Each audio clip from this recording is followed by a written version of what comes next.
Good morning. Good morning, dear delegates. I welcome you to Microcon 2024, the 47th Annual Congress of the Indian Association of Medical Microbiologists, organized by the Department of Microbiology, BJ Government Medical College, Pune, in the cultural capital of Maharashtra. We have a most remarkable lineup of 18 pre-conference workshops at Microcon 2024. Our pre-conference workshop at serial number 9, titled Molecular POCT and Microarray, Transforming Future Diagnostics, is organized by the Department of Microbiology, BJ Medical College, Pune, and is coordinated by Dr. Suvarna Joshi, Associate Professor from my department. The faculty will provide you with hands-on experience in the latest molecular point-of-care testing technologies that are transforming the landscape of infectious disease control and management. They will keep you abreast of game-changing advancements in RT-PCR, digital PCR, and macroarray. We encourage you to actively take part and understand the intricacies of these advanced technology that are bound to transform the future of modern medicine. Welcome again.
Department of Biochemistry, BJMC.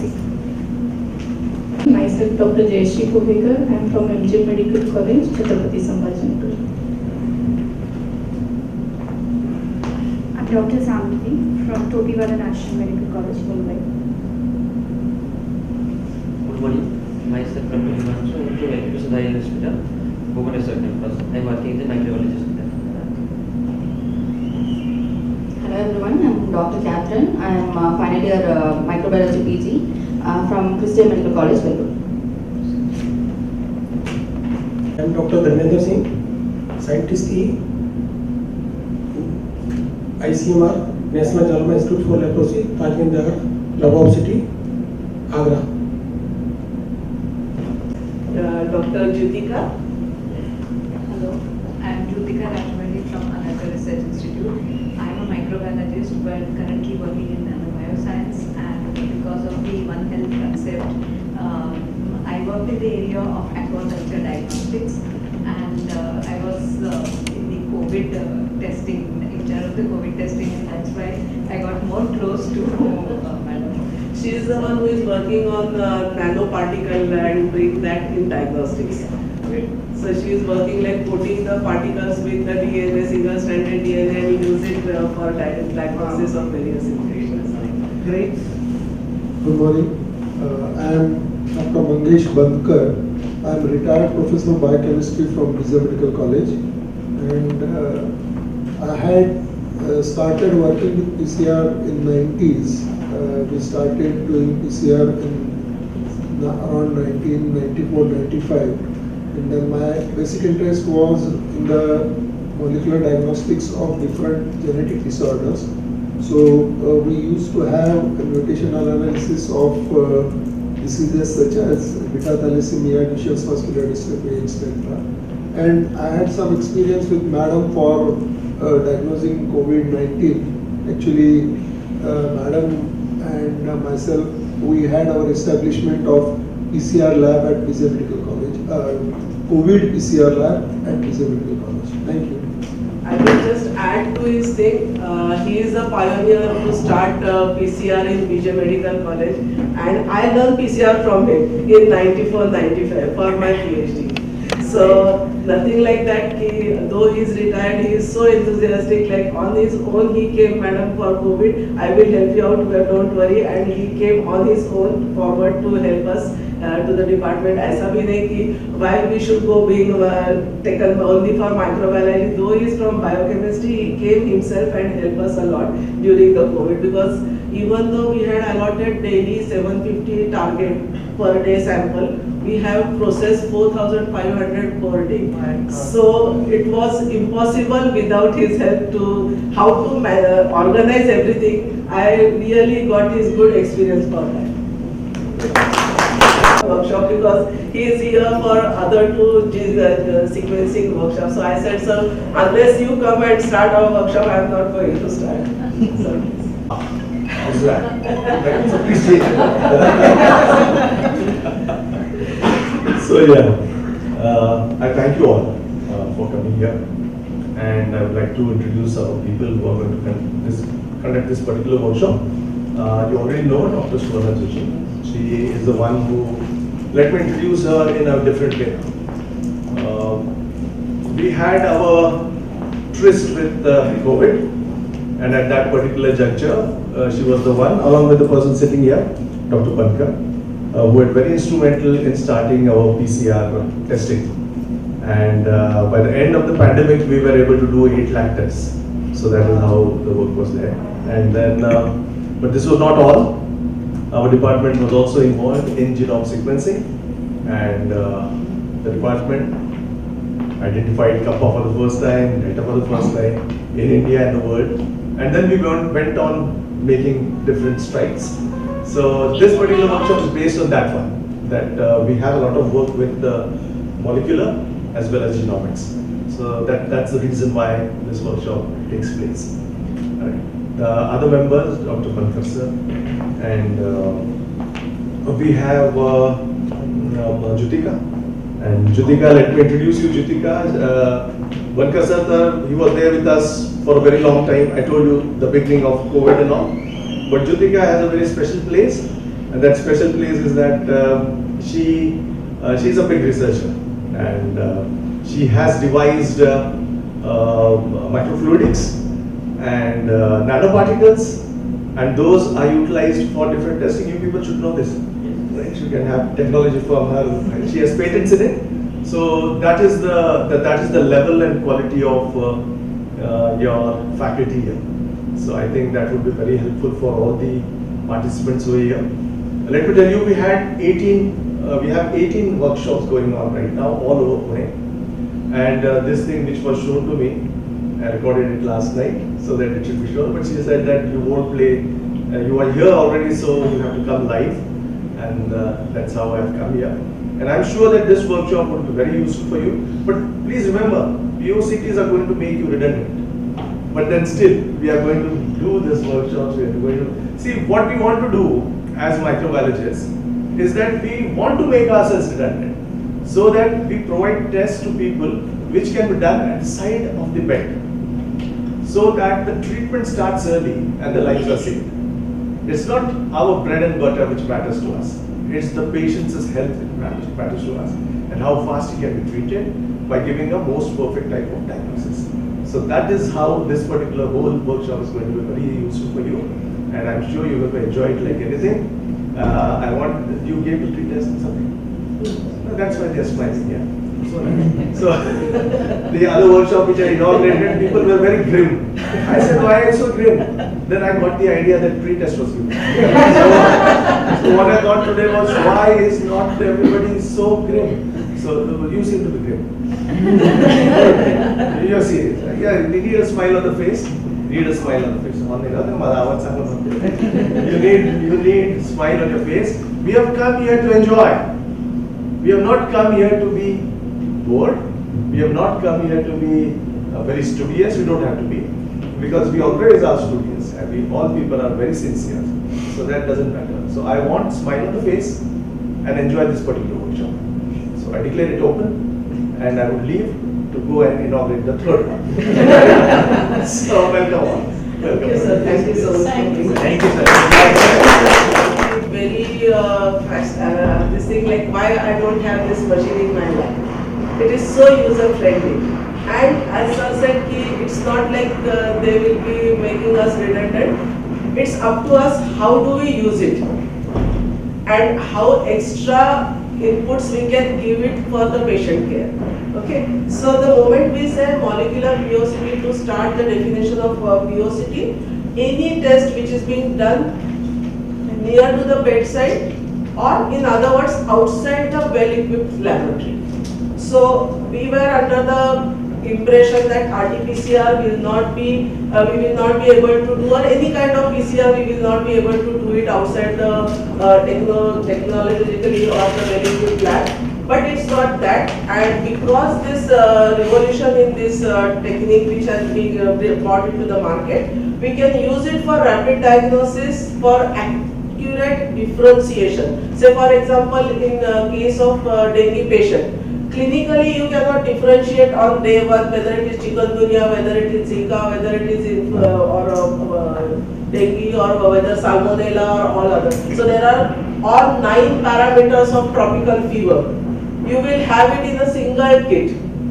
So not one by one you have to go and find it. That's not a kind of a test. So for accurate differentiation it is possible nowadays, and thereby we can start the pathogen specific treatment, and it will help you to reduce the AMR or antimicrobial drug resistance also. Plus, like those which are very transmissible, like in COVID we had experience, if you do the rapid diagnosis, it will help with reduction in transmission, and naturally reduction in the hospital stay will also possible because of such molecular POCT test. I am not going into the detail of all, but I just wanted to pass on the message that molecular POCT or molecular test equal to PCR is not the case. There are many more tests which are amplification tests. So what all we can magnitude we can increase or amplification we can do is the target amplification or the probe amplification or the signal amplification. So the amplification techniques can be classified into under these 3 categories. Of this, the PCR comes under the target amplification, where you select the specific primer or the specific sequence for that particular pathogen, and then you look for it whether it is present in the given clinical sample. So there are n number of PCR modifications or types which are available nowadays. We are going to have that in next session. Apart from the PCR, we have the nucleic acid sequence based amplification, that is NASPA. And not only that, we have the transcription based amplification, that is TMA, or strand displacement amplification, SDA. So just remember that PCR is not the only thing. These other techniques are already there in the market in different instruments. So you should know what is the difference in that and what are the advantages and disadvantages over each other, right? Then among the signal amplification, the most commonly used is the hybrid capture and branch DNA probe technique. And in the probe amplification, you have the Lagrange chain reaction. I am going to stop here as introduction to different molecular tests, because Bankar sir is going to talk upon the different types of PCR. In PCR, we all know there are 3 steps. You have to make first double-stranded DNA into the single strand, and then make a copy of that or make an amplification of that, and then look for the product. Now, by which method you are making double-stranded into single-stranded, the type of PCR varies. How you are making the amplification, at which temperature, whether you are using different temperature like conventional PCR, or at one particular temperature, like what we call it as isothermal, you have a different technology or different types and that. And the product which we get it at the end of PCR, how we go for detection in conventional like gel electrophoresis, or whether you are using the fluorescence, or whether we are using any other technology, that makes the different types of PCR. So sir will be dealing that. Before that, going for PCR, what are the different methods for extraction of nucleic acid from the clinical sample? Because if you don't use a proper technology for extraction or proper technique, proper kit for extraction of nucleic acid from clinical sample, your rest kit will go haywire. Say for example, you want to isolate the DNA or RNA from nucleic acid from blood, and you are using the kit which is there for the sputum. So for each cell membrane or cell wall has a different affinity or what way it can break easily to release the inside ingredient will based on that the extraction kit is. So sir will be talking about that. So initially the oldest one was just the phenol chloroform. He will start with phenol chloroform to just put it in a ready to use solution for extraction. So there are n number of things. If you ask me, only PCR will have a 3-day workshop. But we have to cover everything and we are concentrating easy to use. So we will just introduce to you this terminology so that it will be easy for you to see the instrument demonstrations. Okay, so I will stop here and I will invite sir to start their things. It's quite important to know in what way you can deal with this POC. As Madam has said, you can use it for the patients. So microbiologists or the field workers, they don't have to bother much. But somebody has introduced this POCT for you. And what I feel is, you try to fit into the role where POCT has been designed. So your role should be not at the direct working with POCT equipments, but for making, starting or functioning of all these POCT equipments, and for which you must know what are the basics of all these techniques. So, traditional amplification methods, if you have read the books, people used to amplify a specific segment of DNA using plasmids. So, those techniques were such that for amplification of any fragment of DNA, you had to perform n number of experiments. It was time consuming, but over a period of time, even then, if you have amplified a particular product, you have to have a pretty lengthy procedure for its detection. Forget about its sequencing. So, the procedures that you had to follow was, after amplification, you have to do electrophoresis followed by Southern blotting. After blot, you have to hybridize. After hybridization, you have to see the signals. And this was practically overcome with the help of PCR. The different methods that are being employed, we'll just see what are these techniques. Now there are number of techniques for amplification, then number of techniques for its detection. We will not go into details of this.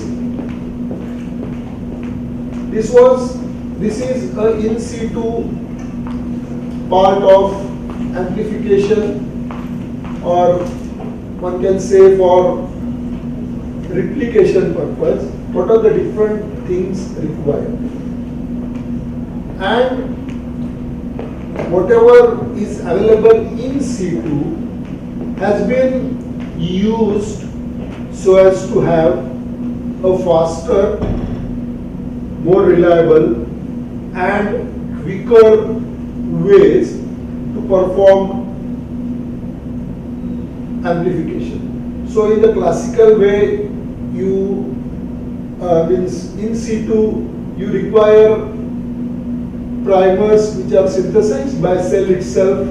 Then you require some proteins such as helicase to make the double stranded DNA to single strand. Then there are different types of DNA polymerases, and these two in the eukaryotic and prokaryotic systems, there are different enzymes and different variations that are available. Now, we need not go into details of these. For making of DNA, you require number of proteins. For stabilization of single-stranded DNA, you require single-stranded binding protein and all. All these things are required in situ. All these things, they were used to develop a technique called as polymerase chain reaction. Now, Kerry Mullis has,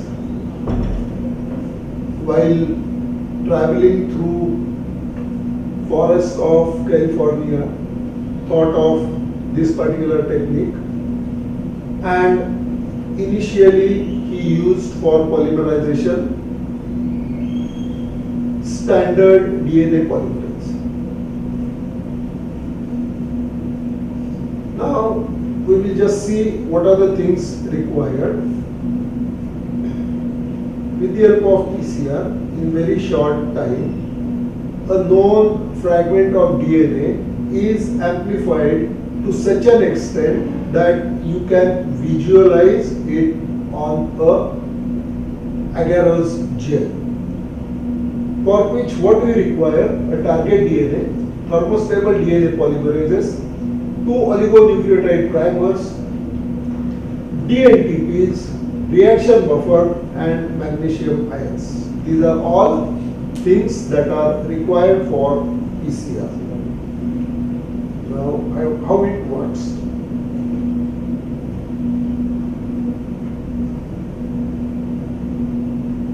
You require a DNA that you need to amplify. Even from a single cell, you can amplify a particular target DNA, which was not possible in 70s.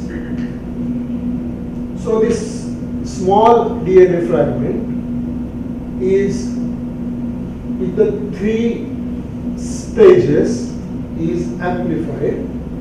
First, the DNA is melted, 2 strands they are separated. Then what you require is a known short sequence DNA known as primers. These are oligonucleotides of a size of around 20 to 35 or 40 nucleotides length. And then, for sake of polymerization, you require DNA polymerase.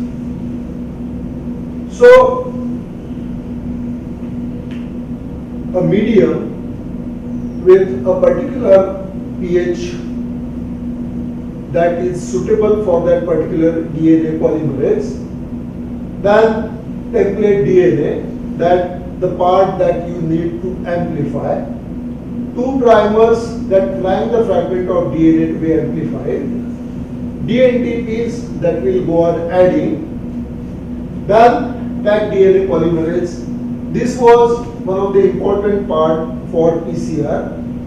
Initially, in the initial reactions, when the DNA polymerase was not thermostable, after each denaturation, one has to add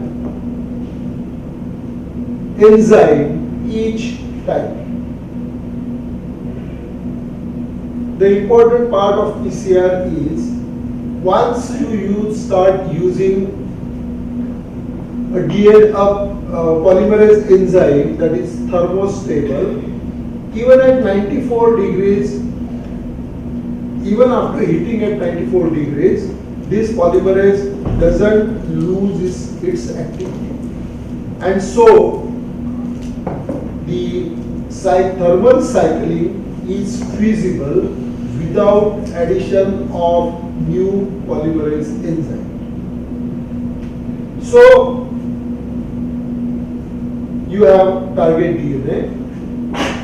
Once you increase temperature at 94 degrees, the DNA strands are separated. To the separated DNA strand, you have two primers. The primers are synthesized or selected in such a way that they are complementary to two different strands and they encompasses a particular region of interest. So at annealing temperature, those primers find their counterpart and they anneal to the DNA, and in the next reaction, extension, that is the optimum temperature for that particular enzyme, which is thermostable, the two strands, they are extended. Now this is one cycle, and this cycle is repeated around 30 times.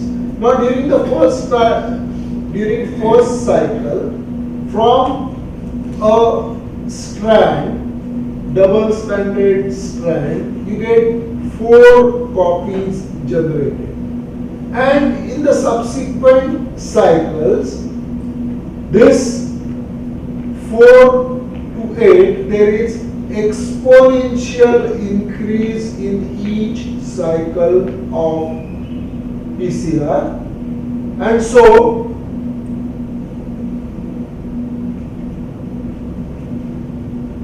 now we just check out how the ends are limited over next few cycles. In the initial cycles, the extension is much beyond the length more than the complementary side DNA. So in the subsequent cycles, the two ends determine the length of the fragment. The two ends determine the length of the fragment, and so once you go on further cycles, you have a definite length of a fragment that is amplified. And so this was feasible because of a particular enzyme extracted from the organisms that survive at hot spring. And these enzymes, these organisms, they have polymerase enzyme which has a capacity not to lose its activity even at 94 or 95 degrees Celsius. And that was one of the important advantage of PCR. Initially, the enzyme was isolated from Thermus aquaticus. Then later on, number of organisms that were having activity at very high temperature or the organisms that can survive at high temperature were detected, and those organisms, they have polymerase enzymes, and those polymerase enzymes had different characteristics which had some advantages on the regular type DNA polymerase. And so this exponentially amplified DNA, even if you have large quantity of DNA, what you can do with it? You have to analyze it, and number of techniques that were developed, including hybridization and size separation techniques. so as to analyze all these. So theoretically, what could be the yield if you have during each cycle, since it was doubling,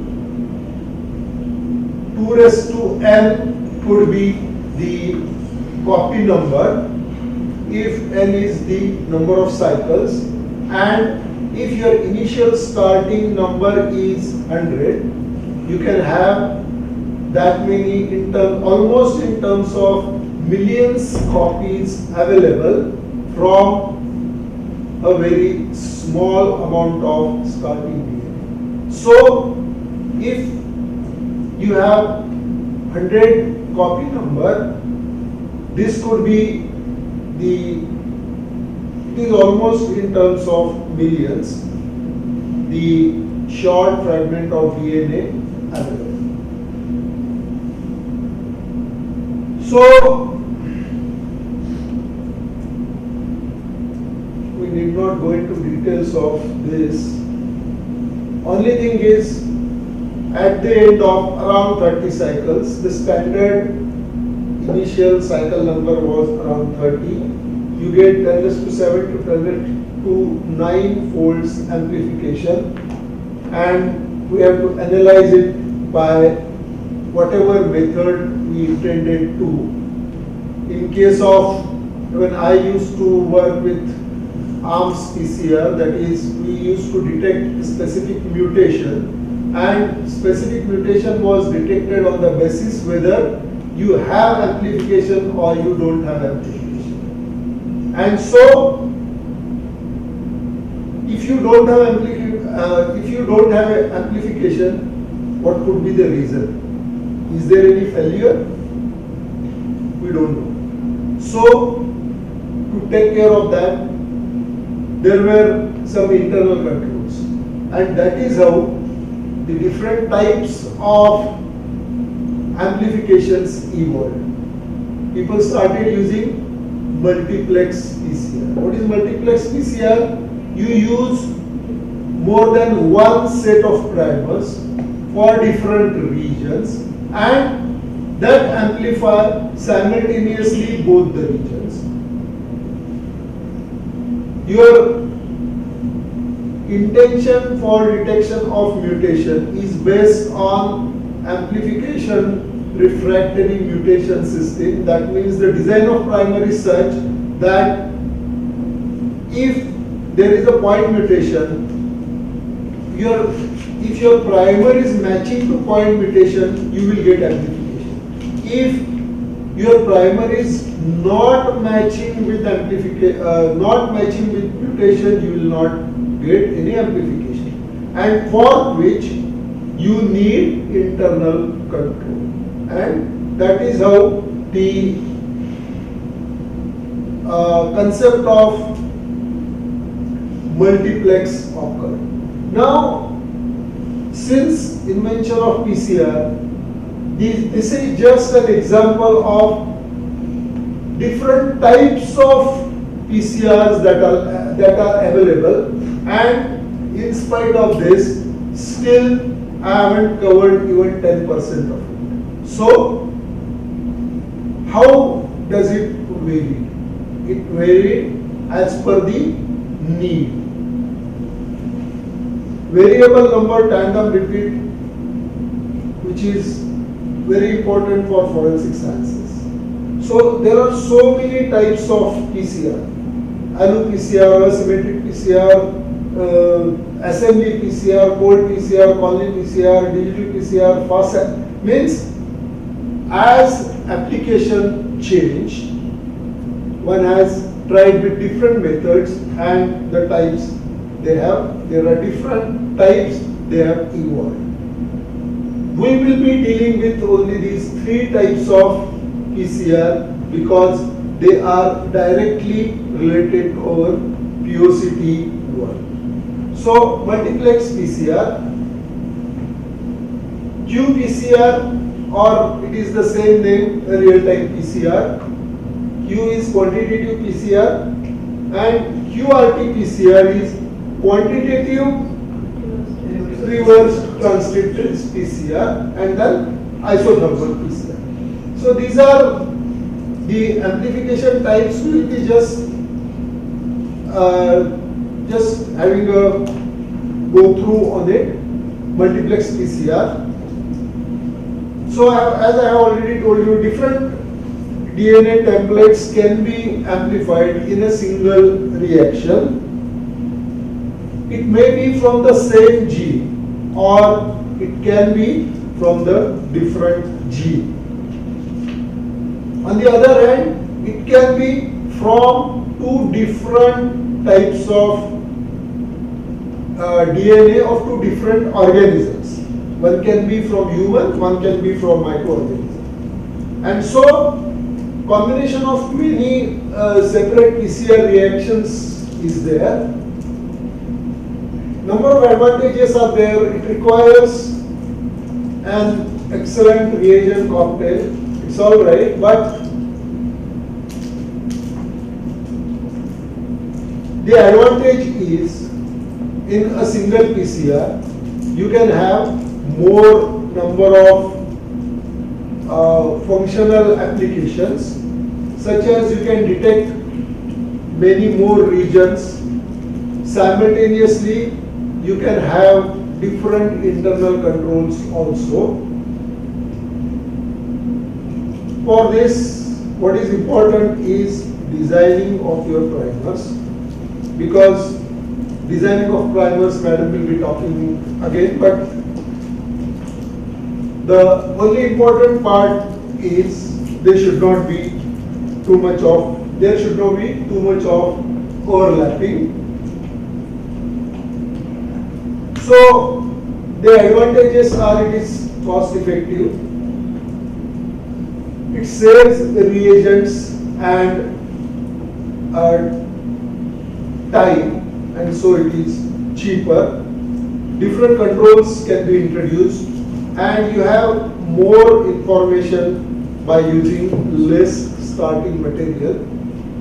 On number of occasions you have very less sample size, you have very less starting material.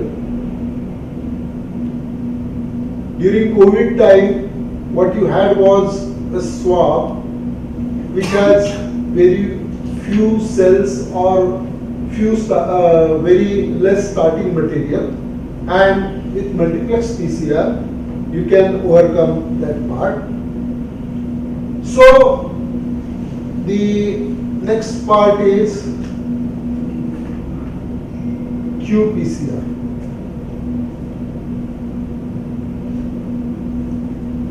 So Sorry, can I? yeah.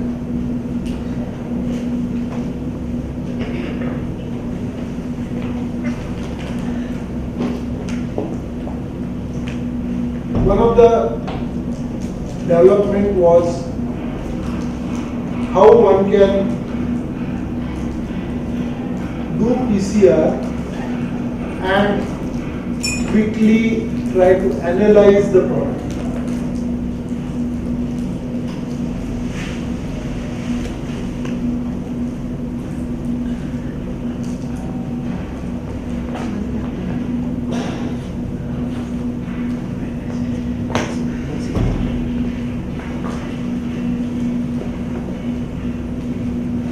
So fluorescence was at its advantage, and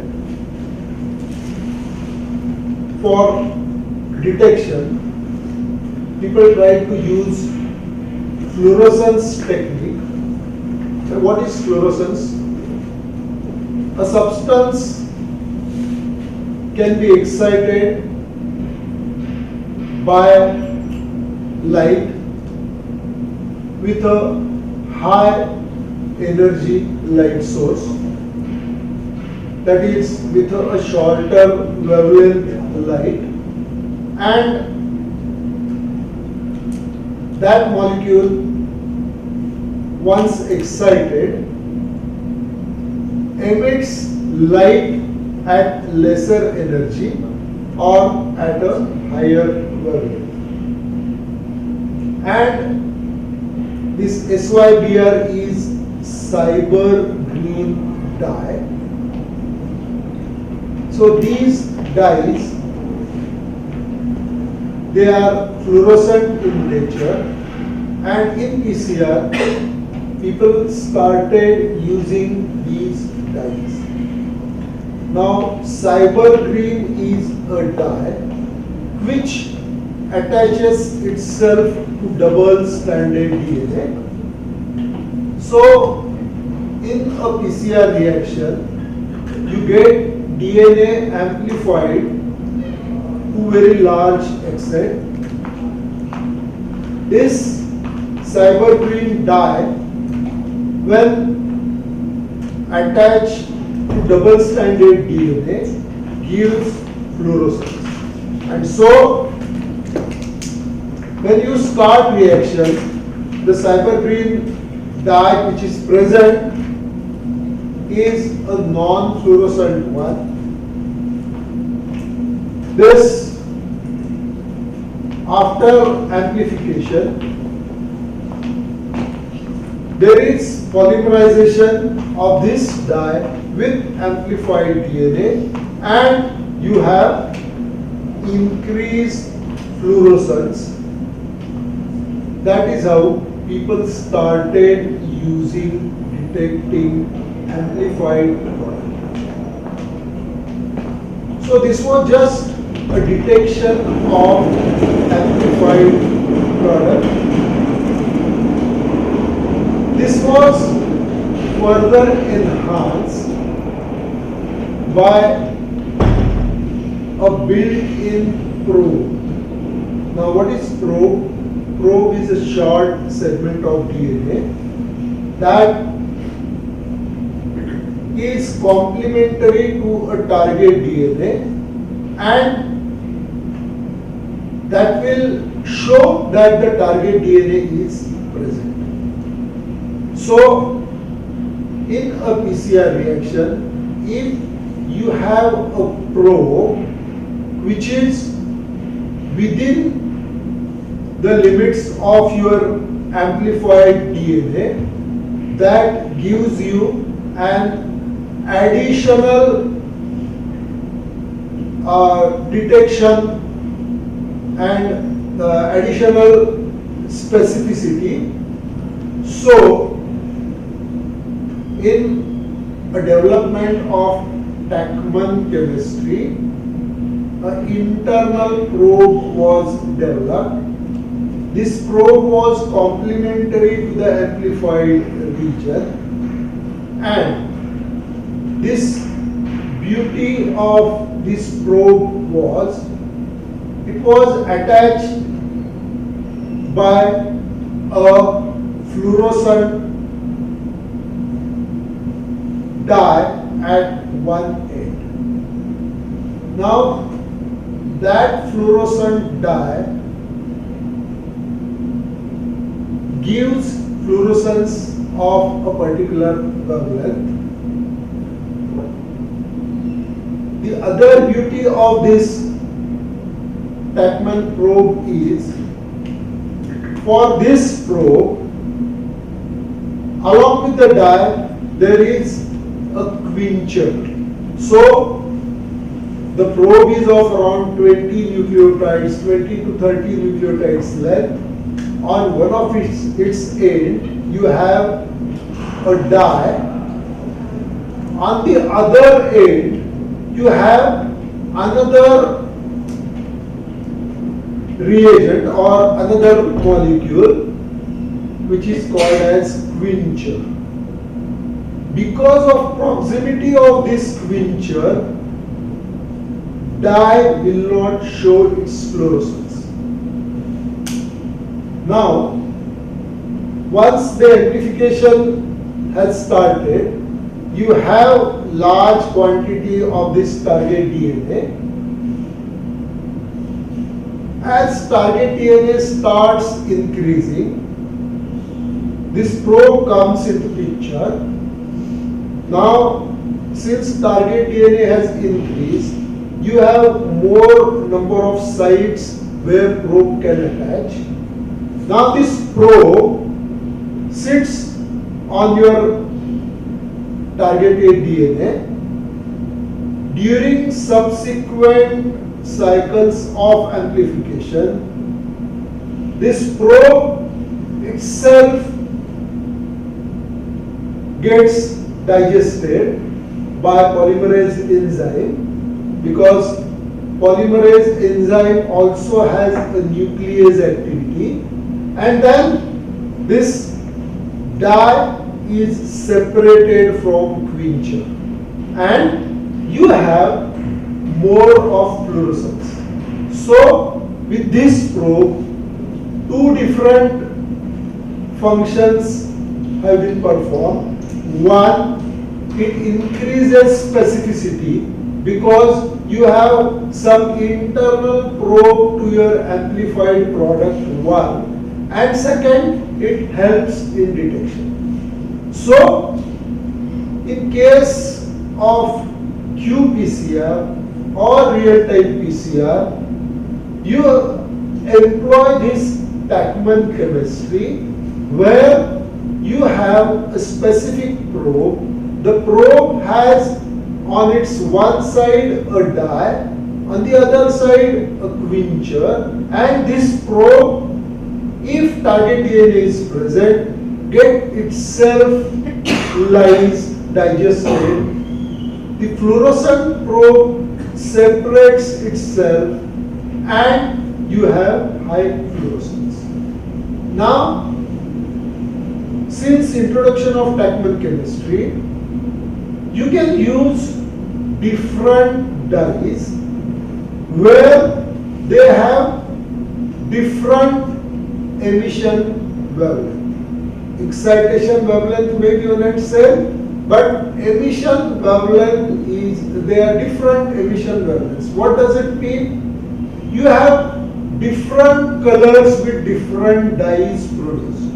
So in single reaction, you can use 2, 3, 4 different dyes which have different emission wavelengths. So that means different colors. So in one reaction, you can have more than one detection system. So that becomes multiplexing of your real-time PCR. So in the CyberGreen, you have only one particular DNA amplified. There is no internal probe, so you don't have any guarantee whether the amplified product is your intended amplified product or it is something else, a non-specific amplification. Now in case of Tachman chemistry, you are adding a probe that is complementary to your target DNA. This probe gives you particular fluorescence, and this can be multiplexed because you can have different fluorophore, so you can detect more than one target DNA or more than one any intended product. So that is how from CyberGreen to Tachman chemistry, it has enhanced its capacity. So what actually do you see as you call in the real-time PCR? So in the you start cycling in a particular machine. That machine has a capacity to detect fluorescence at the end of each cycle. So the thermal cyclers, they are specific thermal cyclers with a capacity to detect different emission wavelengths. So you go on looking for fluorescence at the end of each cycle, and as cycle number increases, at a particular cycle you get sudden sharp increase in the fluorescence, and that particular thing is detected at which cycle number you have sharp rise in fluorescence, and that particular thing is noted, and that is the cycle number or CT that is important in real time PCR. Now, as cycle CT is shorter, the target DNA quantity is higher because you are getting sharp rise in fluorescence at an early stage. So these are the different tubes. They are showing their graphs of fluorescence and the cycle number at which you can have sharp rise in the fluorescence, and this gives you quantitation. If you have a serially diluted target DNA samples and you are amplifying in different tubes, you will get increase in fluorescence at a particular CT or at a particular cycle number, and that can determine quantitative level of target DNA. And so that is how this technique is not only a qualitative one, but can give you roughly the target available in a given sample. And that is how you determine the copy number of viruses nowadays. So the next part is, so that was real-time PCR. Now one more thing I have listed there is the reverse transcriptase PCR. Now number of your targets, they are RNA targets.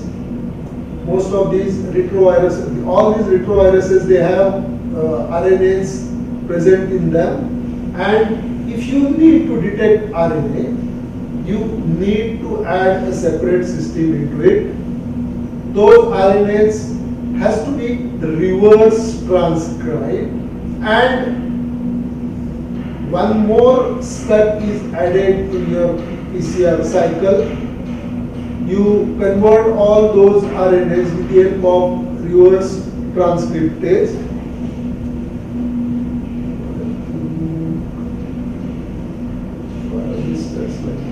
Doesn't matter. So one more step is added. You have to add reverse transcriptase step to make those RNAs to be converted into DNA. And the next one is isothermal nucleic acid amplification techniques.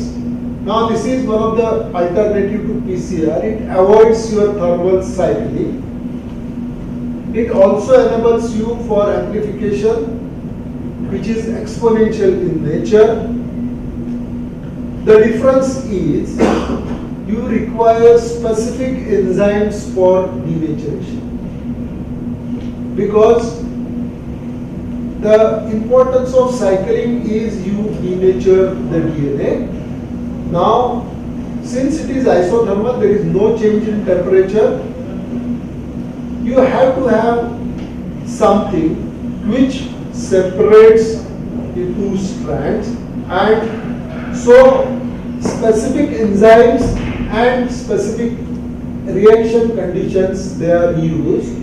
So for strand displacement or for separation of double-stranded DNA, some specific polymerases such as BST DNA polymerase or clinoexofragment or 529, these types of polymerases they are used.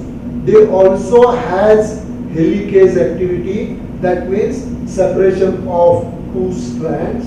And so what that polymerase enzyme itself is responsible for separation of the strand, and it performs simultaneously amplification. So these reactions, they are at, it doesn't have to go to 94 degrees, and they are between 45 to 65 degrees Celsius. You can have expansion, and then the extended product is released, and you have extended product is along with the your original DNA, and the DNA of interest is released, and this sort of amplification can go on.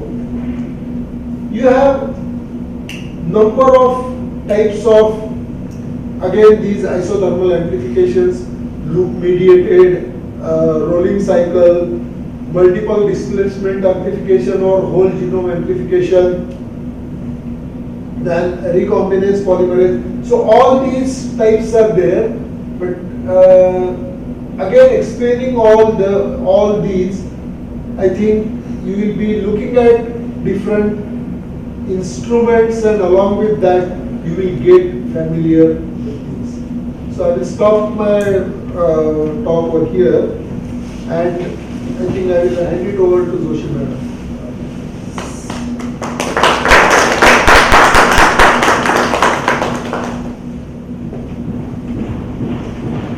As Sir said rightly, there are n number of different types of isothermal PCR reactions, or the types. One of the isothermal, I guess, is based on the UniAmp machine is based on that. So I request the whoever person to start at who will be the you. So they have come up with a very small instrument known as UniAmp, and in that it is just the sample, you have to take it, and the lysis is being done in just the dry bath. So heating is being done for the lysis of the cells, and directly that all lysis product they are adding it to the PCR reaction, the master mix, and the details he will be explaining it to. Once you see that, you will realize how convenient it is to use. With simplest to the difficult part of this thing, but because as you know, we have to cut short 2 days into the 1 day. There was some this thing that the microarray system, they were supposed to show it yesterday in one of the microbiology workshop, and today for our POCT workshop. But now that company person has to go both places. So after this, we will have that microarray session, and then we will move on to the other PCR. So please note, it is not like I am advertising any of the company product. I use this and I found it useful, so I thought like all the juniors should know that how useful it is. So that is why it is there. Is like I have no this thing for the monetary gain behind this. Good morning, Honorable, and thank you, Madam and Sir, for giving this wonderful opportunity for us to present our point of device here. And thanks, I would like to thank Dr. Makasar and Madam for highlighting so many methodologies and amplification techniques and throwing some light, and I am very thankful for that, and explaining about isothermal amplification. Basically, our device is based on that technology only. So my company name is HUWELL, that acronym of Human Wellness, nothing but Human Wellness. So we named our device as a UniAmp. As Sir told, is isothermal amplification. Uni means a single, amp means amplification. At a single temperature, the entire process will be taken care, and it will go back. So our company founders are Dr. Shishir Kumar and Dr. Rachana. They have a very tremendous experience in molecular biology and cancer biology. So, and we have a very eminent advisors on our board, Dr. L.S. Shashidhara and from NCBS Bangalore, Mr. Lalit Kumar, COO, CCAP, and Mr. Vinay Kumar Tripathi, IES, and he is a retired railway board chairman. And later Dr. Michinjay is PhD, Director General R&D, Innovating KIIT University. And not limited, we have a very eminent doctors and technicians and very good, very great application specialists on our board. So this is nothing but a Uniamp rapid NAT device. So it just look like it's just like as big as of your Bluetooth speaker. It's very handy. We will call it as a palm top device. If I request Mr. Hasim to show the device once.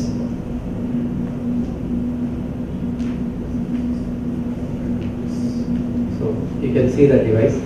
So it's very quite small and you can hold on your palm just like this. So that is why we call it as a palm top device. So just yeah. So I'm not going to deeper into the technology and all because sir and madam highlighted so many in-depth points about this technology. So I will walk you through the main features of the device. So just we have some parameters in our basket right now currently. We can do flu panel, flu multiplexing, and STIs like chlamydia, Neisseria gonorrhea, and chlamydia, Neisseria gonorrhea, and urolactia ureaplasma, and MTB and HPV. HPV is also multiplexing. HPV 16 and 18, 45 also we can do by using this device. So mostly we are focusing on women empowerment and women health. So I want to highlight that one. So what is the importance of HPV screening? We all know that if you detect early stage, the treatment and we can treat the patient and we can save lives also. So if you look at the HPV statistics in India especially, HPV prevalence in India is more than approximately 10% nationally and up to 20% in some regions. And cervical cancer cases around 1,22,000 new cases annually we are observing. Cervical cancer deaths, if you look at the casualties of cervical cancer, about 67 deaths as per year. This information is based on some internet available sources. So again, screening of STIs, chlamydia, gonorrhea, and urolactia ureaplasma. If you detect early and if you treat these diseases, we can avoid miscarriages in pregnancy and pelvic inflammatory diseases. We can treat all those things and we can empower women health, especially in the fertility sector. So the next pressing and burning issue in the world is TB, tuberculosis. So tuberculosis is also affecting women health, not only in everyone. Of course, it's not only confined to lungs. It will affect fertility also. It can affect endometrial tissues. As I work with some fertility issues as well, we used to see so many endometrial tissue infections with the TB.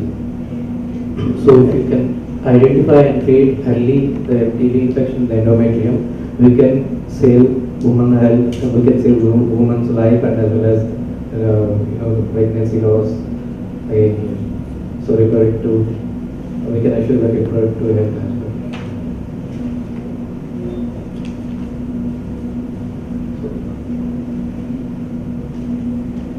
So we would like to link all these things and we would like to come up with a comprehensive solution for women health.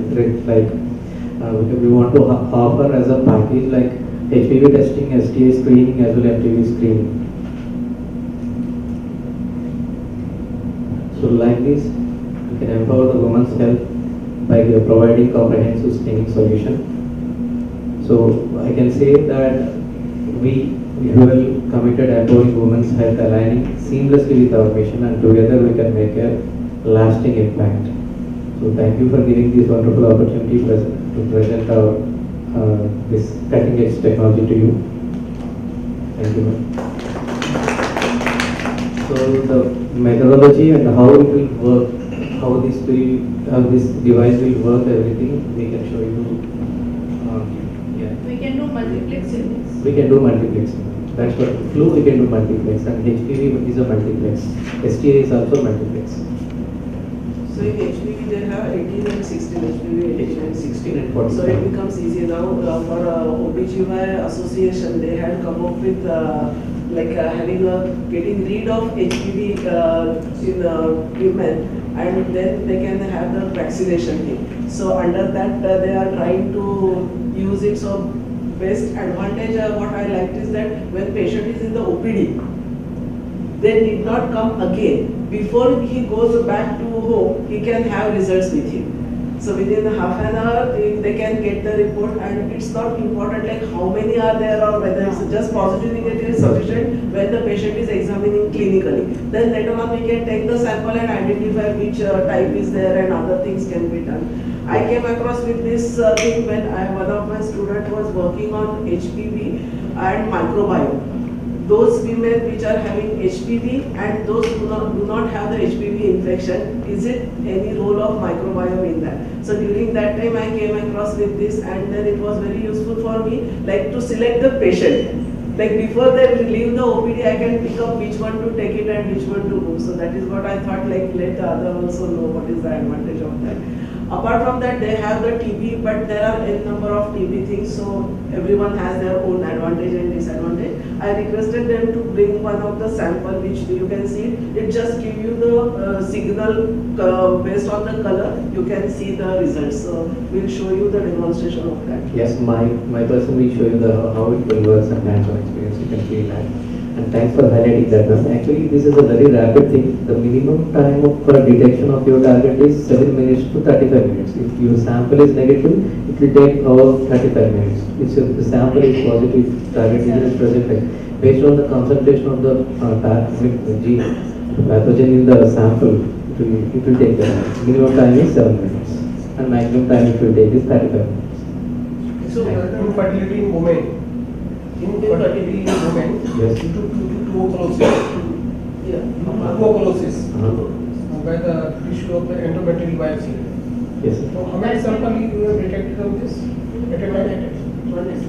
Two at a time one. For TB, it's at a time one sample. And the advantage is we have come up with a talk. We'll call it as a talk. To that talk, these kind of instruments, you can connect 7 instruments to the talk at a time. So it can enable you to do the testing of 7 samples at a time.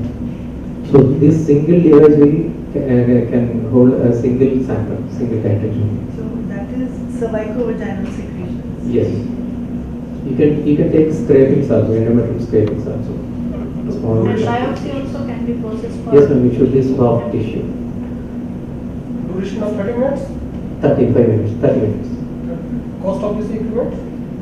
Cost of the equipment, my sales They have their marketing and the technical person. Yeah. So sir wanted to know the cost. 2 plus taxes. 2 plus taxes. Cost per test.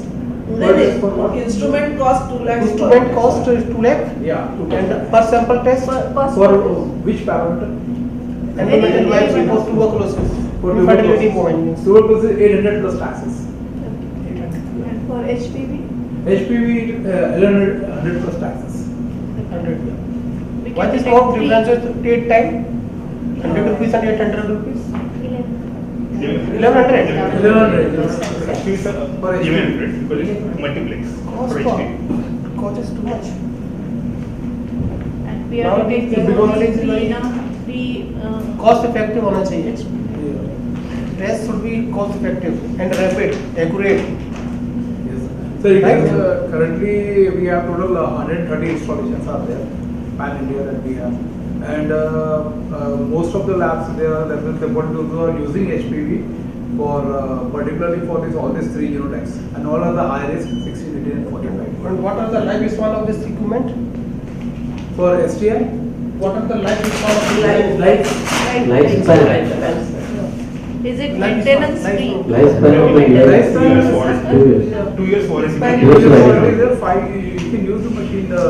It runs for, we have run in our setup. We have run almost for means you can run at a time like you can run for 6 to 8 hours the machine continuously. You can run it. Battery operated with light. It can be battery operated. Yeah, it can be battery It can operated, be battery but operated. Lithium is Yes, It is whatever on the the power. power bank we are using as a to charge our mobiles, 20,000 mAh You battery can power connect bank. it to power. That you can use for 5 hours. yeah. You can connect that, huh? What is the sensitivity and specificity? Sorry. Sensitivity and specificity. That depends on the parameter wise. We will have that.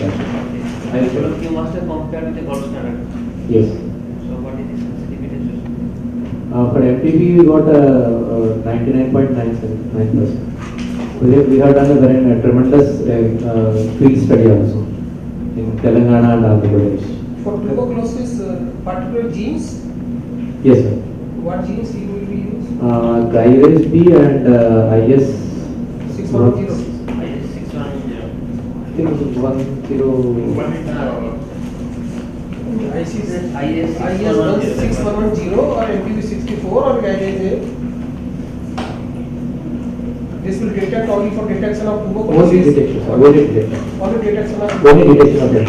They are 180 mycobacterium species. This detect MTB complex or MTB only? MTB. Complex. MTB. Complex. MTB complex. Yeah. It might be complex. Sir, it will be the person who will be explaining the technical Who name. will explain? Yes. Who the actually from If we have the sample for reference, M. bovis, this person will detect. Yes. All the species of We have to buy MTB and M. bovis and African and mycote, four Yeah. species. yeah. This machine detected all four species or only single species? All four species. So The we target the is- target is complex only. Complex. Yeah. If the M fortutum, Yes. Sir. fortutum, Fortutum. NTM, this will detect. Yes. Yes. This is M fortutum is non-close mycobacteria, NTM it is not. NTM. This will detect. NTM it will not. It will not. NTM will not. Only TB should complex. not detect. Only TB complexes. I think on. Sir is working from ICMR TB Institute and Leprosy Institute. I'm So he coming wanted from to know the ICMR result Jalma. is visible. National Reference Laboratory for Tuberculosis. Actually, there is another limitation also. I have used your MTB kit. So I found the stability of the enzymes, stability of the solutions which are required. Which one you use, sir? MTBC kits from the ocular samples. So I have compared. You have used our kit? So I found one limitation. The stability of the solution which you are providing, the stability is not extending beyond 3 months. Suppose after 3 months, that is also a very important thing. So if you are purchasing a kit, already it is written it is viable for 1 year. And suppose after 3 months, the same sample you are getting negative, then it means the stability is not properly maintained. Yes, actually there is So a I found concept. that limitation with your kit. I'll see Shelf it. life, so they Yeah, they will not my open question and of this- after opening it might be 3 months. I have tested for 2 samples, so we are already positive. So you have used the RT-PCR kit. In RT-PCR kit. Okay. So I compared it 2-3 So kits. there are two things. I'm not for or against the company as such, but when you are doing repeated freeze thaw, Yes. your previous sample which was positive may come negative. Negative. No, It may not be the other kits also So simultaneously. generally when you Simultaneously purchase, other I kit is also purchased negative. kits. I purchased the kit just to see which will be beneficial for long run. Yeah. Because suppose it is mentioned that the lifespan is one year. So at least we can expect that after 6 months the stability should be set. So after using I found in 3 kits I will not detect in them, but 2 kits during the work properly after for same sample it comes negative after 3 months. But when I use another kit from outside kit, it performed well also after The extracted DNA or the fresh sample you do the extracted isolation. DNA. That also matters. and extracted DNA. And because it happens, -80. it happens because there are different primers which are being used. So different targets are used by the different this thing. So if there is a degeneration or the breakdown of extracted thing, then it might be like that the prior target which has been selected by XYZ company is there and the another company is not there. That can be the this thing, because even we had experienced it during the COVID. So it was the target which you have selected after repeat, when we are used to use the known positive control. So we had experienced that 3 months back, 4 months back, it's giving positive, with one is not giving. Then we realize it's a different target which has been used. So it may be the stability this thing also question also may be there also, but at the same time that can be also the reason. No, just I told the team to just give an idea so that they can improve. Yeah, so they can definitely. That's the thing. It's an open this thing, so everyone can give the suggestion so that people can go for a. One question arises from what is the test of sensitivity and specificity? Yeah. Every test and every equipment depends best for the sensitivity and specificity. So my questions was first machine validated which place? This equipment is validated from which place? Which Validated from, sir, we have done the multiple validations. Multiple site validations we have done. Name of the institute and organization? MTB government sectors. Government sectors in Andhra Pradesh and Telangana. Andhra Pradesh and Telangana. And in the Bangalore also, Rajiv Gandhi Institute. So what was the sample size? From each site it's around 100 samples and 50 samples from each site. We have done like that around 15 centers. So you can start showing that and simultaneously we can have the discussions. Otherwise it will get delayed for you. It contains all these things. One swab, this is a testing card, and this is the license card.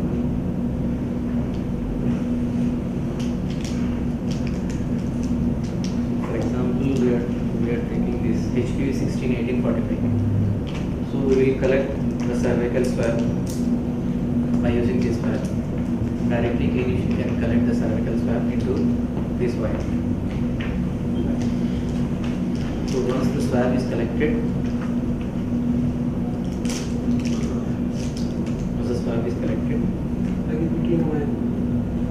Like a BTM wire. EVT. BTM wire. VTM wire, Yeah, like, just like VTM wire.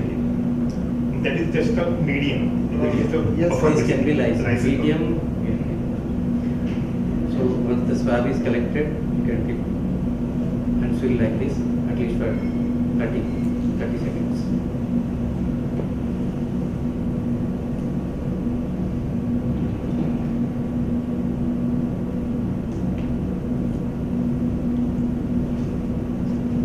So that swab has a perforation, this thing, so easily it gets cut. Just like how we do it, used to do it in the COVID, the only wire transport medium or a transport medium with a lysis buffer. So he has taken just the swab and put it in the lysis buffer and just putting it in the heating block. Yeah. So it Once no it is done, there are separate steps for extraction. using small tabs, put it in the driver, connect to the power. Just wait for 10 minutes. It will take 10 minutes for incubation at 72 degrees. So once it is done, it will give you a beep sound. So after completion of that incubation step, we can take it out and just unscrew the white color cap.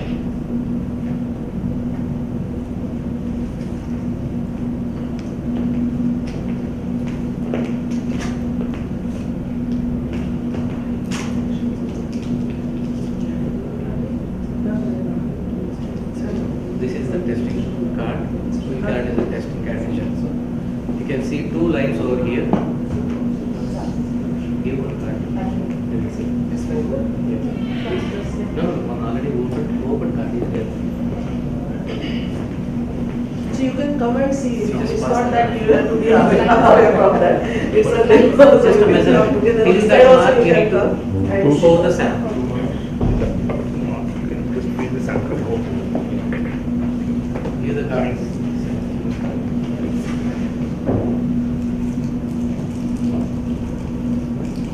This is the lysis tube. Yes.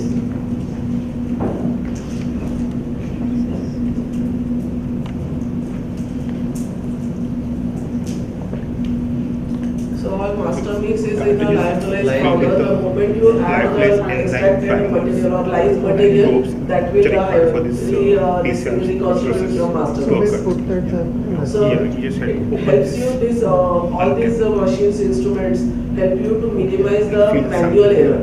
That is the major advantage. And just close it. So if you So so it will reduce hands-on actually time, this hands-on sample will go reagent to this handling. So automatically our manual capillary also will be and we just this lens. pushing it from upward and down it will dissolve all the lyophilized matter, the enzyme and everything, which is actually earlier it wasn't Through the wall, just powder like form, squeezing so it will dissolve, it form liquefy everything, so that cart will go to the detection machine. Upper mark. So in that Upper mark is the all highest minimum to maximum. That's all. So I am taking at the maximum. So once it is done, just cap this and you can feel the pump over here. Just like a bubble. earlier it was like You can air press bubble it. was Press it. so you have to just press Press this. it. Hardly. Yeah. So that will create some pressure and it will The push the used solution one. to The new one. these micro pipelines. Small pipelines are there. So you can, yes. Just you can see the live reagent getting disordered. No, from this it will go downward and it will fill all the yes, It's yes. dissolved. You can check that. At time actually. At time in all this it will cover all the like the sample now, the chances of getting the target. Yeah.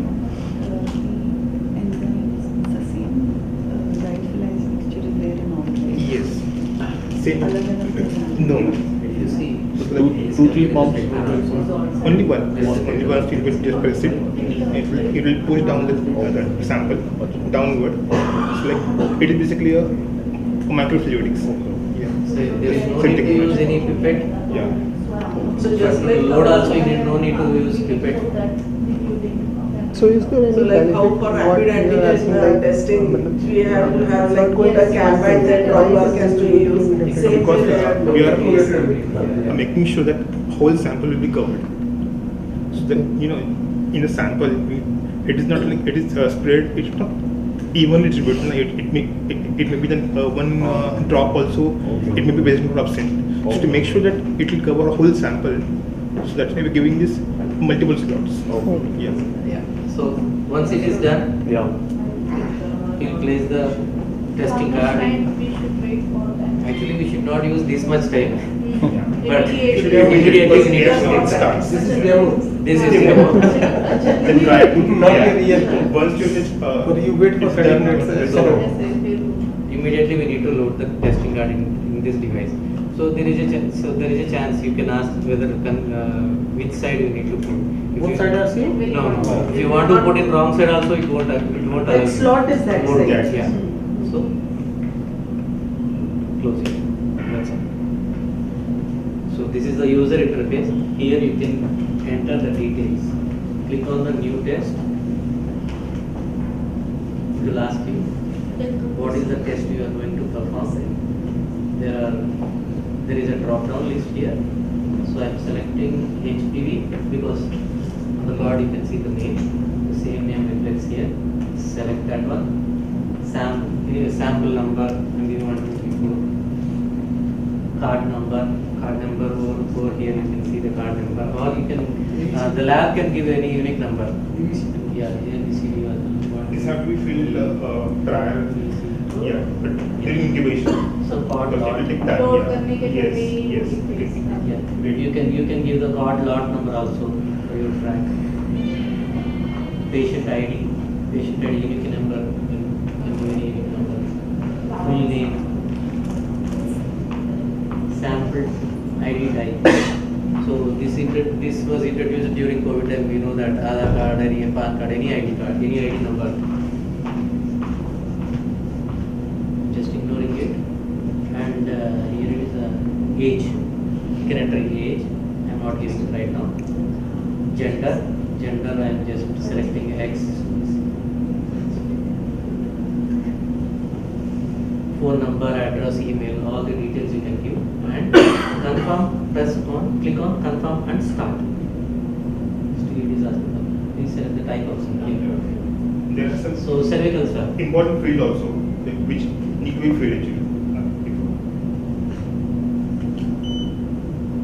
So process is started. It is showing maximum 35 minutes. So within 35 minutes you will get your result. After load, After loading only we need to start the test. So 40 minutes is like 10 minutes for incubation and remaining 30 minutes for the detection. First is it will detect IC. IC. So it will detect There is IC. no After that it will detect the targets also. Standard or control. इसके ऊपर test sample हो गया। इसमें क्या है कि आपका false भी आ सकता है, ट्रू भी हो सकता है। In any test positive control और negative control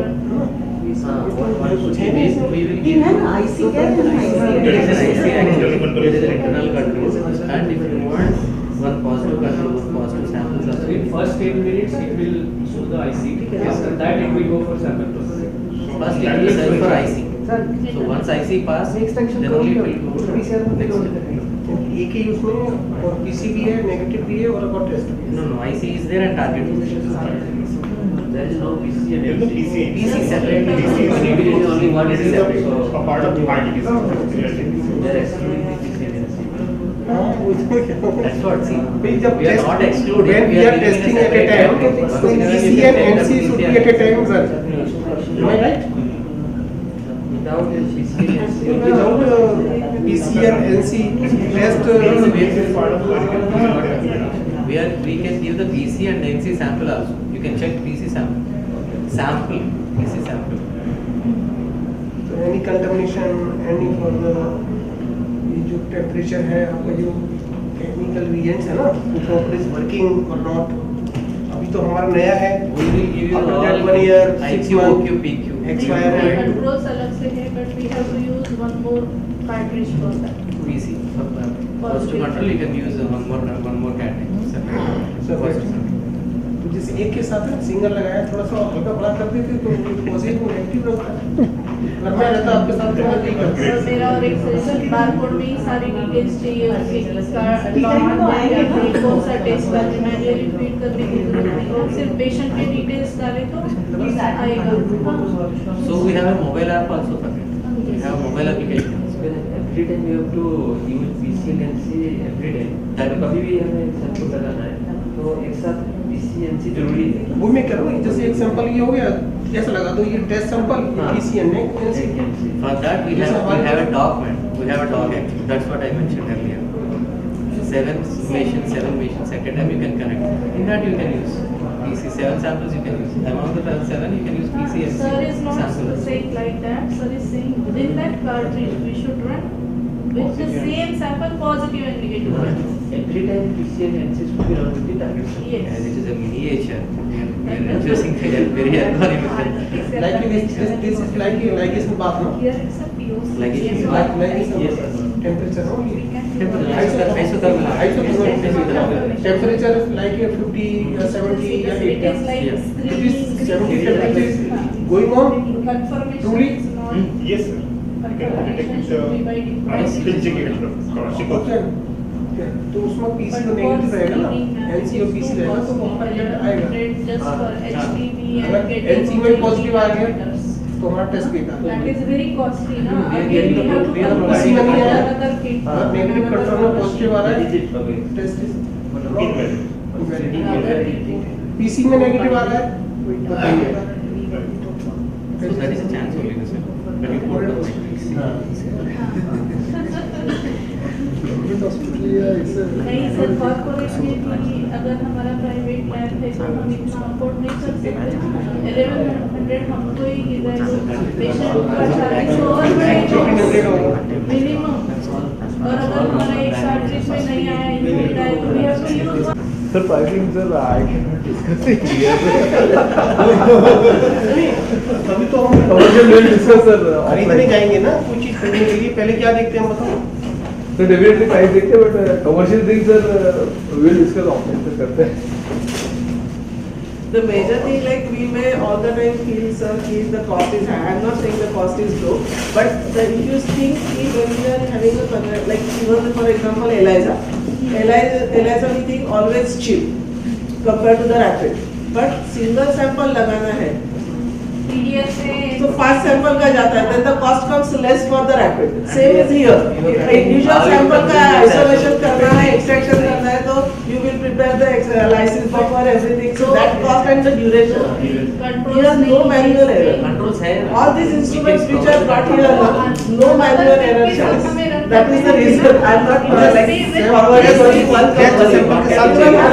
We can give you, for example, in RT-PCR also, you are having a single sample. Artificial में लगता है हाँ, PC, NC and test your test sample.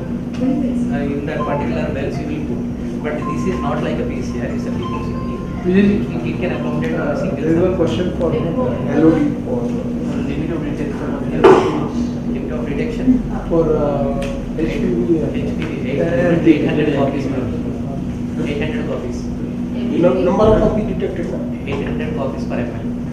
800 copies बहुत ज़्यादा हो गया. Per ml नहीं 200 सिगरेट का जैसे 130 वाले 134 per ml.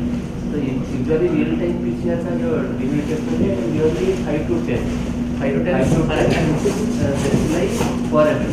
Per ml. What to 10 होना चाहिए? 1 to 10. You are talking about HPV or NTV? MTV. Okay, I am talking about HPV. MTV is a. They are asking for MTV. Okay. For how many copies per number? 10 IF. Yes, sorry. CFU. For MTV. For HPV. जब तक paper publish नहीं होगा, उनका validation data कहाँ से किया है, we cannot be. Am I right? Even we are doing the validations at our ICMR identified centers. Is it ICMR center we have validated? Going on.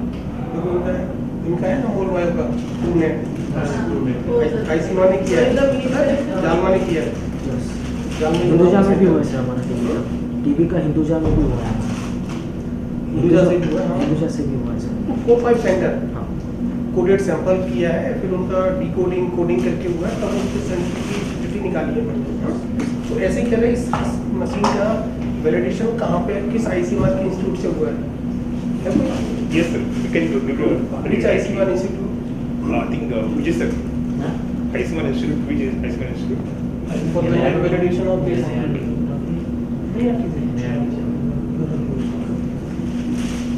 किस साइंटिस्ट ने किया? Sir, Scientists names. They are not because अभी तो open नहीं है. Everyone is known as NIRT and NTP CMC.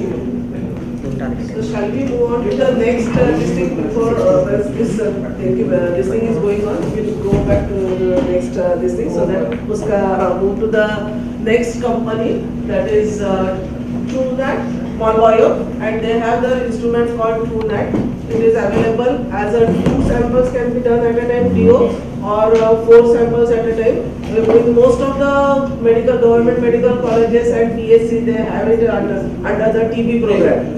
So many people have this, but maybe using only for TB. But apart from TB, they have n number of kits available, which can be run in between the TB samples for other infections also. We have used it for dengue, chikungunya, for COVID, because nowadays COVID is almost over, but कभी-कभी एक आध sample आता है influenza के लिए, then putting that kingfisher for 96 samples का जो है उसको एक sample के extraction के लिए लगाना is a big thing. So in such cases, such instruments are very useful. That was one more motto for me to show it.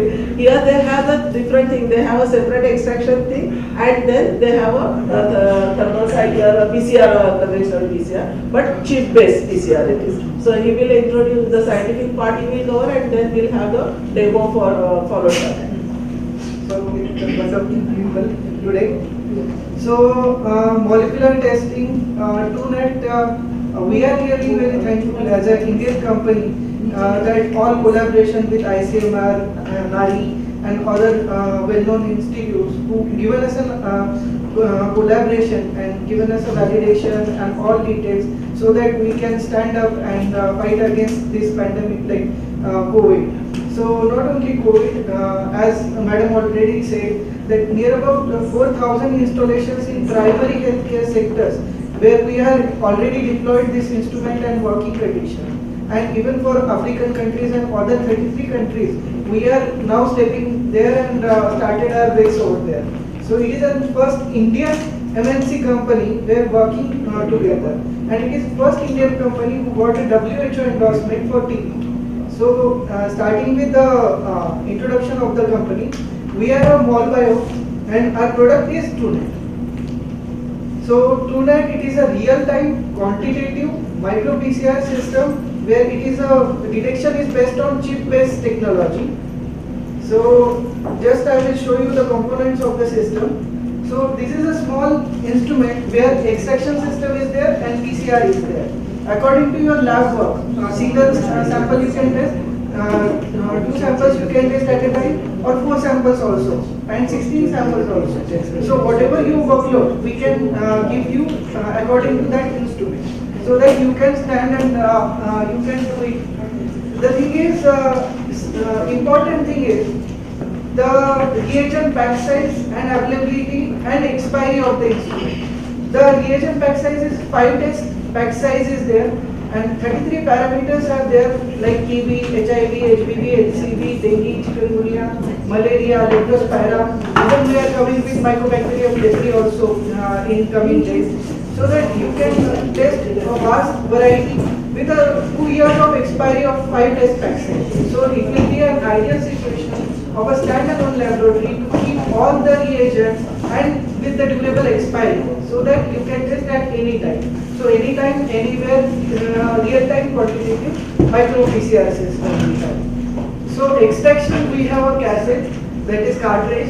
In that cartridge, you just have to pour the sample with lysis buffer. We are providing a lysis buffer and blood serum plasma for other parameters except TB.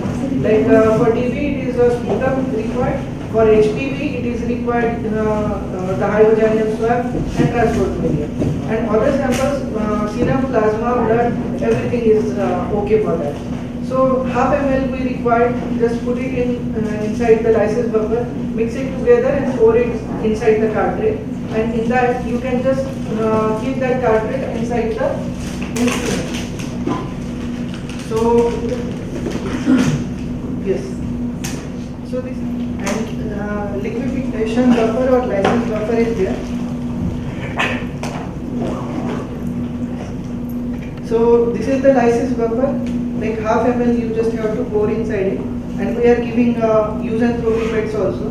So just mix it together, pour it inside it, and then you can just put it inside this instrument, extractor. And after 20 minutes you will get an extraction of 100 microliter.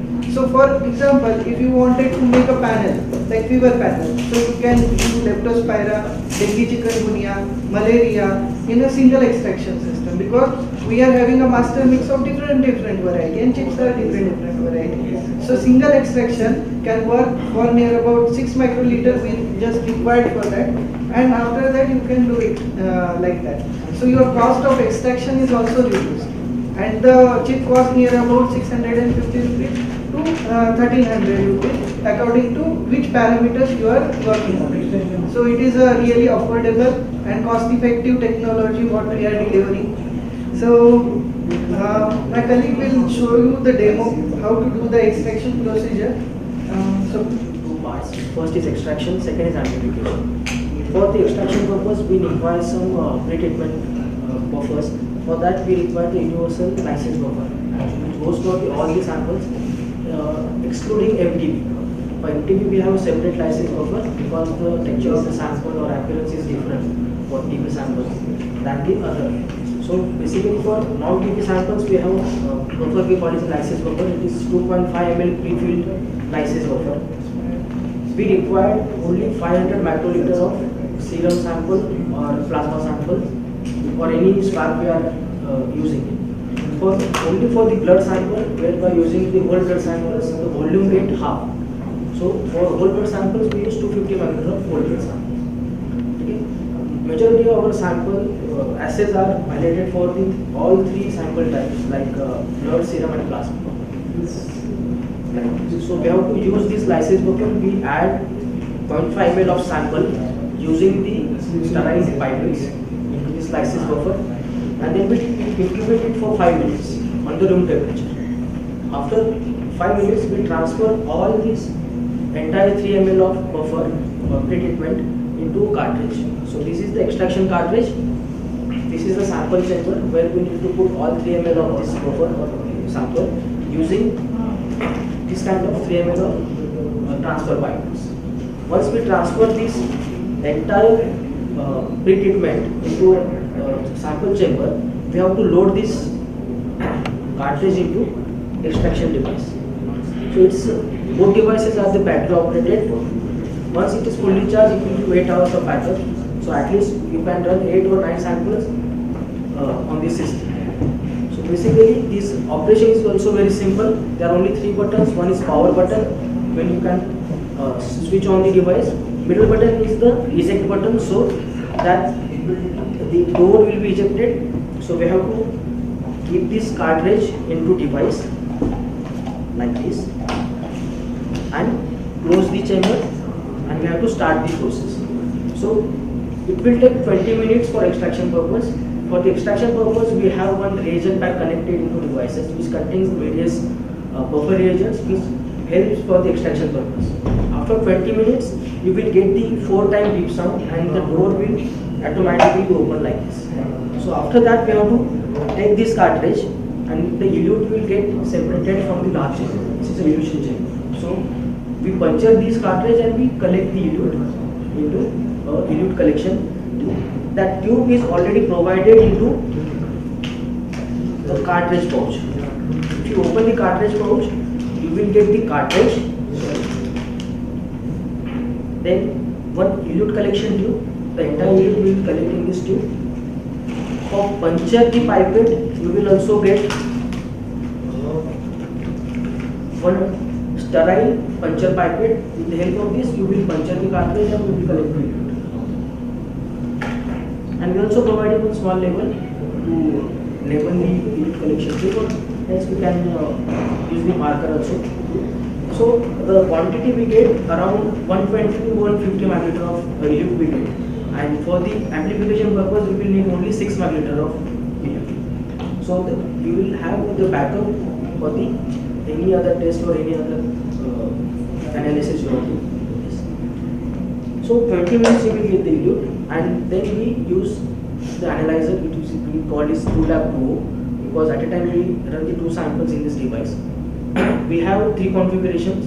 One UnoDX, that's single channel, that's duo, and the quattro. That's quattro is also there. It's totally an Android based device. There is one switch behind it. Once we press it, machine will get automatically on. So if all come together, so I'll show you. अब तो काट के दिखाओ, काटो इसको काटो हाँ हम से बना रहे हैं।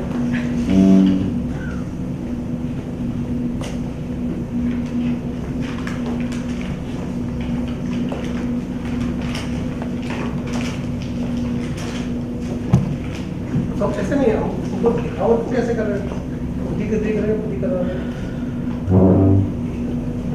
See, the elute is collected here. So we just puncture it in this tube. Puncture कर दिए? हाँ। पूछाओ पंचर हुआ नहीं हुआ देखो। पूछाओ वर्कशॉप हो रही है कोई टीचर में? ठीक है सर, दिख रहा है इधर पंचर हुआ है। So I just collected this. So just mixing. हाँ, कितना सैंपल लेना है इसमें? इसमें से 6 ml will use for the load. So it's almost 120 ml of elute. You can see. Save करना है कि छोड़ देना है? नहीं, बता दिया करो ऐसे। सेव नहीं करना, elute को सेव नहीं करते जाना. So we place here. Then we start the machine. This is your user interface. It's a totally Android based system. So this is first, if you see, first block and second block. So first represent the first channel, second represent the second channel. Once we press on the first channel, the list of parameters which open. So which parameter you want to run, you have to select that parameter. So we have different chips for different parameters. So every chips, the parameter name is mentioned on the chip. So you have to select that one. First, the chip and the parameters should be matched. Then only it will proceed further. Otherwise, it will give an error message that the chip selected does not match the scope. There are almost 40 plus parameters here at PSI. So here is now dengue chikungunya. So we have to use the duplex test. The single test will analyze the dengue or chikungunya calibration. So it's a thermal calibration for the use for your service purpose. So we'll select the dengue chikungunya. You see, there are single parameters are single dengue, single chikungunya. This is a duplex chip. So in the single run, we will identify the dengue or chikungunya. So we'll select. They are asking for the procedures, so we are giving the permission to proceed. Then here we have to enter the patient details like referred by, which is so any hospital they are referred by, we can enter here. Then there is a patient ID. So alphanumerical, you can enter your whatever sequence you have, you can enter that patient ID. Then patient name is there. You can enter the age, you can select the male or female sex is there. Then there is a sample type. So various different parameters using the different sample types. So you can select the sample type accordingly. So dengue chikungunya we are selecting this.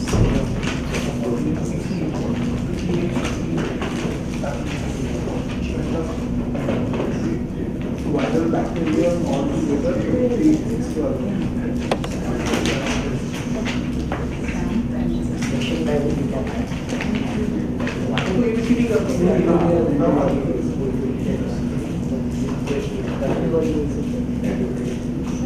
and then we play the start test, so the tray is automatically.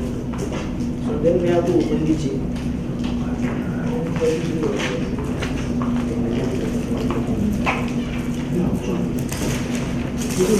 We get the three components. First is the chip. Second we get the master mix tube, which contain the lyophilized master mix to run the test here. And third one, we get the 6 magnetic fixed to load the sample. So we also giving 6 magnetic fixed pipette. Using that only we are loading the sample into chip. So first, what we can do, we just place the chip there. Then we take this master mix tube and we add this elute, 6 magnetic elute into master mix tube. So we reconstitute the master mix with the elute and we keep it for 30 seconds. We just add it and we just keep it. We don't mix it. Or room temperature for 30 seconds. After 30 seconds, we will get the total transparent solution. The master mix will dissolve into elute. And then with the same tip and same pipette, we take that 6 milliliter of sample, total sample, and we load it to a chip in the machine. So I'll show you.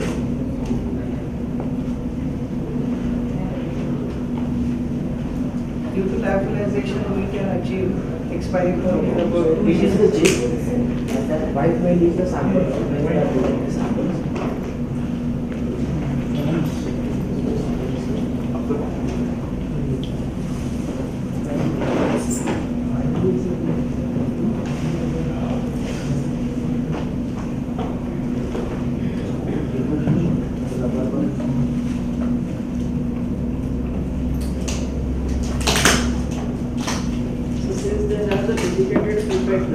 So it's very less likely that student or technician will make a mistake of taking up the volume.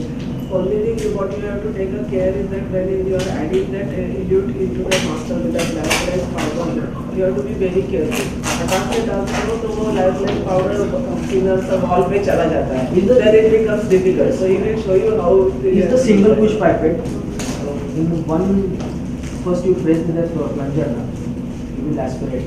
It's not like a double shot which we are not using normal lab. It is a single push pipette and a fixed one for 6 months. And whatever is required for the test, everything is provided by the company. You don't have to look for कि मुझे ये चाहिए वो चाहिए. Right from BTM they are providing everything with the software. फिर ये compatible था इनका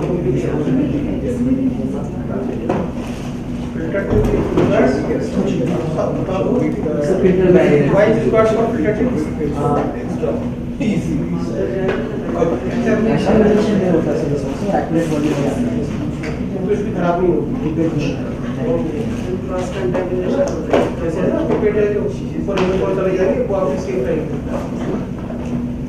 One more thing is our master list we are having ULG enzyme also to reduce the contamination. So in COVID time we can actually आप जो कर रहे हैं ना उसमें ग्लव्स वगैरह नहीं है ग्लव्स पहना जरूरी है. This is important sir because we are not handling the samples. बता दो So that's why we are not wearing the gloves. But without gloves we are not touching anything. तो प्रिकॉशन वाले हैं ना बताओ सबको. Everything तो ये whatever जाएंगे तो वो कहेंगे हमने तो पहने ही नहीं थे. whatever we are using this we discard into a hypo solution. 1% hypo solution में हम सब discard करते हैं whichever is. So I have added this and I have checked. All GLP should be Yes, sir. All GLP should be followed. Though it is a point of view, but certain procedures need to be followed. we have to discard the material in hypochlorite, so the carryover contamination or whatever the material we can reduce the डिकल floor भी रहना चाहिए यहाँ पे. Yes. Actually, we had arranged everything. Yes, right from over there, but since it was difficult, so I have only सब use करोगे ना फेंकोगे कहाँ.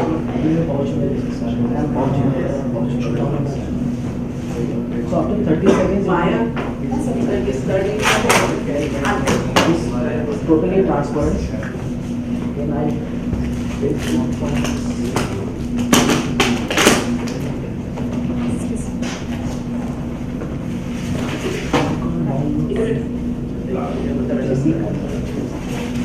I will load it onto this chip. So I will place it upright position here. You see that? How much more total like 6 microliters. 6 microliters. Once I place it, load it onto this on screen. And chip goes inside. Conduct 40 cycles. Almost 40 minutes it will take. 1 minute for one cycle. Almost 1 minute and few seconds. Means 40 seconds to 40 cycles. 40 cycles we are going to do. 40. As you said, like during our dengue season, you get all the samples for dengue. But if dengue is negative, what to do? Then you go for chicks, and then you go for salmonella or for leptospira. So one by one PCR, rather than doing that on a single sample, so extraction becomes difficult. So with their extraction channel, you can have the extracted 100 microliter DNA or RNA, and then that can be used. They have a combo of dengue chick. So clinicians, 100 times it has happened like they said dengue, and it turns out to be chikungunya. Otherwise, it would have been missed. They will go for IgM antibodies. If negative I have PCR, they will wait and go for IgM antibodies. But it's not that. It's most of the time it turns out to be chikungunya. And then the clinicians say, yeah, he has now the typical symptoms of chikungunya. But on the first 3 days, it is really difficult. So we had almost 30 plus cases in this season, which they said it for dengue and turned out to be chikungunya. How many modules of this available for this? Sir, this is a dual channel, so 2 channel devices there. At a time, 2 samples you can run. Single वाला पण आहे ना? We have InnoDX, and Cotton. but more than 2, say 8 samples, 16 samples. we have 6 samples during the COVID season. We had installed these devices at airport only, and we had conducted here about diagnosing 250 people at a time. The Dubai Sharjah flight was going on from Goa, Colombo. It was these devices were also centered in Colombo, Hyderabad, everywhere. So it's a random. So one channel you can run on one place and second channel in another place. This is a classification.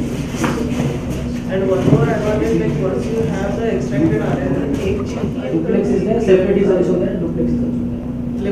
है, scrub types है, nowadays. Sir, we are having this machine in our MGM And machine. another beauty is, sir, we have coated IPC in our cartridge. This red color dot it is showing inside. You can see the red color dot it is internal process control. So that what we are seeing on the strip also now, the band falls positive. So like we are also getting the graph of negative control gives the positive control is already giving you the opportunity that extraction procedure is carried out properly. That we are assured that extraction is going on properly. If it is the sample is negative, the graph will show that it is happened properly, so that you can satisfactorily show the result. So if the sample has the inhibitors, that can be identified with the thing if the sample is not extracted because there might be some inhibitors. So that's the reason it's a false negative report. Even in COVID, we had a RNA that which is from so it is a process that the sample is properly collected so that the graph will show that RNSP is giving amplitude. It is not using this sample. हाँ, ये तो single One time use. एक साथ करना तो sample में तो contaminate हो गया तो we can not use for the cost में बढ़ जाएगा इसका हाँ 650 rupees से we are including everything, so it is very cost effective. Patient नहीं देखते हो ना, पेशेंट में अफोर्ड कर सकता है, पेशेंट कहता है 50 रुपए मैंने टेस्ट कर दी, 100 रुपए में कर दी, वापस 1000 रुपए ले लिया। सर कुछ दिनों के बाद आएगा 50 रुपए में PCR। जैसे कोविड में शुरू में फर्स्ट किट जब हमने लिया था, that kit was खाली BTM was 500 rupees one, उसका फिर 19 rupees या उससे भी कम हो गया था। ये पता है ICMR ने पूरा हैंडल किया कोविड को, देखा हम लोगों ने हेडक्वार्टर से इसको कैसे परचेज किया, किस कहाँ पर किसी कहाँ से कैसे लिया और कैसे हमने डिस्ट्रीब्यूट किया, ये तो सबको पता है। और डेली ये होता था कि मैनेजमेंट कैसा था, मिनिस्टर के पास जाकर के आज ऐसा मत करो, आज ये मत खाओ, आज ये करना है, आज ये नहीं करना है, ऐसा टेस्टिंग करना है, ये तो पता ही सबको। We had seen the documentary also. हम लोग हमारे ICMR से 36 लोग मर गए, 36 साइंटिस्ट, 36 डेथ हो गई है, इंक्लूडिंग NIT पूरा सा। कौन सी? हाँ, recently कोविड वाला। Suvarna Joshi was the actor. Vaccine war। Vaccine war। ऐसा ही वो रियलिटी है। This is the random analysis. If you have done, so for example now you have ordered the thing, if you want to do a MD, then you can independent from the second. But what you are asking now that in the single sample now what you have extracted, in the same extraction you want to do the COVID and viral load the disease. So that will so that will not happen because the sample types are different. For the COVID Leadership can be there with 2-3 targets, but अभी नहीं। Like malaria, dengue, सारे viral diseases. As a panel testing, so इसमें panel testing का limitation period we have only 3 channels. One is dedicated for the IPC and the rest 2 is for the target. So maximum 2 targets we can include in this. Likewise, dengue Jeejeebhoy, 1 channel goes for the IPC, 1 for dengue, 1 for dengue. So at a time 2 targets. So जैसे अपना conventional thermal cycler है 3 channel 5 channel, से 3 channel में आप उससे ज़्यादा कर ही नहीं सकते। अगर 2-3 टेस्ट है तो इसका कॉस्ट करोड़ है, 2-3 टेस्ट है तो एक्सट्रैक्शन कॉस्ट क्या होगा, अगर एक ही टेस्ट है तो उसका cost And you get everything with that, ना? You are not counting the cost of the tips, you are not costing cost of the wires and everything. Everything is there with you. Even small people also have product for to stick into And major advantage, government has supplied under the TP program these machines for n number of places. So you just have to purchase the kit for other infection. So that is the reason why I said like I should have a demo for this. You don't have to invest in the machine. Other important aspect is that you don't require online APIs or anything extra system. It's already battery operated. So field also you can field applicable. Yes, field applicable. Extra infrastructure करने की कोई जरूरत नहीं. If you get install the system, सिर्फ vibration free होना चाहिए. That is our requirement. Best free environment होना चाहिए, vibration free होना We चाहिए. had a van also. In van setup, you can get a digital portable X-ray also. We do have. And after that, suspected cases are getting positive test X-ray. You can confirm with the PCR within the same van. And the van is rotating around all over the places. So already African countries, they have our van setup also, and in Delhi also and some other places also we are deploying the van setup also. And we had also come in with the breast cancer screening, that detection of thermal temperature scanning machine, so that you can just check the thermal scanning based detection with AI intelligence.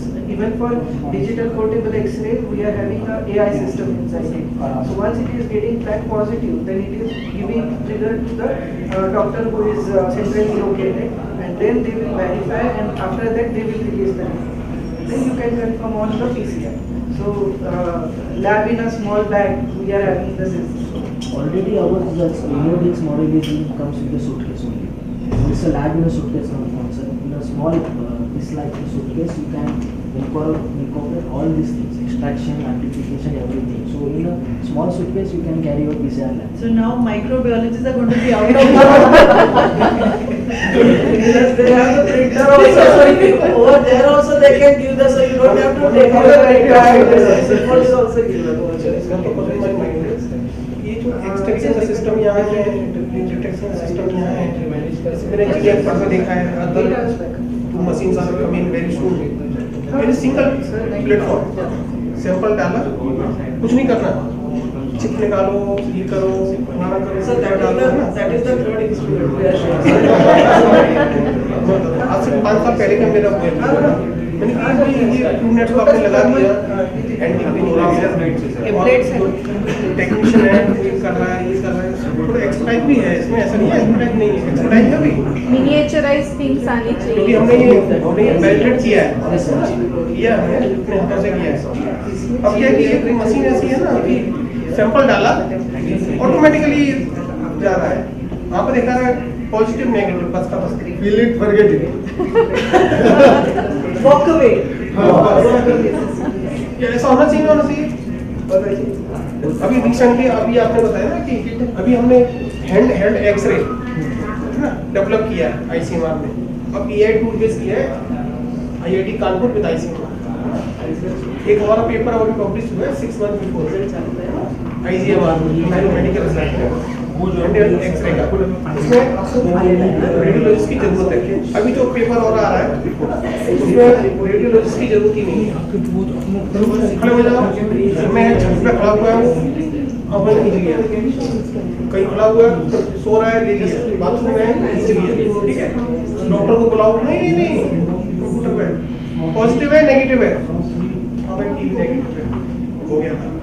अब radiologist बैठे हुए out of job, जैसे microbiologist बैठे रहेंगे. अब ये अभी तो मशीन का वो हो गया ना. अभी तो मालूम क्या टेस्ट करा के रिपोर्ट क्या है, नेगेटिव पॉजिटिव. मशीन के इस पर बिलीव हो रहा है ना. पहले तो हम लोग देखते थे माइक्रोस्कोप में क्या साइज है, क्या वो है, फिर कल्चर सेंसिटिविटी चेक करते थे. तो ये वाला ये मशीन जो है ऐसी अवेलेबल है, आ गई आपकी. We are also developing in our pipeline, so soon our validation will start.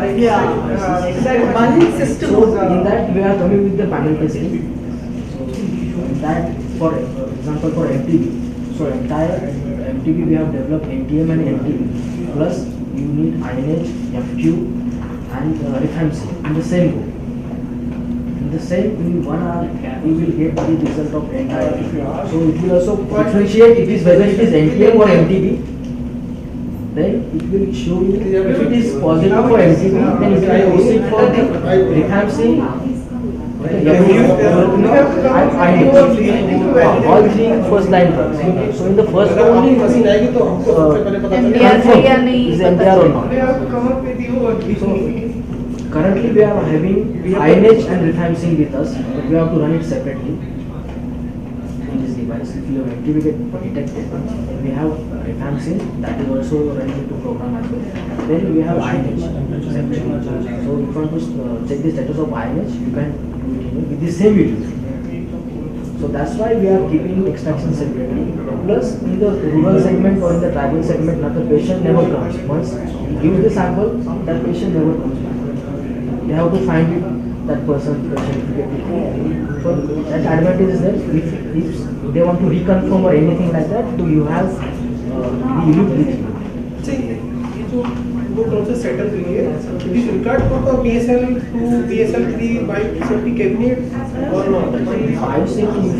क्योंकि मैंने देखा है ऑल ओवर इंडिया में हम जाते हैं जहाँ PSC CSC पर लगी हुई है वहाँ पर नहीं है, और PSC CSC कंडीशन आप देखोगे ना, स्कूल सब खुले हुए रखे हैं, किसी को पता नहीं है, टेक्नीशियन को जो बेटा क्लीनिंग ना लेनावाइट अभी रेजिस्टेंट आ रही है, उनको पता ही नहीं है। सर बेसिक और आप कहते हैं कि इसमें पॉकेट वाला है, फुल एप्लीकेबल है, there no need for the biosafety cabinet, नहीं है तो नहीं है। अब यहाँ पर सैंपल अगर कोई MDR को खोल के रख दूँ, तो we have the repository centre, we have more than 10,000 strain available for MDR, XDR and 180 species of microarray. We have gene bank है ना, ऐसी बैंक है हमारे यहाँ पर, और उनको सॉलिड कल्चर मीडिया में उनको बैंक में डिपोजिट किया जाता है, हर 6 महीने के बाद उनको ट्रांसफर कर रीकल्चर दूसरा मीडिया बना करके, और उसकी एक जैसे बैंक कैसे जाते हैं, तुम्हारे खाता नंबर क्या है, इतने निकाल लिए इतने रहेंगे ना, ऐसा हमारे यहाँ सिस्टम है पूरा। तो ये जो सिस्टम के लिए देखने के लिए पहले तो रेफरेंस स्टैंप है चेक होता है, तभी क्योंकि उनको जो मशीन आई थी ना, उन्होंने बोला था कि IQ टेस्टिंग ये पूरा उनका है, IQ है, उनकी मशीन में IQ था। अच्छा, इंटरनेट पर Anybody wants to try and they are having the thing. So those who wanted to see कि वो extraction वाला कैसे डालना है, you can try it out. ये भी कुछ दिनों बाद खत्म हो जाएगा, देखना ये जो मशीन है ये कुछ दिनों बाद खत्म हो जाएगा, जैसे मैं बता रहा हूँ ना ऐसा ही आएगा। वन इक्विपमेंट सैंपल डाला, then go to automatically then result positive negative। जैसे जीन एक्सपोर्ट करना है।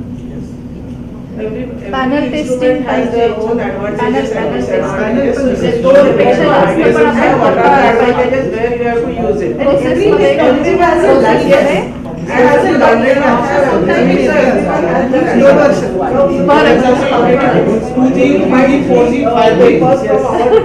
after that 6G one is dengue chikungunya, so with the dengue positive patients, those which are rapid NS1 positive, we think कि rapid है तो बेकार है, it's not that serious, but those who to monitor, we cannot monitor all the dengue cases.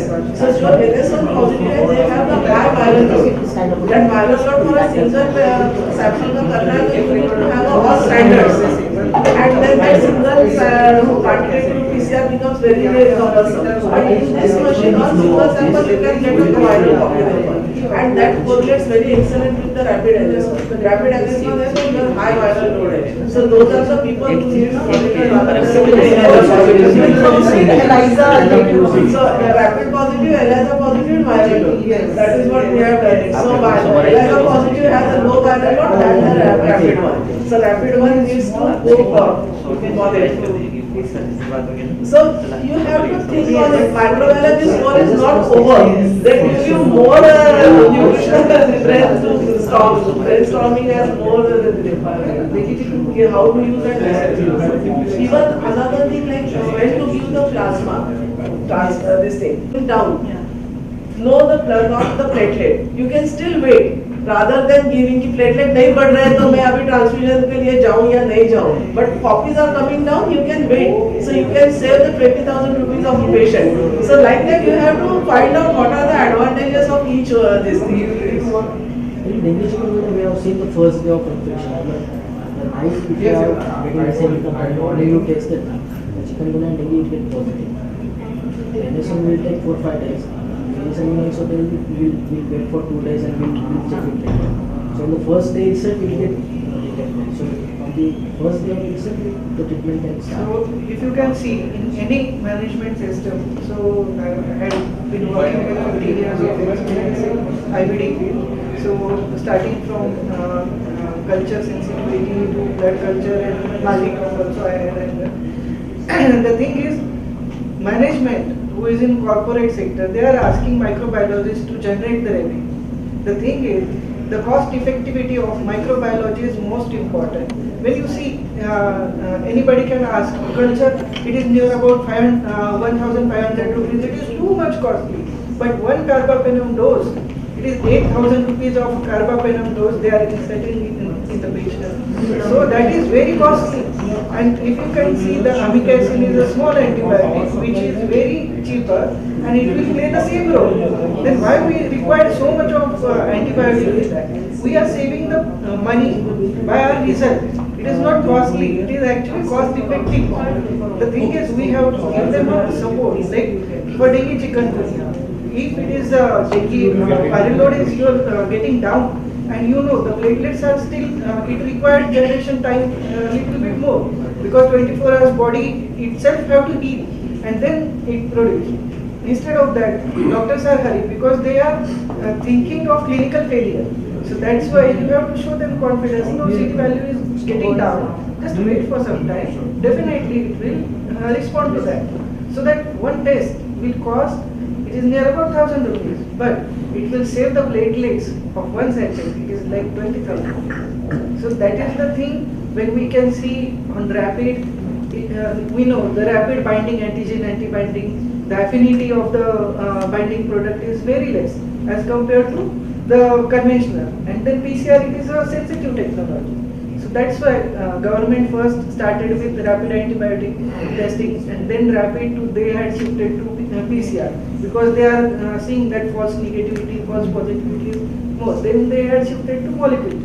So that is the thing. And thanks to COVID also, that people are now generating that awareness of molecular biology is getting generated, and everywhere molecular setup is there.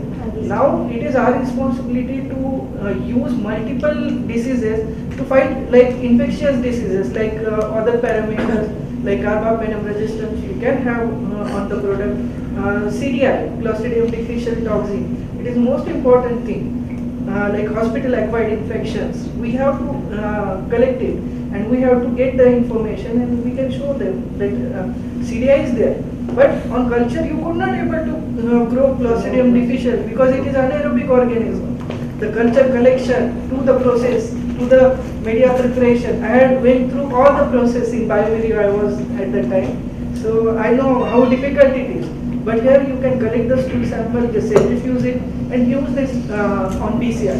With not only detection of CDI, it will give you a toxin detection also. So that CDI might be present, but it is not causing any effect. So whether it is showing really the disease forming gene, it will also reflect. The thing same, breast cancer screening, even for HPV, it is very rarely people will go to the gynecologist and ask for HPV screening. We have to educate the people that HPV is most important thing. The vulnerable population is there and we have to screen it by proactively. Like in my hometown, I will definitely tell you a game changer story where it is a Sarvankash package. In that, after 35 years, after menopause, there people are screening all the woman-centric parameters, where HPV also screen, where gynecological parameters, like immunoparameters also, biochemistry parameters also, and other parameters, and PCR. It is Sarvankash package which all include breast cancer screening, then HPV screening, then other parameters are also screening, like thyroid also in that, and progesterone, estrogen, all parameters are also checking it, because estrogen level, if it is getting elevated, it might be causes of mood swings, other sensible things. So that's why it should be included in our package, and it is our responsibility to deal with it. And we have to educate the people that HPV screening is also important. And recently, Dr. Sudha Murthy in Lok Sabha also discussed the HPV screening and importance of vaccination. At the same time, we were conducting the seminar on HPV, and we are very fortunate we are going on right track. So that is the thing. 14 minutes. So you can show the results of previous. We go upstairs for the tea where we can discuss it and then come back. Okay, and then we can check the Google test is ready by that time. We'll see how the machine is doing and we'll start the microarray. Okay, because they are doing the setting where the temperature is maintained at particular degree. So we'll just go upstairs. Our PG will take you upstairs. We'll wait for 30 minutes. So now we can. There is another speed also on this DNA test. Opportunity to shift my things there to sometimes some people don't realize instrument can be shifted. I know you are here and I am here. 100% but sometimes it's reported DNA remains within the body for 3 months also. Just like there will be public, once you are positive, once you are treated, then there is again no need of protection. Because after 3 months also it's not positive.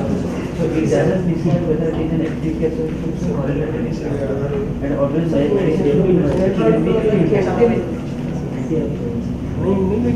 that is also the presentations as such, and then one by one we can have the hands-on thing. Okay, because now for the microarray they are having a temperature sensitive because they want to have the buffer at 51 degrees temperature, and it was our mistake that we could not have it in a lab. Because of the 2 days thing and shifting, only one workshop continuing over there was a logistic problem. So we switched this workshop also over here, so that becomes easy for us. But in that, all the equipment which were required for his microarray, I could not brought over here. So that he managed fortunately to have the temperature sensitive buffer. So I thought let him finish his hybridization thing. And then we can move on to the hands-on of our Google and the TrueNAT, whichever is this thing. We are Indians, ma'am, and we can manage. We can manage the show, right? So that is why we are successful worldwide. He is from Future Diagnostics, Mr. Hemant Verma, and he will be showing us the microarray. As we said, like we will be going one by one from simplest to the difficult one. We have seen how, without doing temperature change, how to do isothermal PCR and just see the results in terms of indicator. Positive आया है तो green red होगा, negative है तो blue होगा, like that. He will show you the instrument how it shows the result. Then we move on separate isolation of extraction from the sample. That extract can be used for multiple testing. So that we see it into that. We move still further that how to go for detection of product. As sir has mentioned it, there are various systems which we can do. In conventional PCR, what we have done is, we have done the gel electrophoresis, but it was time consuming and it was like very rough estimation of whether we get the product or not. Then we move on to the fluorescence to achieve more sensitivity, like Sabagreen. But in Sabagreen, it just will get attached to the double standard. Again, we don't know whether it's the right target where it has attached or not. Only fluorescence will be the thing. Then we move on to the Tachman chemistry to see like whether the target is there or not by having a probe with the fluorescent. That chemistry sir has explained to you. Still further we can move, and that is the microarray. So in microarray they will be doing it from the clinical sample. The PCR can be done, amplify the nucleic acid, and then put it on the chip. Or what we can see in the microscope slide with multiple spots where you can have the n number of primers, single-stranded DNA, and whatever the complementary DNA is there in the patient sample, it will go and attach there, and then you just have to add a detection system like ELISA, and you will get a product. So he will demonstrate you. It's a very unique and very small unit. What we have learned hybridization was a very cumbersome and this thing. The moment last year when I saw this, I said yes, this next year I will have this in my workshop. So over to Hemant. Thank you very much, ma'am. Thanks a lot. I was quite good enough to reach everybody. I'm Hemant Sharma, working as a director for a company known as ADT India Technology Private Limited. This is Advanced Diagnostic Technologies actually, and then we have named it as AD. We are a sole distributor for many companies in India, among which one of the company is Master Diagnostica, which is a part of a group known as Vitro. We also represent many other companies which can be seen if you are there for the next 2-3 days. We have a stall here. So you can join us and we can tell you about the other products that we represent. To cut short, I will talk about today and we'll do some hands-on work on this Master Diagnostica, which is multiplex PCR with microarray chip. So what basically it is? So I just give you a little brief about the company.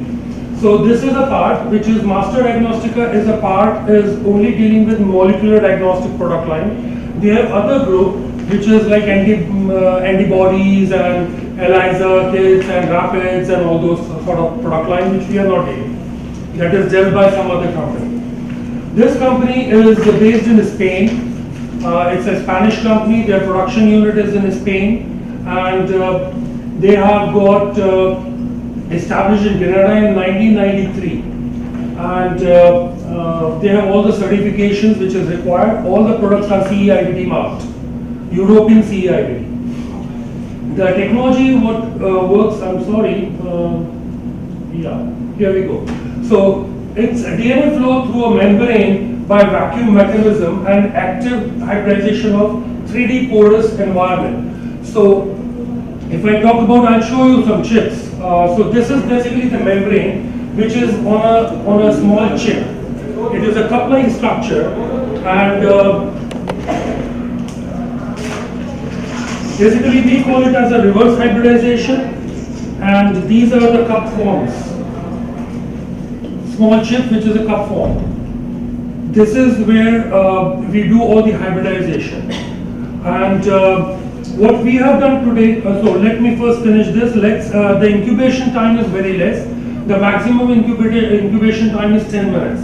That is for color development. And very sensitive. Then I'll also tell you the features in between when I'm showing you the results, because that's where it's hardly a 2 minutes job. Now in this, my mouse is, yeah. So I'm switching the presentation now. So this is what we have. It is a multiplex PCR system in a lyophilized format. Then we have rapid results. That means the result, because the software does the result analysis, which takes hardly 2 to 3 minutes to read a complete chip. Now one chip means one patient sample. Yeah? And there are many products in which DNA isolation is not required, which I'll tell you in a few slides. There are platforms.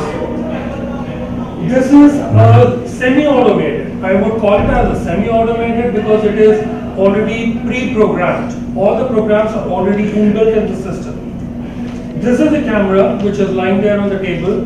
That is connected to your laptop where the software will be uploaded and does the analysis. And here manual pipetting is required. Yeah?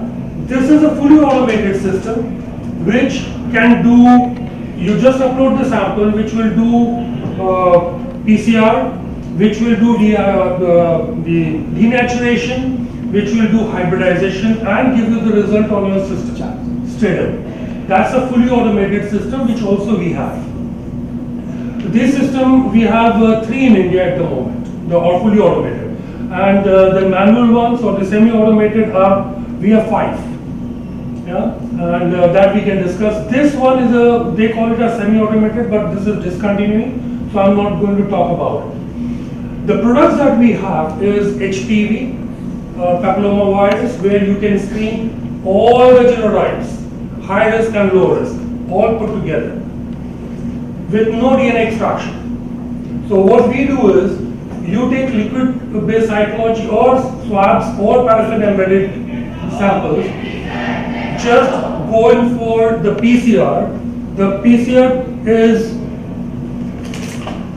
a lyophilized strips. Now these strips are 2 to 4 degree, and there are 2 strips, one pink color, one white color, because the number of genotypes is too high to have a multiplex PCR in one tube. So it's divided into 2 tubes, and the color is just because you do not mix up whether I have taken this tube or that tube for one sample. So you take one tube for one sample, take your sample, just put 30 microliter, go for PCR straight away. And it's a conventional endpoint PCR, it's not a real-time PCR. So any PCR machine can be used to do a PCR. After this is the HPV, the other part which I am not going to repeat again and again because that will be a repetitive. So there are 4 controls here, 3 controls here and 1 control here. This I'll show what these controls talks about. These are basically hybridization control. One is human housekeeping gene and the other one is your PCR control, amplification control. And if you look into the genotypes now, 1618 is here, and also you will find 1618 here. That means every genotype is in duplicate, and it is true for all the kits that I am going to talk about. Now what happens is, if only one spot gets a color, but the other spot misses it, the result will show that it's a negative sample. It will not call it as a positive. So it's a self-confirmatory that both the spots should get highlighted. Then only it can be said as a positive for that particular genotype. Yeah? And this is true for all the kits that I'm going to talk about now. So this is the best part of it, that in HPV you do not need any DNA isolation. Now comes STD. Here also we do not need DNA extraction, and then there are 12 STD pathogens, and these are the sample types which can be used without extraction. Just upload it onto the PCR tubes, go for endpoint PCR and go for hybridization. And these are the pathogens which are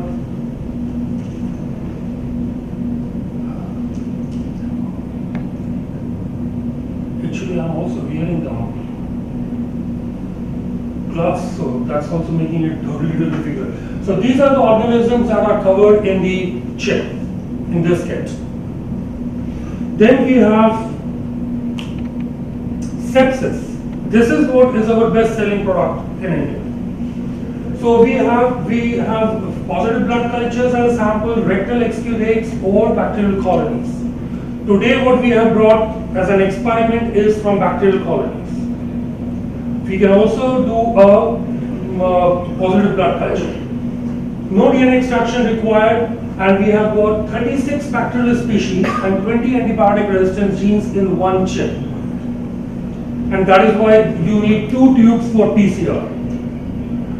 These are the pathogens and antibiotic resistant genes which are covered in this chip. So it covers most of the important bacteria which causes sepsis. And you do not need to wait for long. You just take a blood, go in for culture. As soon as it says that this sample is positive, now to identify, see Bactec or Vitec or whichever company you have, it takes more than 14 or 18 or 24 hours, and certain bacteria take much more longer to identify which bacteria is causing the sepsis. But here, as soon as your Bactec says it's positive, you can immediately take that sample, go for this system, and you will come to know which pathogen it is. Because it is DNA based or PCR based. Yeah, ma'am. So do you, from a positive flag bottle, do you take out the broth and then you go ahead with it? Oh yeah, you take the blood, the positive blood, whatever is grown there, you just take it. We need only say 100 microliter or yeah, maximum 100. That's very high side I'm talking about. You take much more small. There have been questions, and this question will keep coming, which I'll be talking during a little while once we finish the product lines, because otherwise it will take too long. Yeah? So after this we have, because we have to do hands-on also, which is going to be a little time consuming. So I'm skipping things right now, but I'll talk during the experiment. We have meningitis, that is bacterial CNS, but in this we need to purify our DNA from CSF samples and go for PCR and then do hybridization. Yeah. Then we have tick-borne. So in this also we need to isolate DNA from the different type of samples and go for PCR and hybridization. Then we have respiratory panel. Again, DNA isolation is required in this, DNA and RNA both. It should be nucleic acid because there are many which are RNA based viruses in here.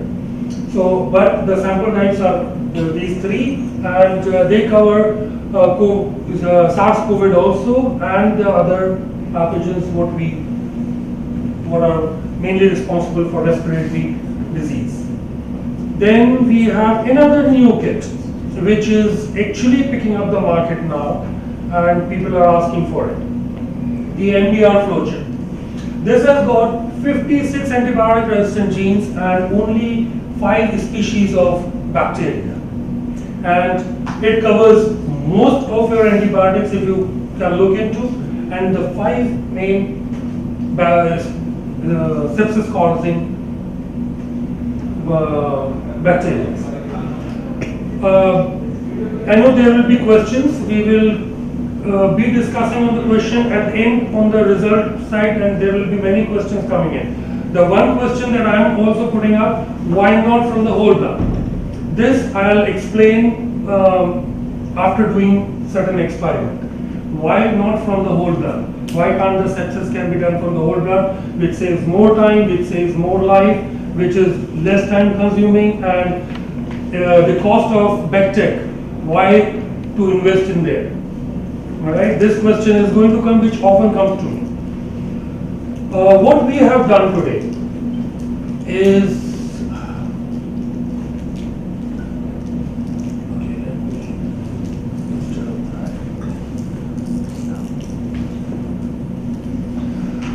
to save the time, what we did today was a little, we did the PCR day before yesterday and kept the PCR product ready. Just to give you a little brief on the kit insert for sepsis, this will take only a few seconds. I'm sorry I didn't open it. I should have kept it open. Sepsis lyophilized. I'll show you the results also. I have all the results in the computer. I have the chips. We can read the chip later. So this is the kit insert, and these are the pathogens and genotypes. So mostly they use 16S/R DNA and CPSA, and you can know what the particular gene targets are being taken for doing the assay. Then test of the principle I've already discussed. I'll skip this a little bit. These are the components. So we have one kit is for PCR. This one is a PCR kit which remains at 4 degrees. You don't need -20 for that. And this is for hybridization, all the buffers and the chip for hybridization. So what we have done is completed a PCR.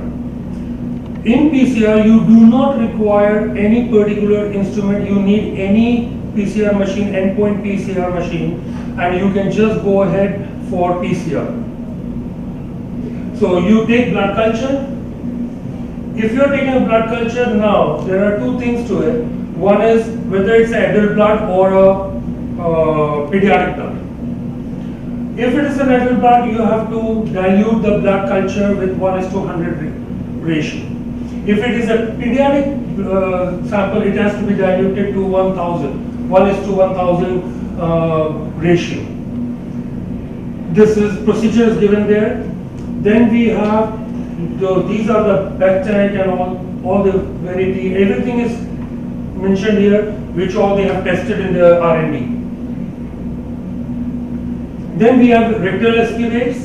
So how to go about the rectal exudates? That's also given. We have done experiments. We have seen the results. It is 0.5 ml of the double distilled water. Just put a swab in it, 500 microliter. Shake it well. Take it. One is to do a dilution of 1:50 and just go for PCR with a 30 microliter. This is for rectal exudates. You can also do DNA isolation if you require. Then we take bacterial colonies, which we have done. So we got 3 bacterial colony plates, and we just took the colonies, put it in the DNA-free DNA and RNA-free water, which is given in the kit, and we go ahead with the PCR directly after vertexing it. And now we start with the hybridization. So the first and the basic fundamental point is that buffer A has to be kept at 51 degrees before starting the hybridization, at least 20 to 25 minutes before. As ma'am said, we could not manage that, so this is an Indian style of managing 51 degrees. Sorry for that, but please accept it at the moment.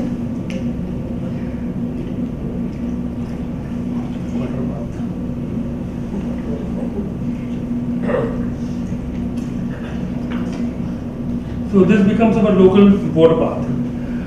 Okay, when we start the machine, there are a few parts of the machine. One is this, which will require during the color and this thing. Then another one is to create a vacuum. This is the plate.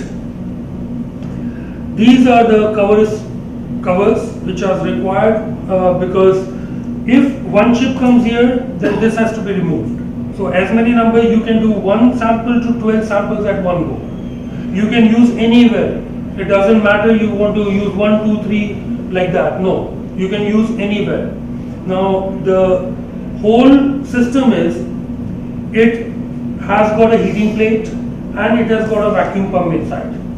So it sucks the liquid. In ELISA, if you remember, you take the plate and tap it and then leave it in the room and then again mix and then tap. So you don't need to do in here. You just, it automatically sucks all the liquid and throws it in the waste bottle. It will collect in here.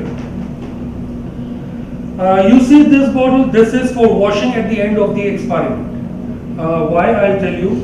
And this is for washing the wells here. So this instrument is basically, there are tubings inside, which is like one tube connecting these and these, and the other tubes are connecting vertical to throw them out.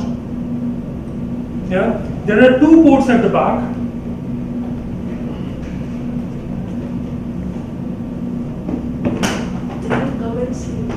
No, that's fine, ma'am. Let them be comfortable. So there are 2 ports here. One is for throwing the waste from here, and the other one for cleaning, yellow one. Yeah, this is used only when you do the cleaning at the end of the experiment. This should be connected always.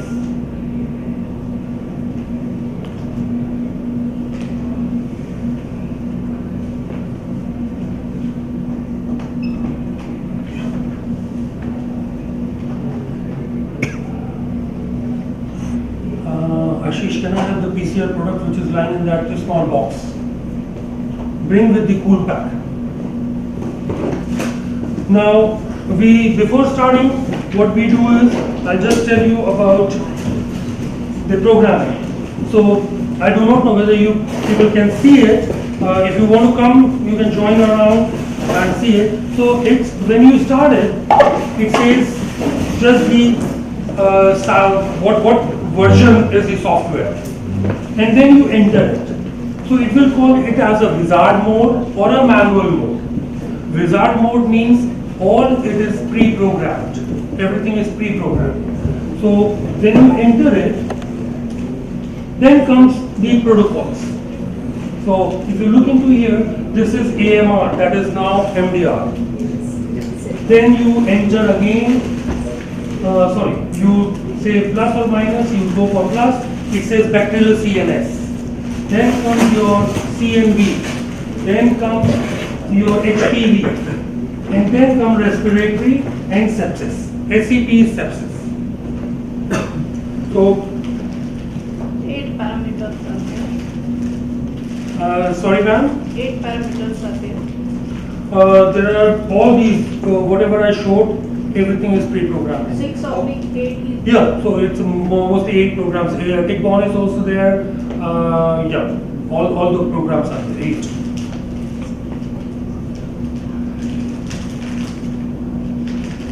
So this is the PCR product. I showed you that there are 2 tubes. What we do, this has to be kept. Okay. No, I think it's fine. So what we did, the 2 tubes, what we did the PCR, we mixed both after the PCR. We mixed both the tubes into one tube and then went for heat shock. So you do 95 degree because double stranded DNA has to be brought into single stranded. So we do a heat shock where we go for 95 degree 10 minutes and then cool it immediately onto the ice. This is that product, the last product. Unfortunately, we just to give you the brief, we have to do a PCR earlier. Now I am going for the sorry. shock and rapid cooling.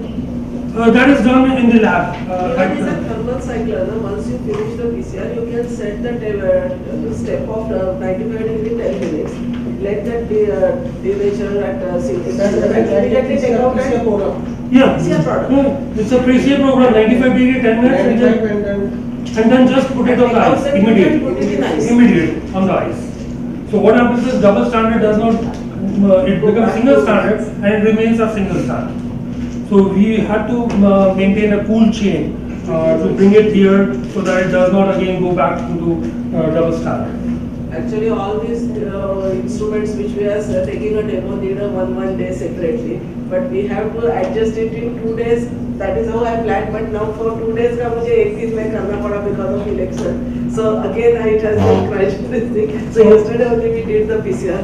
Yeah, that is why we just I came early because of that, so that we have see there are 2 tubes, as I said. So there were 2 tubes which I showed you also here. You can see them. It's a lyophilized, so nothing is going to happen to these tubes. Even at generally it is kept at 4 degrees, but nothing happens in the room temperature also for certain time period because it's lyophilized. Now for hybridization, we proceed from. This picture is same, like? Yes. But they are 6 and 3. Well, we have taken 3 for the PCR. We took 3 samples. So it's a basically the strip tube जो आपको 8 strip tube जो मिलती है, it's the same. So yeah. This is a program for the PCR. Now we are shifting to hybridization here, and I will just let you know.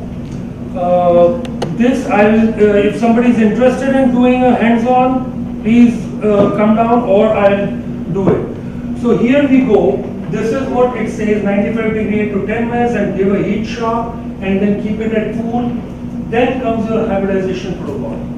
So first step is 300A, which is kept at 51 degree. This has to be maintained at 51 degree for up to this step F. So this has to be kept at 51 degree till F step. Hybridization with the ready-made probe or something? It's a the chip has got all the probes. Yeah. So where the chip? Chip. Where is my chip? Chip Chip has already coated with a probe. Yeah, these are coated. It's something like ELISA, I would call it as. They are or microarray chips. So these are the chips. What we do is we have selected a sepsis program and we say enter. Now select the number of samples. So we say 3 samples. Now what we do is, we just take it out, take the 3 chips. I have numbered them as 1, 2, 3 because we already have 3 samples which are also numbered as 1, 2, 3. So there the number is 1. We take 1 cover slip out.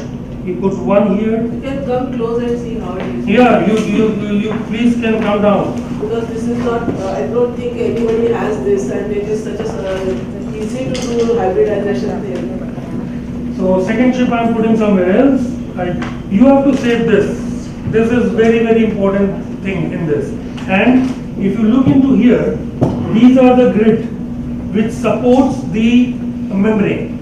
Because when there is a suction, the membrane should not rupture. So this is the grid. And there is a red colored O-ring which fixes it properly. So these are some important parts. If this you lose, that means you have to buy the whole set of 12. Because what happens is, if this remains open and you keep 2 chips here, this will start sucking the air. Your efficiency of vacuum will not be that good enough. Yes? And then I take a 3rd chip and keep it here, numbered as 3. Here randomly you can keep it anywhere, wherever you feel comfortable. Yeah, all are same. So you can, there is nothing different in here. Now this is, well, just to tell you that randomly you can choose. You can also choose like this. This makes more difficult for pipetting. When you do it here, the pipetting is more easy. So it depends on you how convenient you feel like. So it doesn't matter. Now you close it. बैठ जाएगा ma'am. ये actually chip बैठ गई है इसी पे. Now this goes in. Just press it. Turn it clockwise. It's fixed. Now there is no, because there is a gasket around, it will not allow the air to get sucked from here. So we have taken 3 chips now. We say enter. It says 3 chips put, yeah, enter. Then it says preheating, start preheating. You say enter. It started preheating. So it will come to 51 degree by the time we are here at 51 degree. Now what I'm going to do is, this is, you take 230 microliter of the 51 degree of buffering and mix your PCR product in here, which is around 50 microliter. So the total volume becomes 280 microliter. That's the only time when you need a short pipette. The rest of all the steps will be 300 microliter. So 1 ml pipette. That's all. So I'm going to do, and thanks to Google guys for giving me these tubes, because we forgot to bring Eppendorf. So I'm thankful to them. So here we go. This is hybridization buffer, sir. A is a hybridization buffer. Ashish, You are going to sit and put it? That's fine, ma'am. That's fine. Okay. Yeah, you go this so that you इसका can पानी इसमें डाल के और गर्म पानी डाल दो. Usually for blood culture bottle, once it show the pip, we usually take it out and put it on microscope, this thing, so it just gives you the ID, but not the sensitivity. Advantage of this is that in addition to ID, it will give you the same 1 hour. It's a real, we have taken the actual bacterial colonies for PCR. These are empty ones. These are Eppendorfs. You can consider as Eppendorf 1.5 ml. That's all. So these are actually the. We have to buy them separately. Which one? Buy No. them. This is up to lab में 1.5 ml use करते हैं हमारे Eppendorf. No, there is nothing now. Actually ये बताया ना Google से borrow किया. We have taken these tubes, borrowed from them because we forgot to bring the Eppendorf tubes. So we just borrowed them. कल शाम को सब shift करते समय Eppendorf tube. And then we add 50 microliter of, I have set to 50 microliter. So 50. Only 50 microliter of the PCR product. So this is tube 1, 2 and 3. So one will go in one.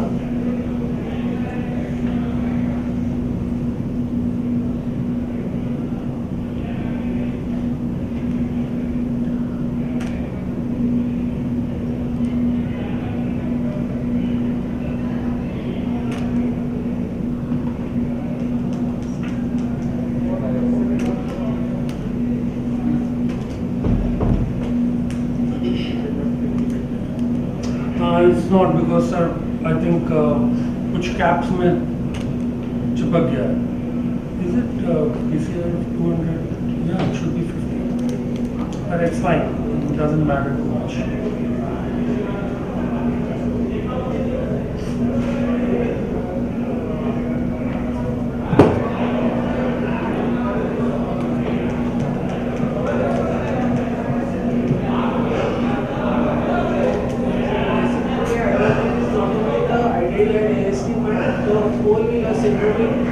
Pathogens in one shot only you can go. Yes, Otherwise you can have a separate Malditoc में 3 minute में मिल जाएगा.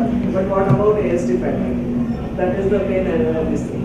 So for meningitis and STD though we just teach to the student like these are the pathogens. But I really wonder how many of us has really identified it in microbial lab that these are the pathogens, or even by PCR also. We don't have that many cases. So this is a good panel they have. Now, if you look into the chip, if you want to look into the chip, once it is preheated, you start seeing the grid. How the grid looks like.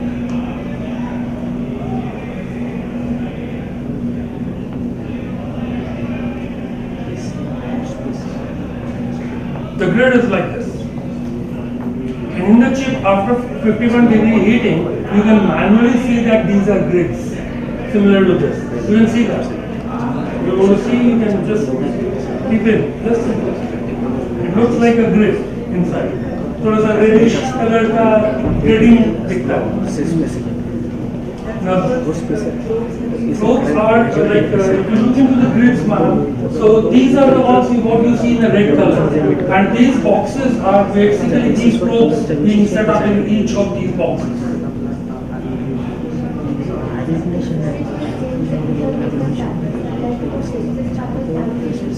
Yes, absolutely. Absolutely. The grid will be different for each parameter. Each parameter, at each parameter. Yeah. Madam. Excuse me. It is showing? Yes, reddish, not all but all the liquid. It's not Spot हुआ है ना probe. Yes.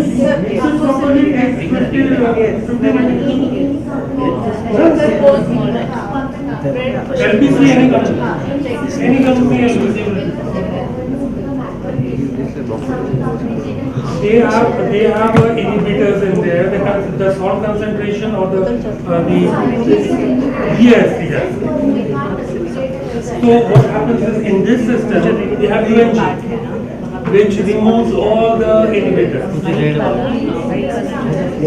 You can use. Yeah. The cost I'll talk in the last.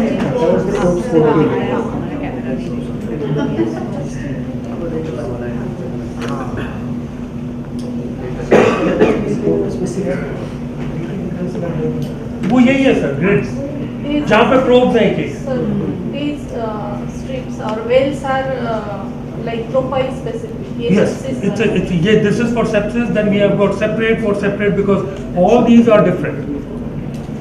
The probes will be different. The number of probes in each parameter will be different. So all will be different. Now, how much is the time remaining?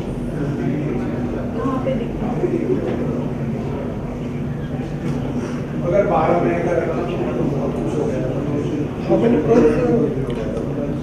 ये सारे sir PCR mix, sorry? नहीं ma'am वो last washing yes ma'am. So PCR mix yes sir sorry I couldn't how many probes are there? These are as I said 36 plus 40 bacterial pathogens and almost 30 or 26 of these antibiotic resistant genes. In sepsis. In one chain. Yes. PCR mix, enter. Then we have denatured PCR product. We have done that. Enter. Then up to 51 degree. Yes, it's up to 51 degree. It's going on. This is beeping. That means it's going on to 51. 40 to 43. Yeah, ma'am. अभी आ जाएगा 2 minute. Now once it comes to 51 degree, we have to add buffer A, and then it automatically sucks and throws it, and then we add, this is hybridization. We have already added buffer A and In this, so PCR is ready for us. Our PCR product is ready to upload.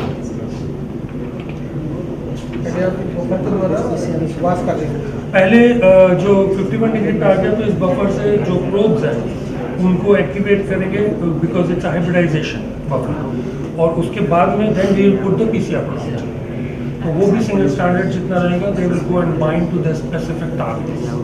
आपकी उसके साथ वो water bath भी आता है? नहीं ma'am, water bath हर lab में होता है चला. Every lab has got water bath, so we generally don't. But if you want, we can try it.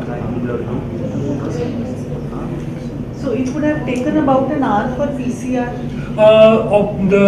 It depends on PCR machine, ma'am. Okay. But generally, it's 1.5 to quarter to 2 hours. 1 hour 45 minutes. And plus the maximum 1 hour for hybridization. So 2.5 hours or 2 hours 45 minutes for the whole experiment to be completed. And the time for backtech or any positive culture to show positive. That's all. You can use the bacterial colonies, you can use the rectal exudates, so which does not need that much time either. And any particular reason why you said for certain samples you need to extract the DNA? And for that is not for samples, ma'am. That is for the different type of parameters. So respiratory, you need DNA, RNA. So for CSF, what was the requirement for DNA extraction? Just to concentrate it? No, from CSF, because you cannot do CSF directly on the PCR. There are many inhibitors, there are many things, and it's very. So you cannot go for endpoint PCR directly. So that is why you need to have a DNA RNA. And in respiratory, you need both DNA and RNA. And it's. Well, you can do that, but that means you want to say that DNA separately, RNA extraction separately, and then club it.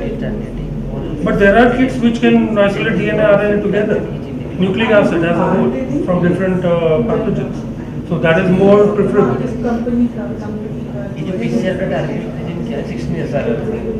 Well, अलग-अलग gene का अलग-अलग sir, जो kit insert में मैं दिखा रहा था आपको, so every जीन सबका अलग.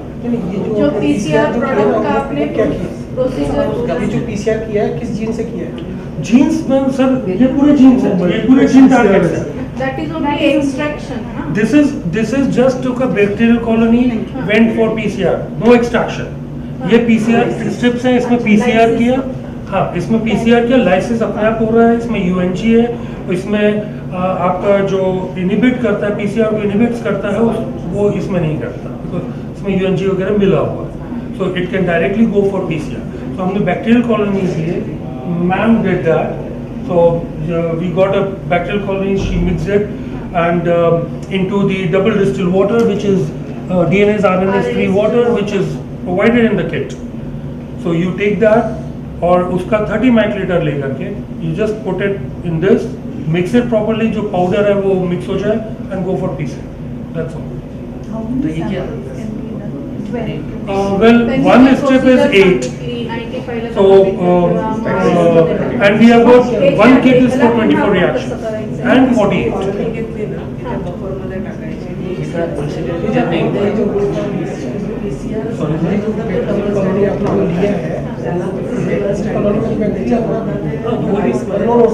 बिल्कुल हमको भी नहीं मालूम उसमें क्या था, तभी देख रहे हैं. एम्प्लीफिकेशन जो किया ना उसमें किसका किया? सर जितने टारगेट्स हैं उनका एम्प्लीफिकेशन किया, क्योंकि इसके अंदर प्रोब्स हैं, इसके अंदर प्रोब्स एंड प्राइमर्स हैं जो अलग अलग बैक्टीरिया टारगेट जो आपको लिस्ट दिखाई थी कौन कौन से बैक्टीरिया और कौन से एंटीबायोटिक रेजिस्टेंट जीन्स हैं उसके प्रोब्स एंड प्राइमर्स इधर है। तो ये 1 2 3 4 ही है ना? नहीं सर, एक में ये एक पेशेंट का है, एक पेशेंट का एक है। Now let me clear it. Procedure एक बार बता दो पहले से तो मालूम पड़ेगा। मैं अभी वो प्रोसीजर ही बताया एक्चुअली नो प्रॉब्लम सर, मैं अभी बता कंफ्यूज हो रहे हैं कॉलोनी में क्या था? सीसीआर किया उसमें क्या था? So colony लिया तो it has abundant DNA. ये देखो, ये देखिए I'll show you this. मग ते इकडे यूज कर इमिजिएटली गोल करायचा आणि मग ते गोल करायचं त्याच्यासाठी हां अब ये देखिए sir, this is a sepsis panel.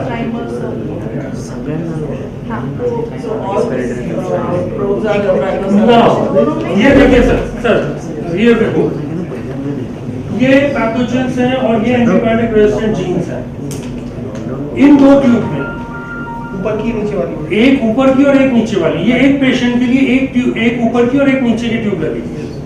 इसके अंदर इन दोनों में अलग अलग ये पूरे टारगेट्स का प्रोब एंड प्राइमर है ऑलरेडी। अब आपने क्या किया, जो बैक्टीरियल कॉलोनी थी, जो प्लेट है, प्लेट में से आपने स्ट्रीक किया, उसको वो डबल डिस्टिल वाटर में इस लूप को अच्छे से मिक्स किया, उसको वर्टेक्स किया, उसमें से 30 माइक्रोलीटर निकाला, एक ट्यूब में डाला, उसको अच्छे से मिक्स किया। एक पेशेंट पे एक में, एक पेशेंट का एक हाँ जी, एक कॉलोनी का 30 माइक्रोलीटर इसमें और 30 माइक्रोलीटर इसमें, दैट मींस एक पेशेंट या एक प्लेट। तो इसमें हमें कॉलोनी कल्चर कॉलोनी से लेना जरूरी है कि क्लिनिकल सैंपल डायरेक्टली भी करना है? Direct sample. That is what I said. इसमें मैंने जो आपको दिखाया था, इसमें आप बता जैसे बता दीजिए, नहीं वो इजी रहेगा सर आपके लिए। ये देखिए, इसमें आप बैक्टीरियल कॉलोनीज ले सकते हैं, रेक्टल एक्सुडेट्स ले सकते हैं, पॉजिटिव ब्लड कल्चर ले सकते हैं। कल्चर लेना जरूरी है। पॉजिटिव, यदि ब्लड से बात कर रहे हैं तो पॉजिटिव ब्लड कल्चर चाहिए। उसका रीजन है क्योंकि जो होल ब्लड है उसमें इतने इनहिबिटर्स होते हैं कि आपका जो सेंसिटिविटी है और स्पेसिफिसिटी है इट गोज कंसिडरेबली डाउन। तो आप इसमें सीएसएफ की बात नहीं हो रही, मैं सेप्सिस की बात कर रहा हूँ। हम अभी केवल सेप्सिस की बात कर रहे हैं। हम अब we are now don't we respiratory, meningitis, tick borne, वो डिफरेंट है। अभी अपन जो कर रहे हैं यहाँ पे वो सेप्सिस है। What we are doing right now is sepsis. So these are the pathogens which are in one chip. और इनके different targets, कौन से gene targets है, that is there. Now just 1 minute. Now this is beep. Beep means done 51 degree. Now we have to dispense 300 microliter of reagent A. So we go for reagent A, 300 microliter.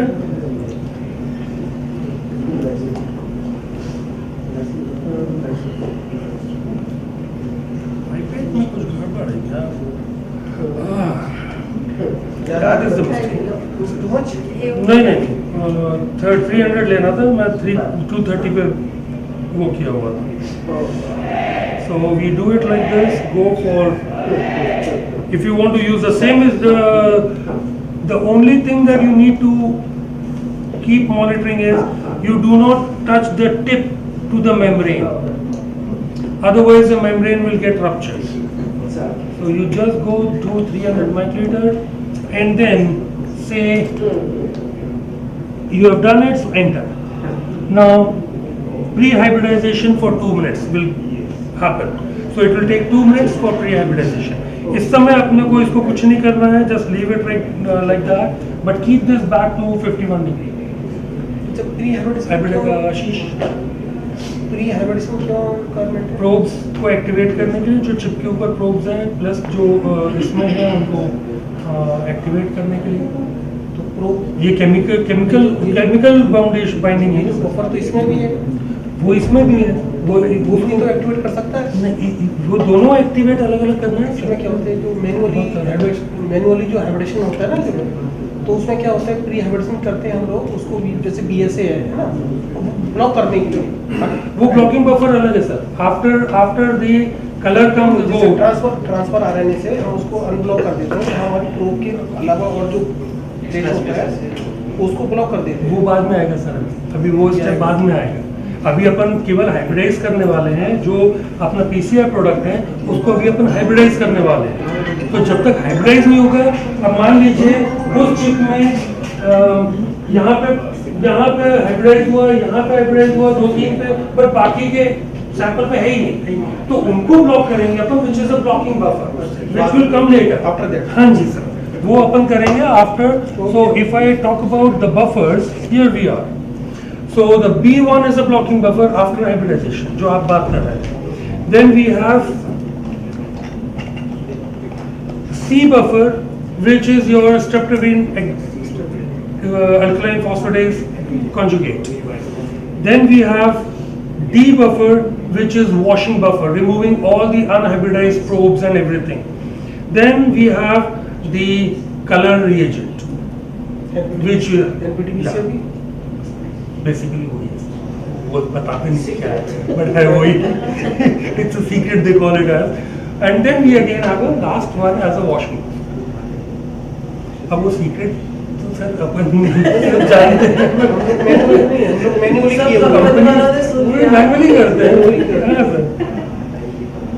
so it's now removing the reagent A. So you can see now anything. Here we have to just monitor कि आपका पूरा का पूरा liquid suck हुआ कि नहीं. We have to keep monitoring that. If it is not sucking completely, just say cancel. It will go back to the vacuum pump. Yeah? Now we say enter because it's all done. Now it are asking us to put in the DNA. तो ये पहले जो डाला था वो सब निकल गया, all gone. देखिए ना सर, चिप बिल्कुल ड्राई है. ठीक नहीं, ये इसमें आ गया, इतना कटली नहीं, मैं जस्ट बता रहा हूँ सर कि आ रहा है सर.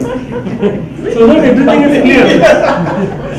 5 लीटर के 3000 लीटर है, 5 लीटर में आप ढूंढ लो 50।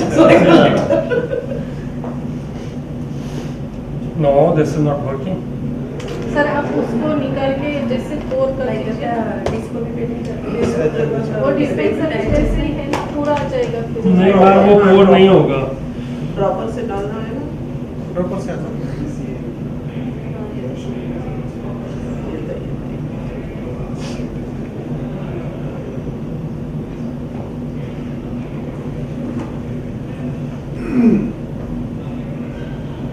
We take the whole amount, whatever is there. अच्छा, अभी एक जगह डाल रहे हैं सर, ये एक सैंपल है ना, एक ही जगह पे डाल रहे हैं ना, स्प्रेड कैसे होगा? स्प्रेड होना चाहिए ना। नहीं sir, one is for one patient, second वो ठीक है ना, एक जगह आप आगे देखिए, इधर देखिए, पूरा अपने आप होता है sir. It goes spreads to the whole chip, अपने आप पूरे में फैल जाएगा. हाँ सर, वो अपने आप में किसी नहीं जरूरत नहीं है सर उसकी. आप सेंटर में डाल दीजिए, कहीं पे भी डाल दीजिए, automatically equally split around.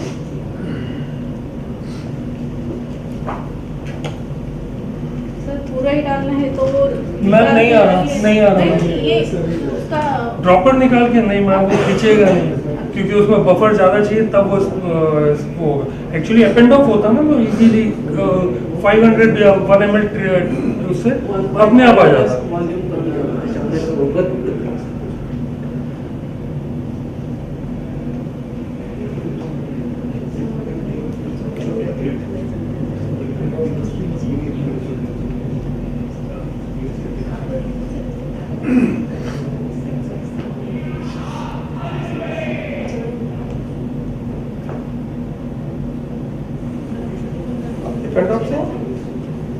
Sir ADD India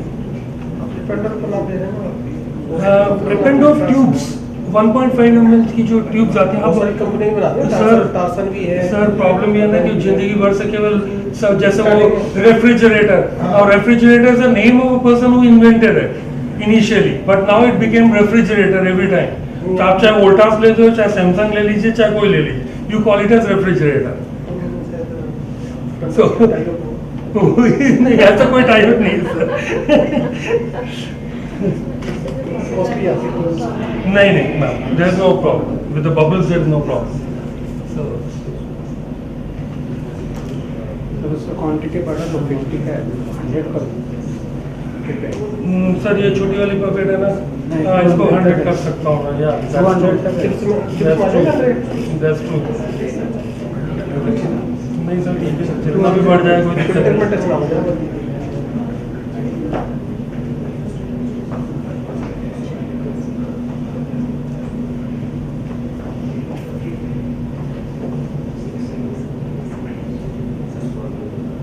You want to see the chips by the time you can see the hybridized chips.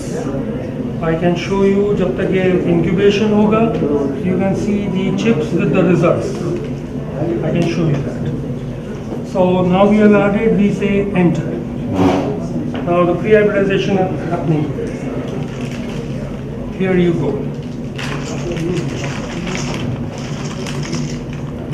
These are for different parameters. Most of them are sepsis. Then we have HPV also. Then we have many other things in there. So you can just look into the how the results is seen. So the one we can see is the positive. Approximately 900.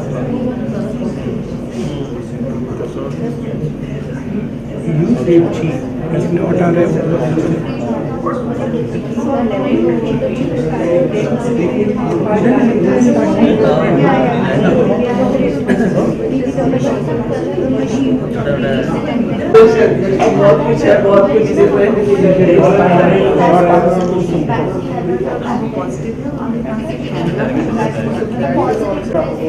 Sir, it's an integrated system. Nothing comes separately, it comes as a part. This whole has a part. With software. Don't have to buy separate.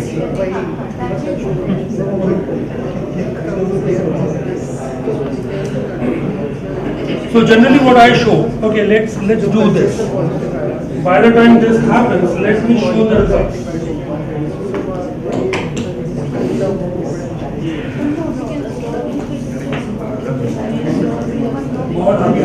If you want too much time, the next, it's already 1:45. This will take another 45 minutes more for completing the experiment, around 40 minutes more, 30 to 40 minutes more. What is the temperature of the evolution? 51 degree. 51. This is the software.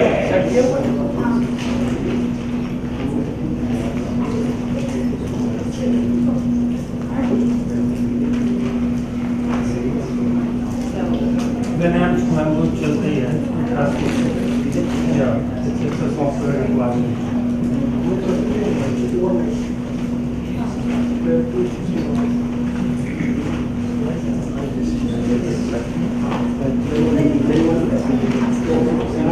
So this is the software which is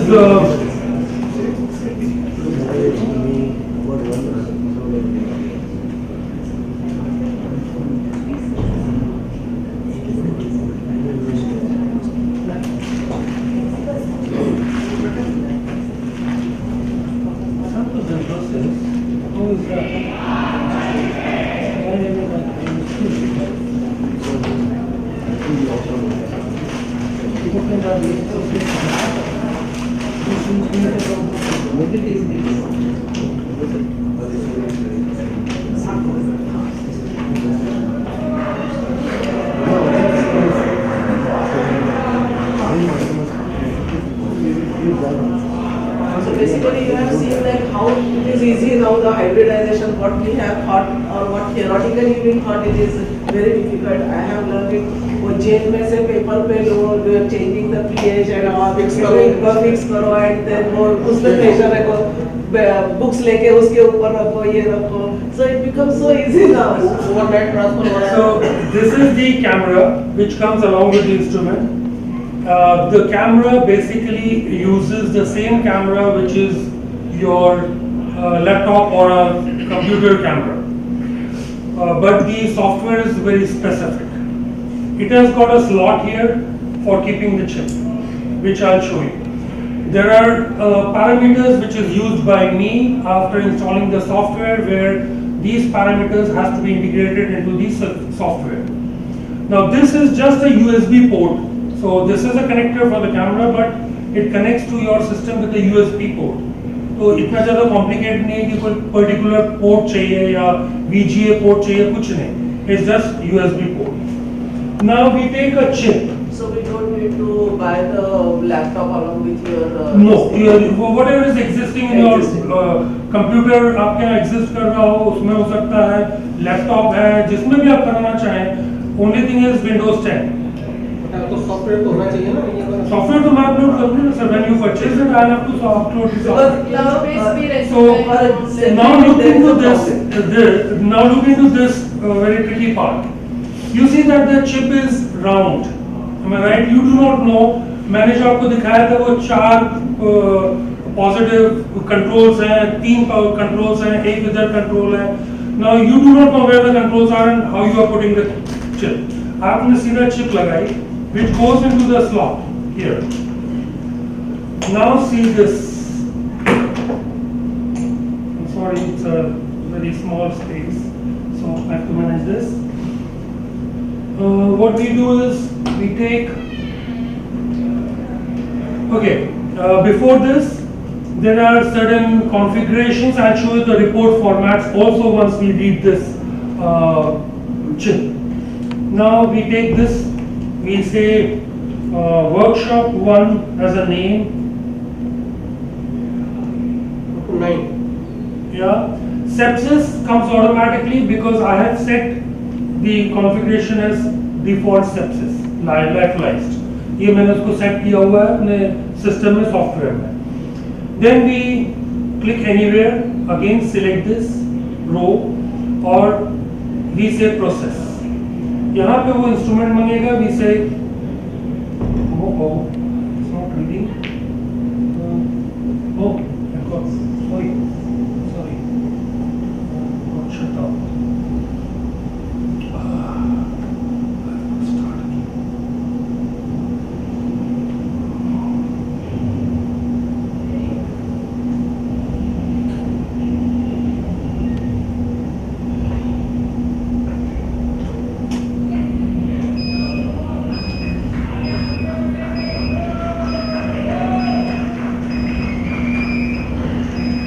Sorry, interruption in between. Now we have to wash the post hybridization and say now this is done. So we say this 300 microliter of reagent A again.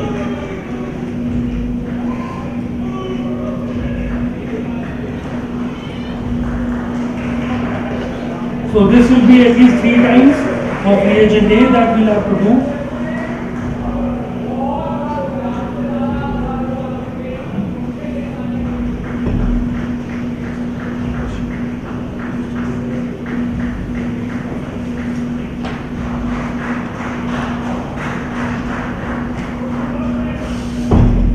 Just see that your tip is quite far away from the chip so that there is no cross contamination. Generally hybridization हो गया है तो cross contamination होगा नहीं, but just for a tip touch now with the membrane. I have pre-saved results also, so I can show you that also. That's not an issue. Everything will be saved in a local C drive where the software is. Now when we put in, these are the reports which is generated. Let me show you the results first, how the results look like.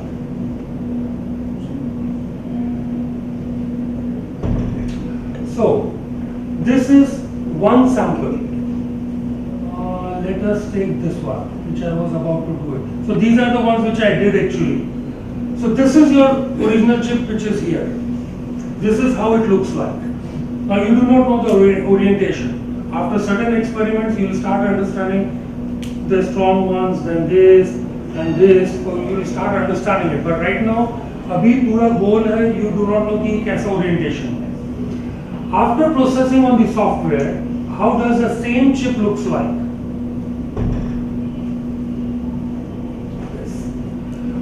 The software automatically उसको पूरा orient करता है in this grid form. just because there are 4 controls, here is a control, and here is a control. So according to that control configuration, it shifts. Now I'll show you the result format.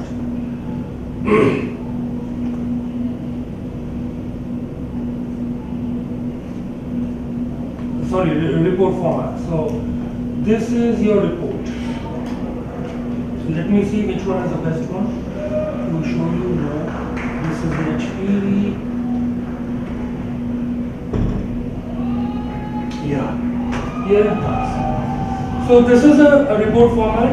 आप ये लोगो change करके अपना लोगो लगा सकते हैं if you want to. And here comes the patient ID, sample ID, patient name, all the details of the patient, and then comes your success rate. So this chip was having a resistant genes for these particular cargo. And what was the protocol? मैं और भी आपको दिखाऊंगा अभी reports.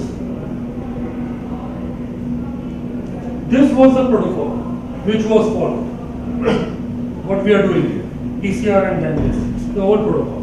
And then comes your antibiotic susceptibility report, possible for which all antibiotics can be administered to the patient.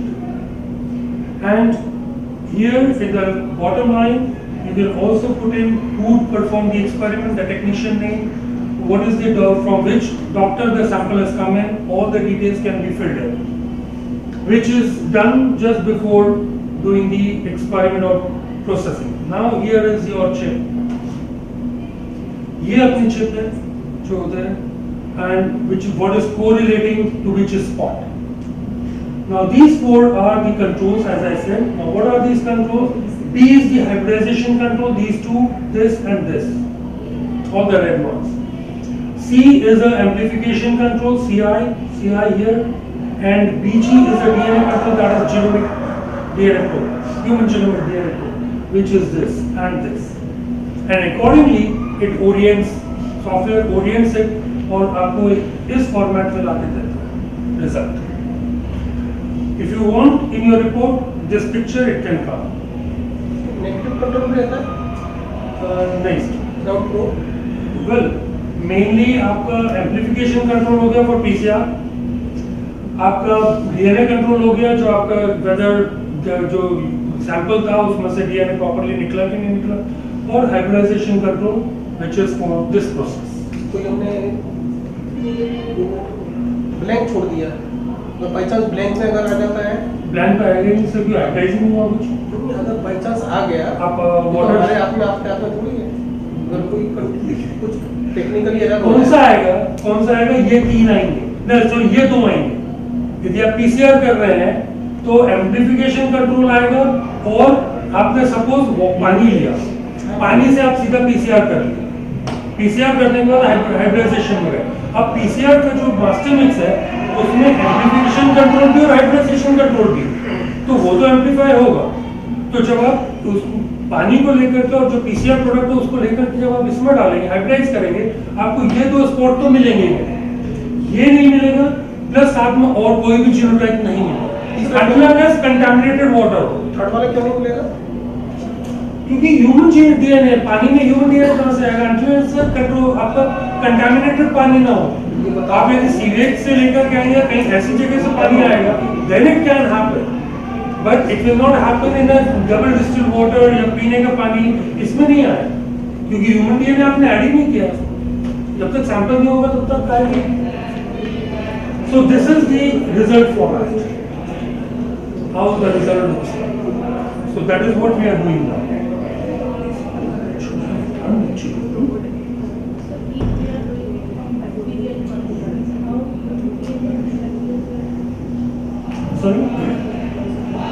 Madam कह रही हैं कि आपने जो बैक्टीरियल कॉलोनी लिया है, ह्यूमन डीएनए कहाँ से आ गया इसमें? सर आपने कल्चर तो ह्यूमन सैंपल का ही किया ना.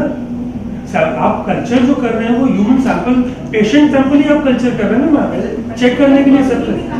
मैडम कॉलोनी में तो ह्यूमन कॉलोनी में ह्यूमन डीएनए नहीं होगा, बैक्टीरियल कॉलोनी जब आप कॉलोनी कर रहे हैं तो आपने जो सैंपल लिया है हाँ जनरली ह्यूमन डीएनए कई उसमें कई केसेस में नहीं आता कल्चर से लिया है तो कल्चर लो कर रहा है बट आपका यदि आप कल्चर बॉटल से ले रहे हैं हाँ नहीं बैक्टीरियल कॉलोनी से जनरली ह्यूमन डीएनए नहीं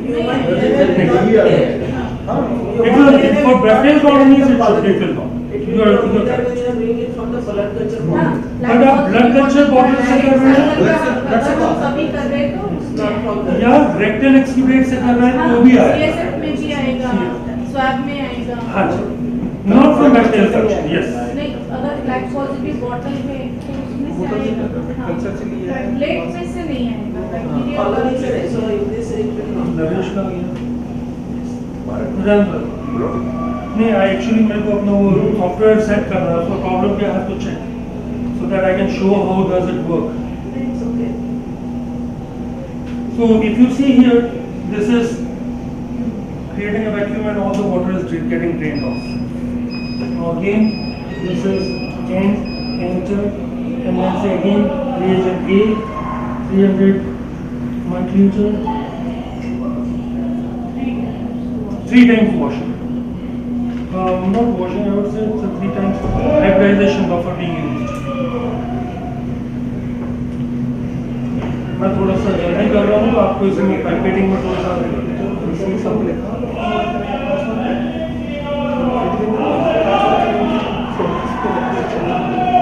सॉरी सर प्रोटोकॉल में लिखा होगा किसी टाइम करना है 2 टाइम करना है जी हाँ बिल्कुल प्रोटोकॉल में लिखा है जो अभी प्रोटोकॉल लिखा है तो उसमें उसको देखने की जरूरत नहीं बिकॉज इसमें इनबिल्ट है तो वो अपने आप इसमें बताएगा आपको क्या हाँ तो आपको प्रोटोकॉल बुक खोल करके रखने की या प्रिंट लेके जरूरत है इसको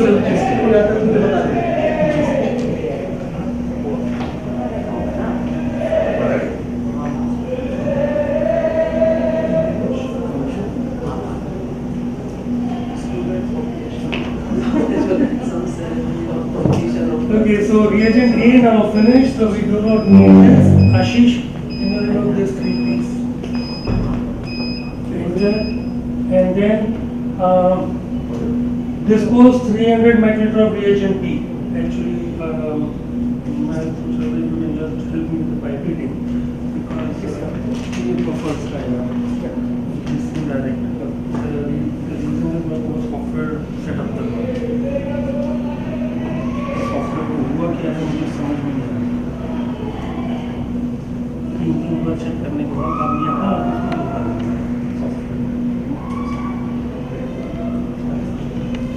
अभी तो चलेगा so we have this dispense B and then say enter and then now it will incubate for 5 minutes there is an incubation for 5 minutes and B is a blocking buffer so it blocks the unhybridized जो आप बात करें सब blocking वाला ये है अब पूरे जहाँ पे हाइब्रिडाइज नहीं हुआ है वो पूरे पोर्शन ब्लॉक कर रहा है ठीक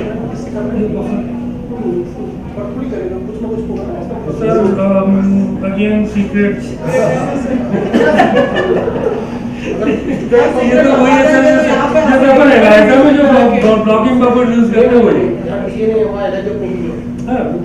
वो ठीक है यहाँ पर हम लोग स्टूडेंट्स हैं आप हमें बता रहे हैं यू आर अ टीचर ये मेरे को भी नहीं मालूम because this is a company secret they don't tell me कि ये है क्या मैं उसमें गेट इंसर्ट में देख सकता हूँ यदि वहाँ पे कहीं मेंशन हो कि ब्लॉकिंग बफर क्या है I can see that but I don't know whether they will reveal कि इन्होंने क्या रिएजेंट किस सॉल्ट से और क्या उससे बनाया है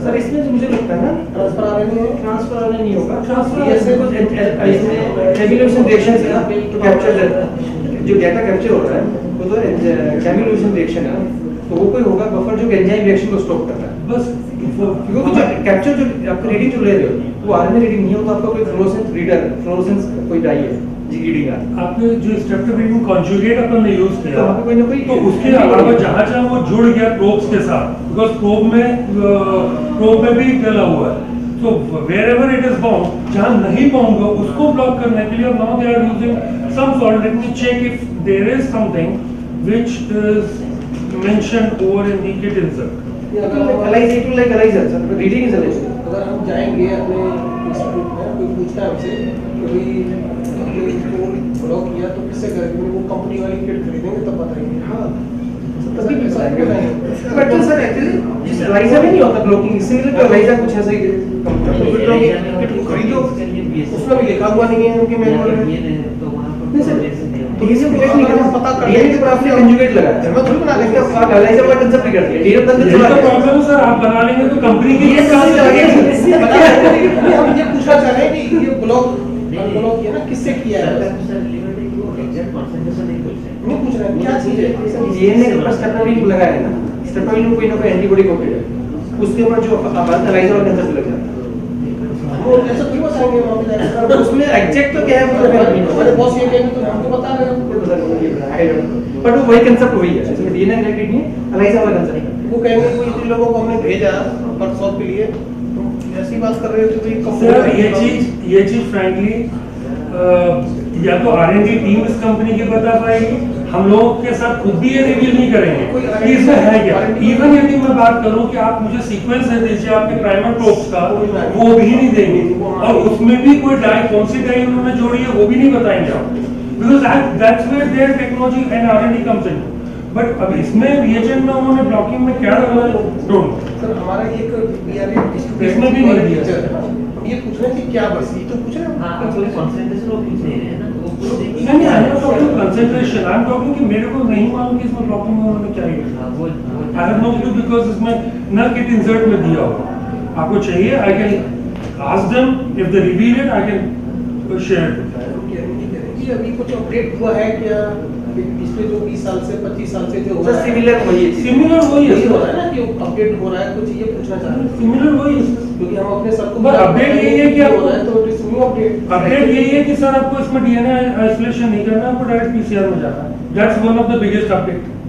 then so many genes in one chip which is another update, and just one with a high sensitivity and specificity, that's another. Secondly, 2.5 hours for sepsis and analysis max, that's another part that you can do it fast for so many targets in one. That's what I can, but when we talk about the ingredients, हमको खुद को नहीं बताते हैं, because we are the channel partner. हम जब assistant professor associate professor होंगे तो हमारे जो जूनियर रेजिडेंट्स आएंगे इसमें वो पूछेंगे सर बताओ, हम क्या बोलेंगे भाई हमें को नहीं मालूम जी सर, वो कंपनी से कंपनी तो ठीक है, बट ये ठीक है वो है।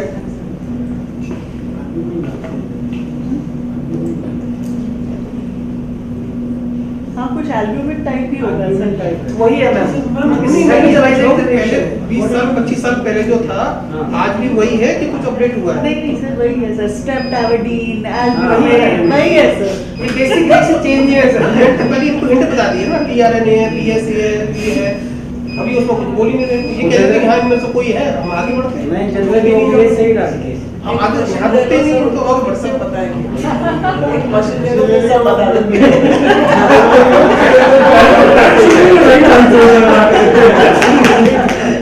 लेते जाओ काम करते जाओ, तो मशीन लेंगे तो एक किट में फ्री देंगे।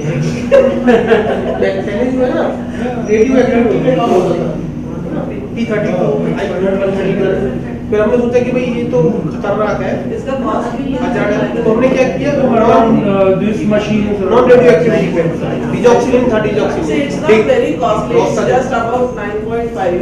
अपने पास सबके पास अभी पीसीआर मशीन तो है, so after this thing, so in one day you are giving diagnostics for sepsis and without doing anything for the meningitis, for STD, which we just teach to the student.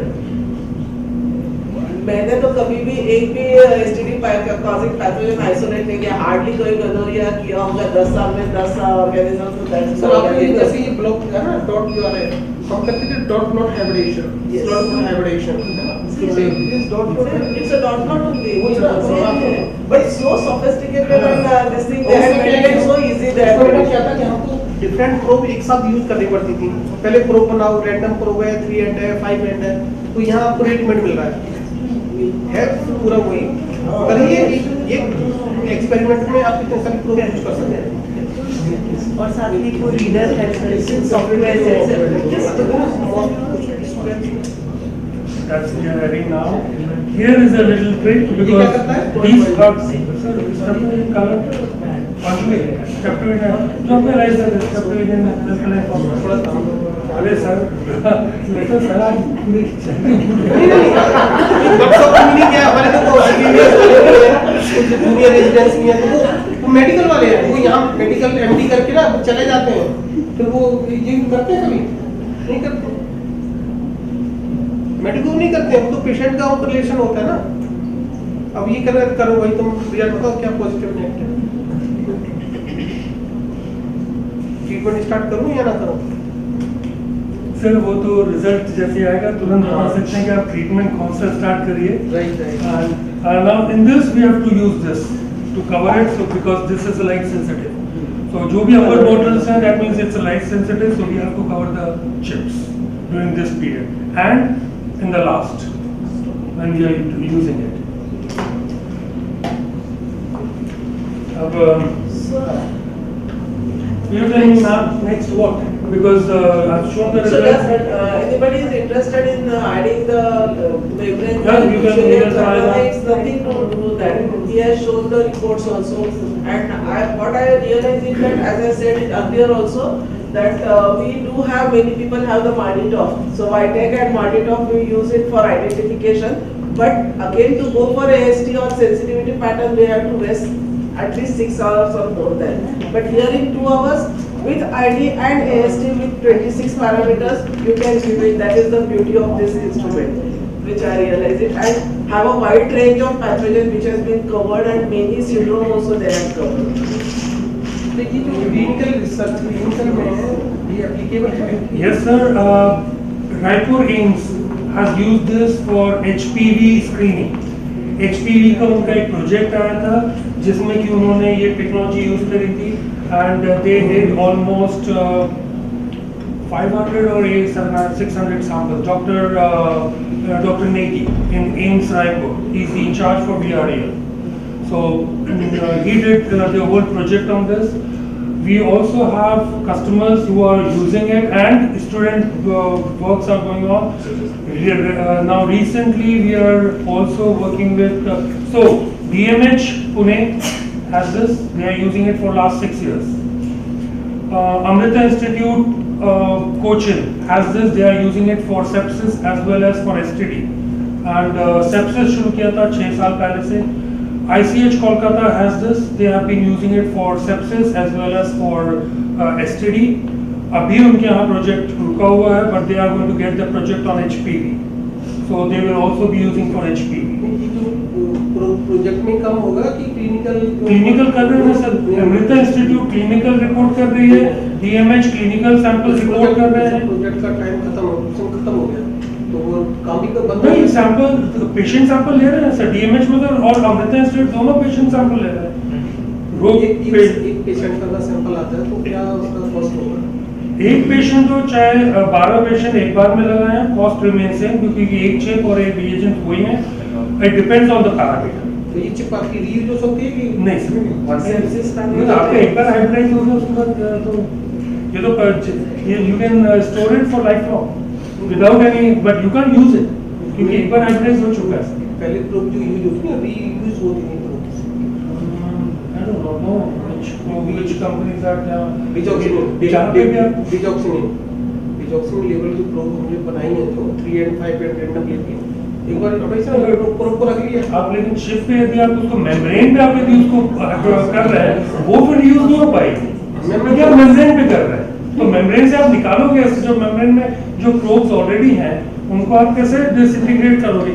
आपके पास इतने सारे probes हैं उसमें ना, उसको आप कैसे disintegrate, और फिर आपको प्रोब जैसे आप माइक्रोएरे की बात करें.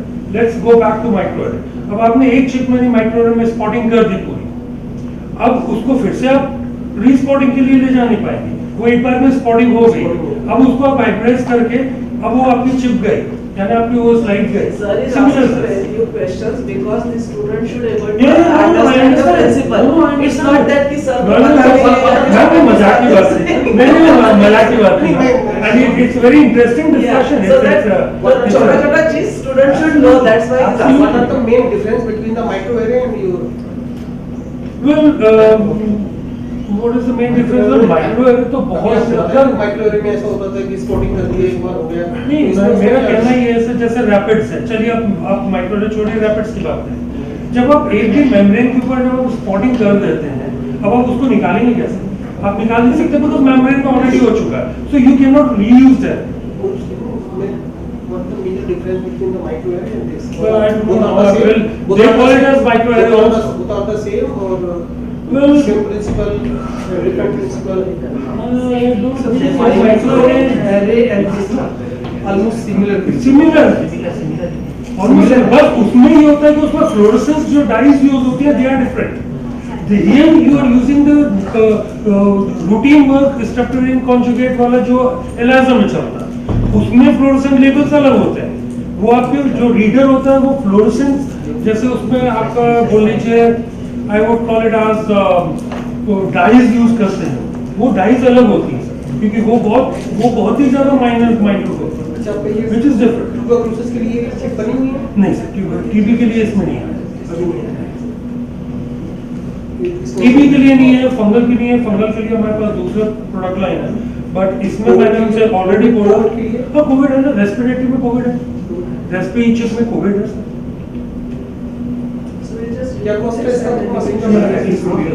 रफली यदि मैं बोलूं so each parameter comes in between 3000 to 3500 or 4000 you can take it out, 3000 to 4000 के बीच में per sample cost, and it does not vary whether you use one chip or 12 chips at one go, it doesn't vary. So 4000 में antibiotic plus 15 sir वहाँ तो जो मैं 2018 से बोला वो डेवलप नहीं कर पाए, तो वो अब टीबी का डेवलप करेंगे सर। उनसे 2018 से मेरी लड़ाई चल रही है कि आप होल ब्लड पे लेके आओ इस प्रोटोकॉल को। मैंने उनको कई चीजें टेक्निकल भी इनपुट दे दिया R&D टीम के साथ डिस्कशन में, but till date they have not, because they say कि हमारी जो स्पेसिफिसिटी और सेंसिटिविटी आ रही है it's not going above 80%. I said 80% is fine for the whole blood, but say no. We want to reach 90%. से current man power की कमी है सर, मैन पावर की कमी है कहाँ पे? नहीं सर, वो बीच में कोविड आ गया, प्लस साथ में उनको सेंसिटिविटी एंड स्पेसिफिसिटी नहीं They have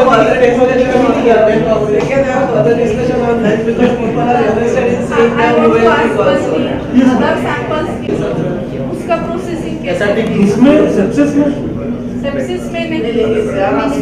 रेस्पिरेटरी पैनल है। नहीं, रेस्पिरेटरी पैनल में डीएनए आरएनए एक्सट्रैक्शन है जैसे मैंने आपको दिखाया। तो डायरेक्टली हम सैंपल ही प्रोसेस करेंगे इसमें केवल सैंपल प्रोसेसिंग है। आप जैसे एक्सट्रैक्शन अलग पार्ट, एक्सट्रैक्शन आप चाहे ऑटोमेटेड सिस्टम में करें या manual extraction we have to and then PCR in these tubes which I showed you, ये PCR tubes इसमें आप मिक्स करके फिर सेम प्रोसेस। हाँ, फिर सेम हाइब्रिडाइजेशन में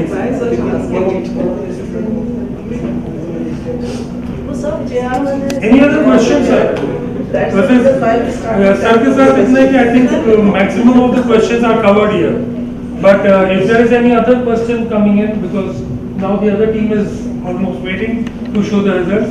आपको कोई और questions है, please, anybody? We will discuss. No problem. Also one request, मेरे colleague ने आपको एक feedback form दिया हुआ workshop का, please वो भर के हमको दीजिए so that we can improve more in future for presentation या जो कुछ कमी रह गई presentation में we can improve on that. So please give us the feedback. Time जाएगा, after that only we can hybridize. What you can do is you can take the rectal exudates from them या फिर आप उनका yeah that would be the best. Rectal exudates लेके आप directly कर सकते हैं, आपको उतनी देर वेट नहीं करना पड़ेगा यदि डायरेक्टली आप एनालिसिस दें, क्योंकि यदि बहुत क्रिटिकल है, because I can understand hospitals में मैं देख चुका हूँ, और स्पेशली जब बच्चे न्यूबॉर्न उनके लिए तो और भी डिफिकल्ट है। तो rectal exudates will be a best solution for those critical patients. Thank you, Mr. Hemal. My pleasure. Wonderful. My pleasure. Thank you very much. Thanks everybody. Thank you very much. And I know there will be many more questions and difficulties, we can sort it out over the lunch. But before that, the mobile company wants to show their reports, how it is been, then we can have a discussion during the lunch. The results look like. So we can add telephone number, email and address and logo of the company, logo of the lab also here. Here we can add logo also, company logo, lab logo also. Name, gender, telephone number, whatever we have given input. I already showed you in that user interface. That those details will be reflected here. So this is about test information.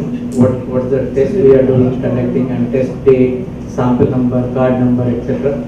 Swab type, here they selected other swab.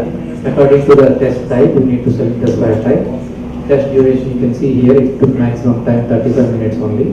The device number, which device we have connected to the user interface, you can find out. This will help if you connect one or more than 2 machines, 2 devices to the system. So दूर से भी पता चल जाता है कि sample positive है डाला हुआ या नेगेटिव है. So you don't even have to go to the software. You can go to the software to take out the report. But दूर से ही पता चल जाता है कि सैंपल पॉजिटिव है या नहीं. सेम कलर में ऐसे आता है. Right. So here the test type, if you look at HPV 16, 18, 45. There under the result section, you can see it's a positive one. Sub result में HPV 16, 18, 45 and IC. So here you can know that for which it is positive, 16 positive or 18 positive or 48 positive. So you can add note, any disclaimer you want to add, test operated by and reviewed and upload by. You can upload a digital signature also and report it by. This is all you can upload digital signature. And yeah, by using this software, you can pull out history. Here there is no history. Actually, he installed this software recently, so there is no history in this. Or otherwise, you can see history, complete history here. And if you want to change, if you want to connect LIS, you can do that. And testing agency name, lab name, address, contact details, email. If you want to add any note to the particular report, any disclaimer, everything you can edit and you can add it. So that is the advantage, since it can be attached to the connect to the LIS system, the report can directly go to the page. Like initially we used to have HMIs. So report of biochemistry can directly go to the board and the people can see over there the treating physician. Similarly, this can also go over there. And you can have control on the user also. For example, if I want to restrict a lab technician should not edit any details, here I can create a user and I can give the rights. LIS changes, organization change, or any import files. I can restrict the user as well. By creating user itself, I can restrict the user. So lab technician, we can give some only few rights. As an admin, you can take every control on the device and results.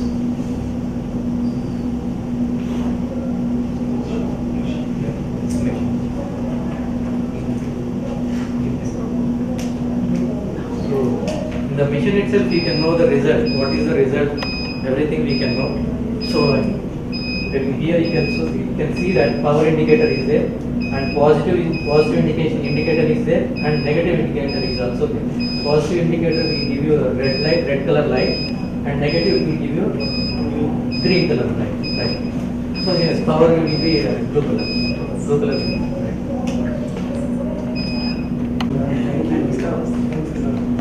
As I earlier mentioned, so this is the dock.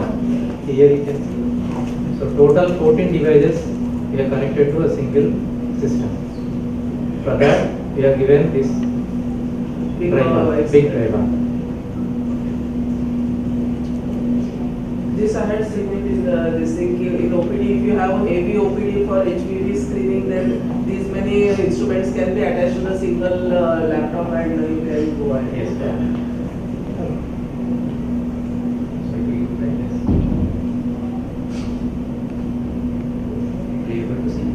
All those machines connected and ready.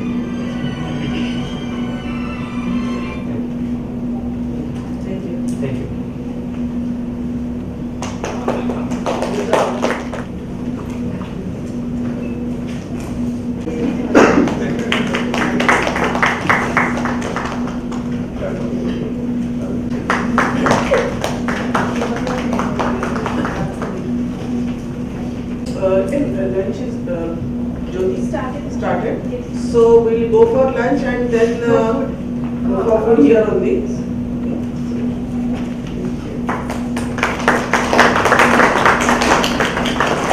Very high competency, you need tea room setup and you know, multiple things you need it. So we are moving away with that and then we are going directly with this very sophisticated, very easy to use real point of care platform which we are coming to that. So before starting I'll just show you a small video. So it just to show you, give you this idea how easy it can be. Can you think of like molecular test can be so easy. So it is I'll just show very small video so you can Labs feel the pressure to deliver fast, comprehensive test results. Running a diagnostic test shouldn't be a complicated process. What if it was as easy as making your morning cup of coffee? The QIAstat DX system redefines ease of use. Load the cartridge with a sample, scan the sample and cartridge. The intuitive workflow takes less than 1 minute hands-on time to set up. Insert the cartridge into the QIAstat DX analyzer, and in about an hour, you have results for over 20 pathogens. QIAstat DX, effortlessly powering results. QIAtip. Sample to insight. So with this you're seeing how easy like making a cup of coffee. And you don't need any high expertise, anything. Anyone can do the test. So we can show this is the cartridge comes like this. So this is a cartridge which is there. So in one box there are 6 cartridges which comes. So this is one box. There are 6 tests in one box. Each cartridge is packed separately. So want to do single test, you have to just open the cartridge with this. So that's what I'm trying to show right now, how to load the sample. Then I'll show the presentation later on. So that I can have the sample also keep on processing this. So this is a cartridge which comes with that. It's individually packed. So basically you can do single test at one with this cartridge. And with the box we are providing 2 things. This is a box. So one is cartridge and we are providing the partial pipettes. So you want to test anywhere, you don't need anything. You just need this instrument, the kit and your sample. When you don't need pipette, tip, anything we don't need anything. It's so easy, so convenient. You want to take the system you can take it anywhere, you can do anything test. And second thing, you must have seen all the molecular biology reagents are minus 20, 4 degree, all those things. So this is just room temperature. We don't need minus 20, minus anything, we don't need anything. So even very low resource setting, you don't have the fridge capacity, things are, you can use that test. So this comes like this, the cartridge.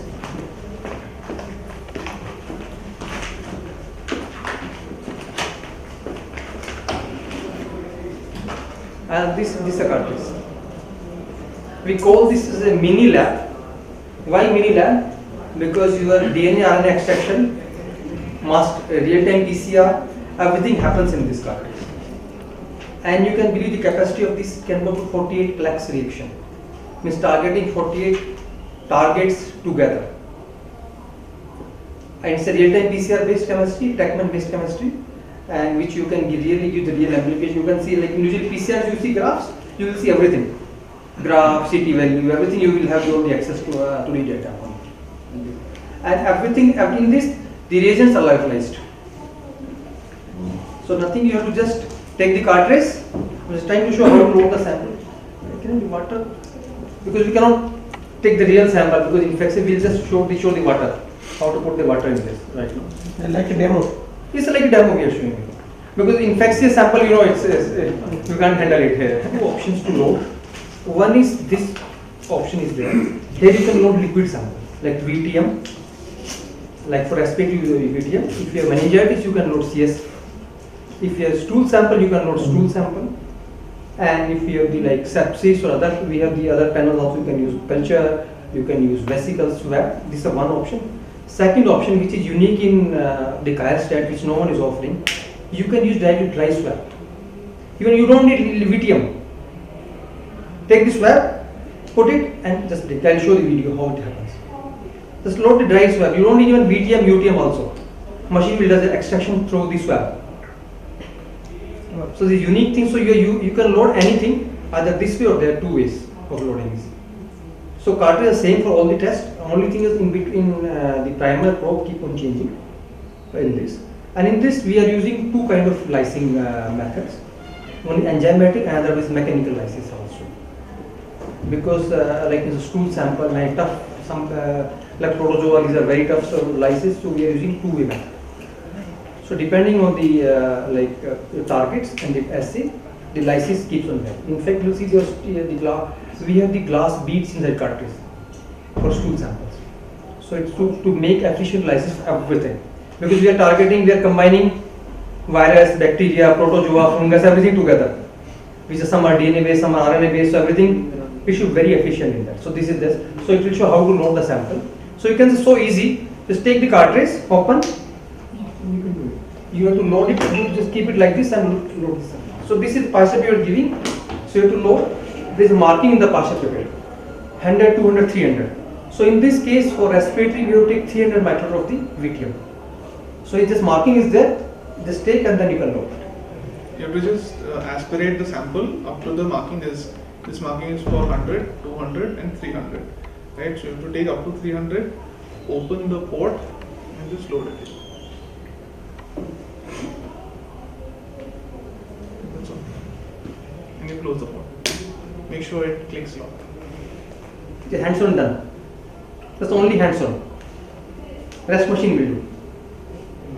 So you can say this is a real point of care which we are bringing in that way. Because it reduces error. Because molecular what's happening, the errors rates are very high. Your results quality, everything depends on the persons who are doing it. If anyone does wrong here, you reagent, one reagent loading here and there, errors can go very high. And you know Kaizen is known for molecular, they are experts in molecular. So they are bringing such kind of Nami kafi hai. So you know it. So this is to avoid the errors we are bringing such technologies.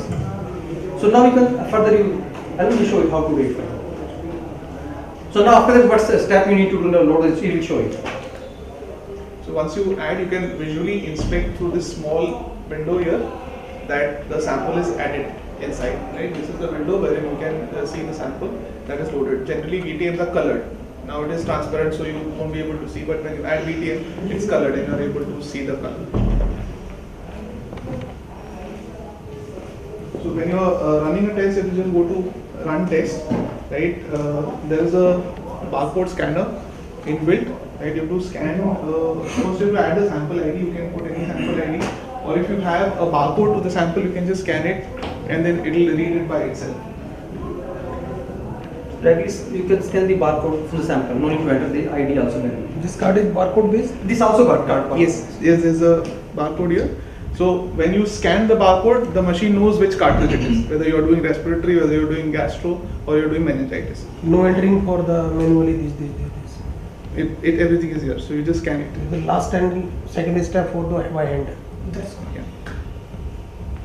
First for add the sample. See, second when I scan, it says RP SARS-CoV-2, respiratory SARS-CoV-2. It takes it by itself. The next step is it asks you what have you done. Have you added a swab inside or have you put the VTM inside? So you have to just select that. Basically showing whether you added dry swab or the liquid. You tell because accordingly the machine will process the sample. So you just select I will add liquid or the solid. अच्छा कभी गलती से इधर उधर हो गया तो?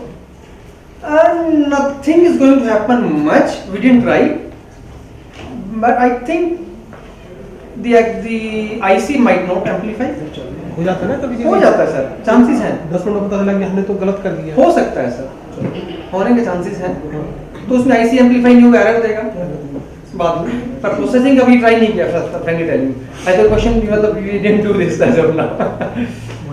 अभी ट्राई कर सकते हैं, वैसे करना चाहिए. We can try it out. अभी तक नहीं किया ना? कभी आज के बाद कभी करना? हाँ sir. Yes. Okay. So this is all that you have to do, and you have to just say confirm. Once you say confirm, there's a small aperture on top which opens.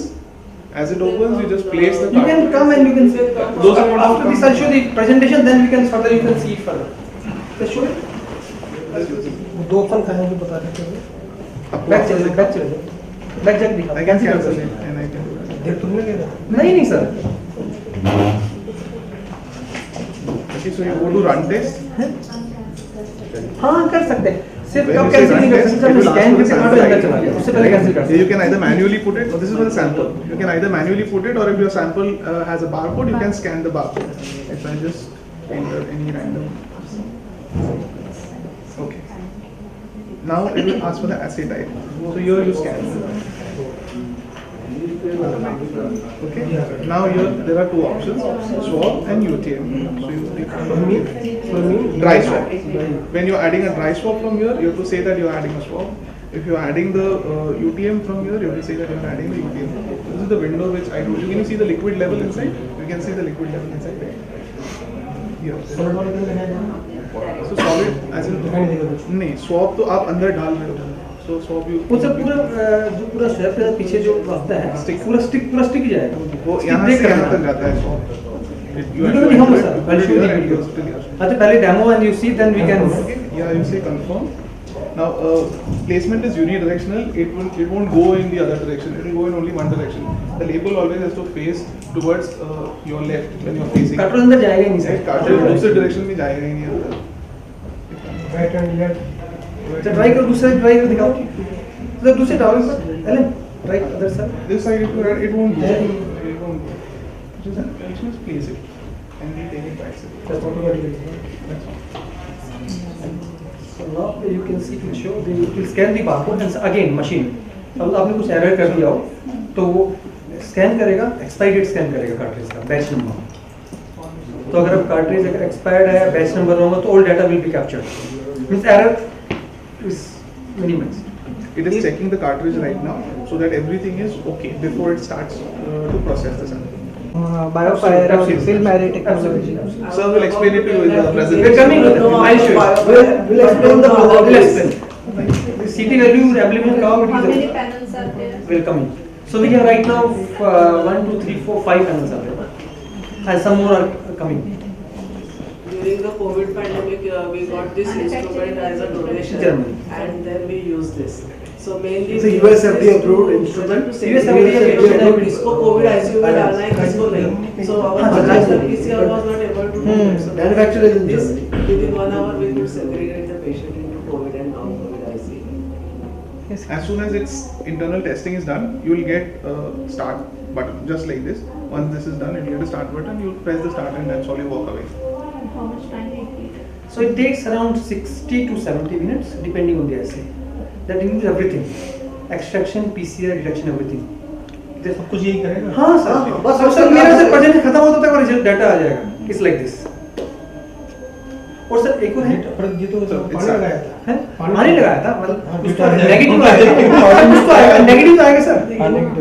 क्योंकि syndromic में वही है कि negative result आना भी एक आपका Clinical relevance of these 22 pathogens. Not always positive is good. Negative आया तो आप एडमिट हो जाओ.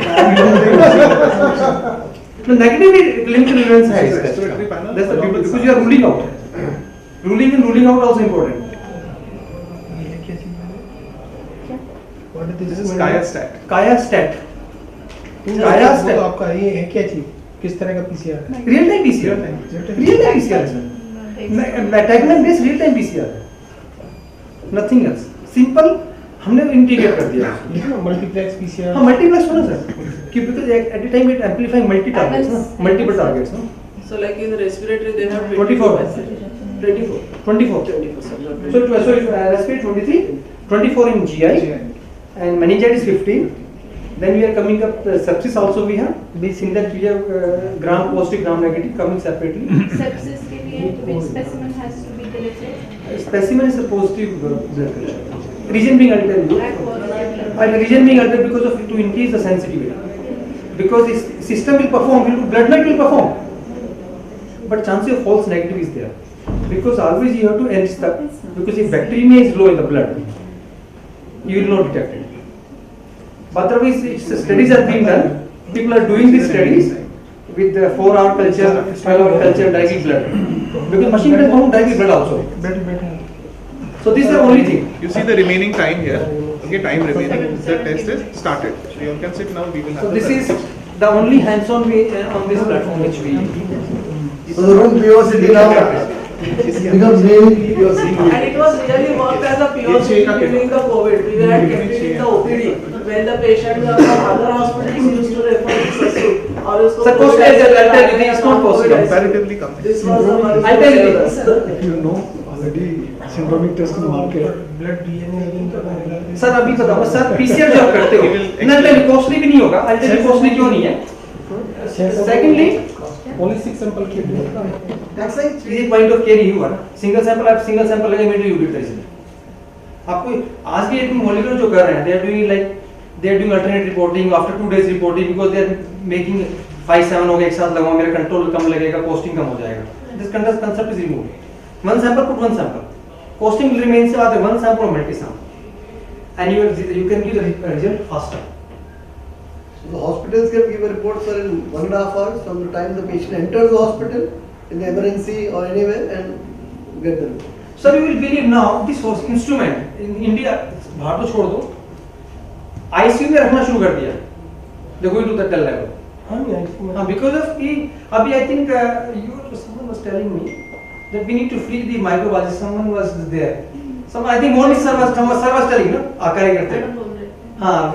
We should not think that these technologies are taking our job. We should think of the patient. Karikarte sir was speaking in the morning. So we think of patient, how fast we can give the result of patient, how fast his clinical decision can be done. So now I'll be showing this technology inside, like to answer a few more questions about technology and what is this. This is nothing new. All existing proven technology.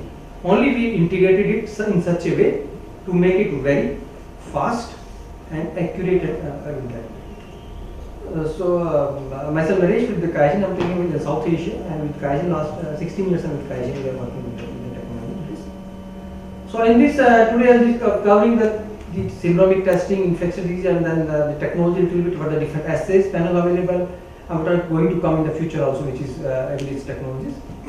You know why this important? You know what the syndrome? Syndrome basically we have mixed infection, there are mixed symptoms are there, not able to diagnose, but that's how it comes. I do multi-testing.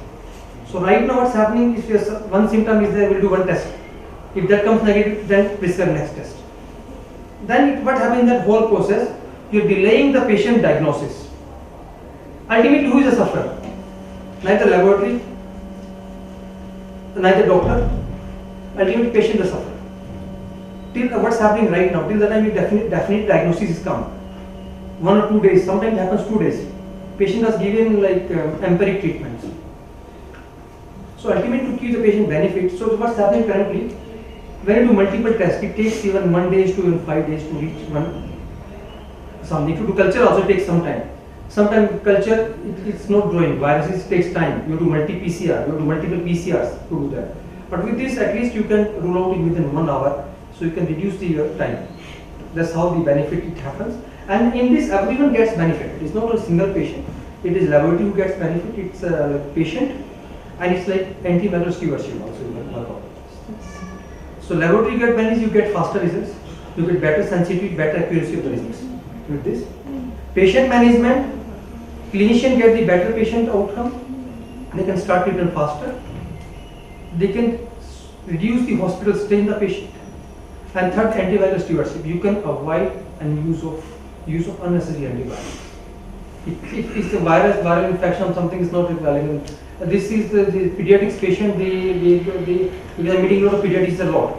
They really want to avoid and they like this test a lot with that. Or you can give a proper right antibiotic to the patient. So it's a both with that.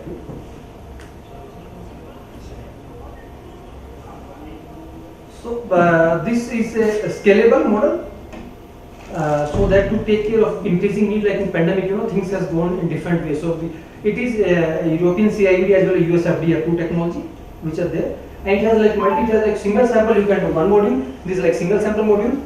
Sample as more, you can add multi module in this. If sample further goes and you have higher in that you can go to 160 samples in just 8 hours. So it's kind of modular. Keep on adding modules. And beauty is that suppose you have single module or multi modules, each module is work like an independent machine. So each module you can run different tests together. Everything you can start independently. So everything is independent machines which work separately. So like, and suppose you have one module, another module come upgrade, another module, the same module will be integrated in those. So if nothing goes waste in this. And then the higher version, you can load the cartridge like this. No need to put in the instrument also. Like in this single module, you put the cartridge in that just load the cartridge, put in that way. Machine will take automatically keep on doing it. 160 server. Not 160 at one go. You have to load 18 cartridges at one go. At a time, it can put 18. You can load 18 cartridges at one go. Then once 18 is done, then you load another 18. So 18 is in this we are having 8 modules. So 18 is over within just 2 hours. So it will continue. So keep on. So basically, it says concept will put 18 together. It will take automatically. No need to wait for it. So now this is I am showing a video. It shows inside the cartridge what's happening inside the cartridge. It's like as we say all-in-one mini lab. Like the 3 concepts: do DNA extract in one room, do master PCR setup in another room, third room you do like PCR, fourth room you do like post PCR analysis. Everything is inside. There will also all-in-one mini lab. So you can see this video.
Scan the sample to get the barcode.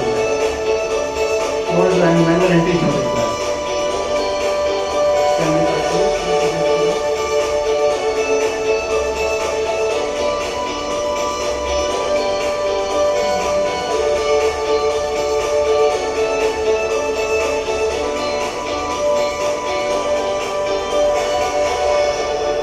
So this swab illusion is a swab, which is a eluted swab. And secondly, in this there is a process control also. One sample, the process control in which it's added in the sample. So that goes through full process control, that we call as internal control. We are doing single sample, just to make sure the quality of the test is coming out. So there is a full process control also in the inside cartridge. So that is the internal control.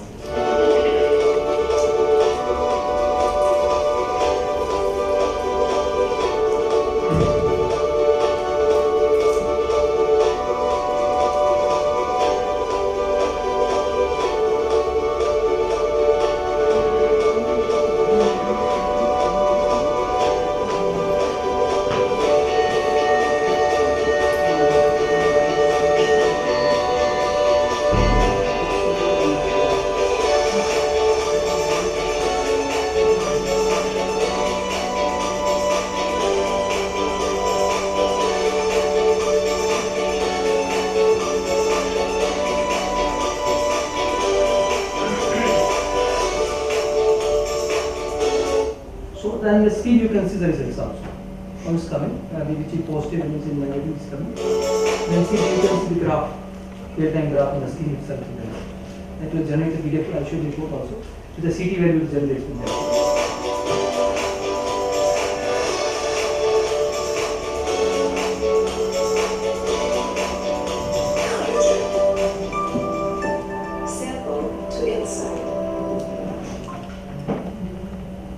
Because other multiplex real-time PCR right now which are so high plex, they are not showing giving access to graph, yes, CT value. Because giving in that positive negative. Okay, so that's how you are not sure. You are not getting confidence. Generally, if people who are doing molecular, they always prefer to see the graph how it's coming, whether the sigmoidal curve is coming or not. You always get more confidence in that. So that's how it is. Otherwise, give the positive negative. You don't know. It's a what CT? Is a borderline positive? Is a high positive? What happens? It's a borderline positive. One time you did test, it came positive. Next time it come negative. Then you'll say, if you're doing comparison with true method, you'll say this technology is not giving good results, giving wrong results. But that's not that true, because you're not sure the sample which is there is a borderline or say like real positive. So borderline always happens, it can go positive, negative. Next time. I've seen many queries I'm getting, they say we done the testing positive, but next time it came negative. But how do you know this is high positive or is it borderline positive? Because microbiology, you know it can happen at any time. When we are hovering near the borderline cases, it can go negative. But some people then they will say, okay, this technology is bad, but it's not like that. We have to see the in depth what's going on inside that. Multiplex PCR में ये क्या बताएगा? CT value बताएगा? CT value बताएगा. CT value, pathogen, name, as well as endpoint fluorescence graph. It will show report दिखाऊंगा sir. So all in one mini lab we have shown this the cartridge you see. It's all in one. It has contains dry reagents.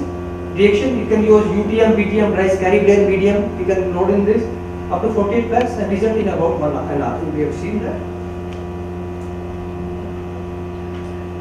So the main benefit is a very simple workflow that you have seen. Simple workflow, just load the cartridge, scan the cartridge, scan the sample, scan cartridge, load. That's all. And this is very simple workflow. And then to make sure the results are perfectly fine, we have the user access control. You can see at any time who have done the testing. User access control is there in this. Who have done the testing? Cartridge traceability, cartridge batch number, load number, expiry, what time testing, with all traceability is there inside this. Fluorescent dye control is there. So endpoint fluorescence is there, like in PCR we have end control. So there is a dye control in this. So inbuilt QC is there inside.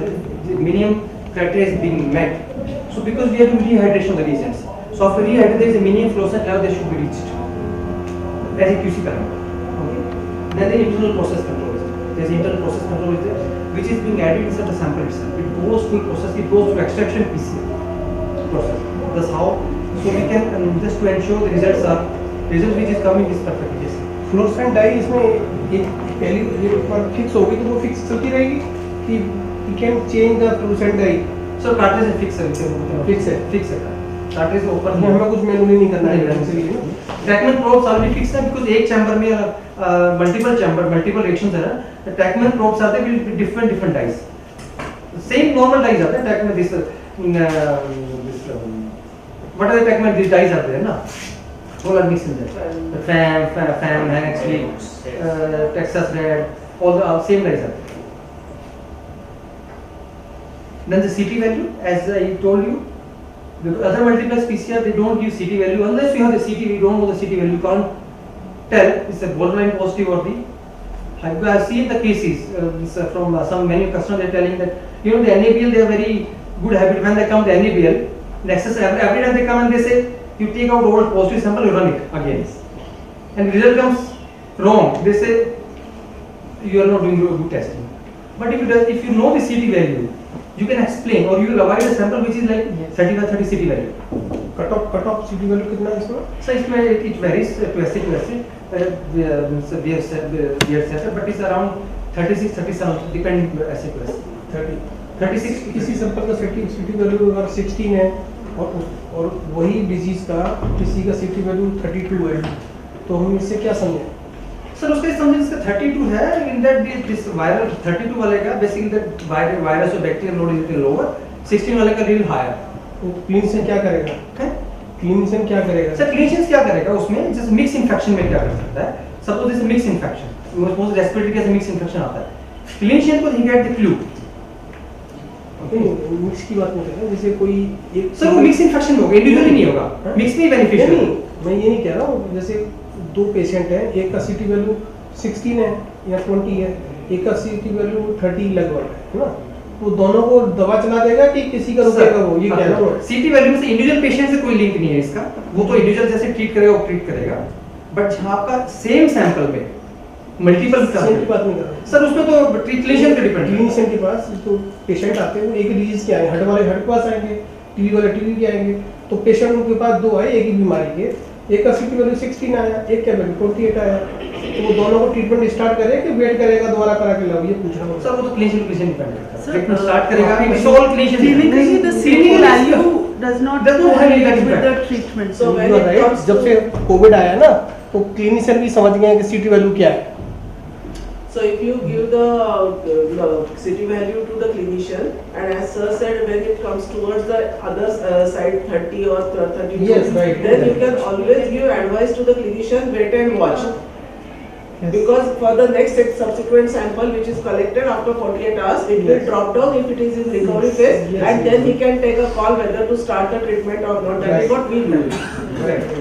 Secondly, just to add on this one, secondly, when we mix the same patient getting two, 3 different pathogens, respiratory happens. Then in that they can take decision which one they need to take more care. It happens in case of respiratory. Meningitis very rarely you get mixed. GI is very high chance you get the mixed infection. We have seen cases GI where they getting up to 4 to 5% together. India itself we have seen cases. Respiratory we have seen many cases where they are getting mixed 2-3 different pathogens together. Even for respiratory panel, I feel if we can do the hospital infection control, and in NICU, it will be a game changer. When a baby is coming with syndromic approach, if it is tested, quarantine and tested, and if it is having some respiratory infections, and then if it is negative, then it should be admitted So into this basically NICU. is patient management, isolation of patient basically is so pediatrics, that's what I told in the beginning. Yes. Pediatricians they are liking it a lot. So isolation also is being used in there. Yeah. And then secondly, third thing in the system offers the connectivity. You know nowadays all the cloud connectivity are in a smartphones or everything should be connected. So this system offers connectivity. We call it Cryosphere. The Cryosphere offers 3 benefits out of it. One is like you get full control. Suppose you have multi-centers. Sitting at one location, you can see all the system performance, all the system positivity, what's going on. You can see that.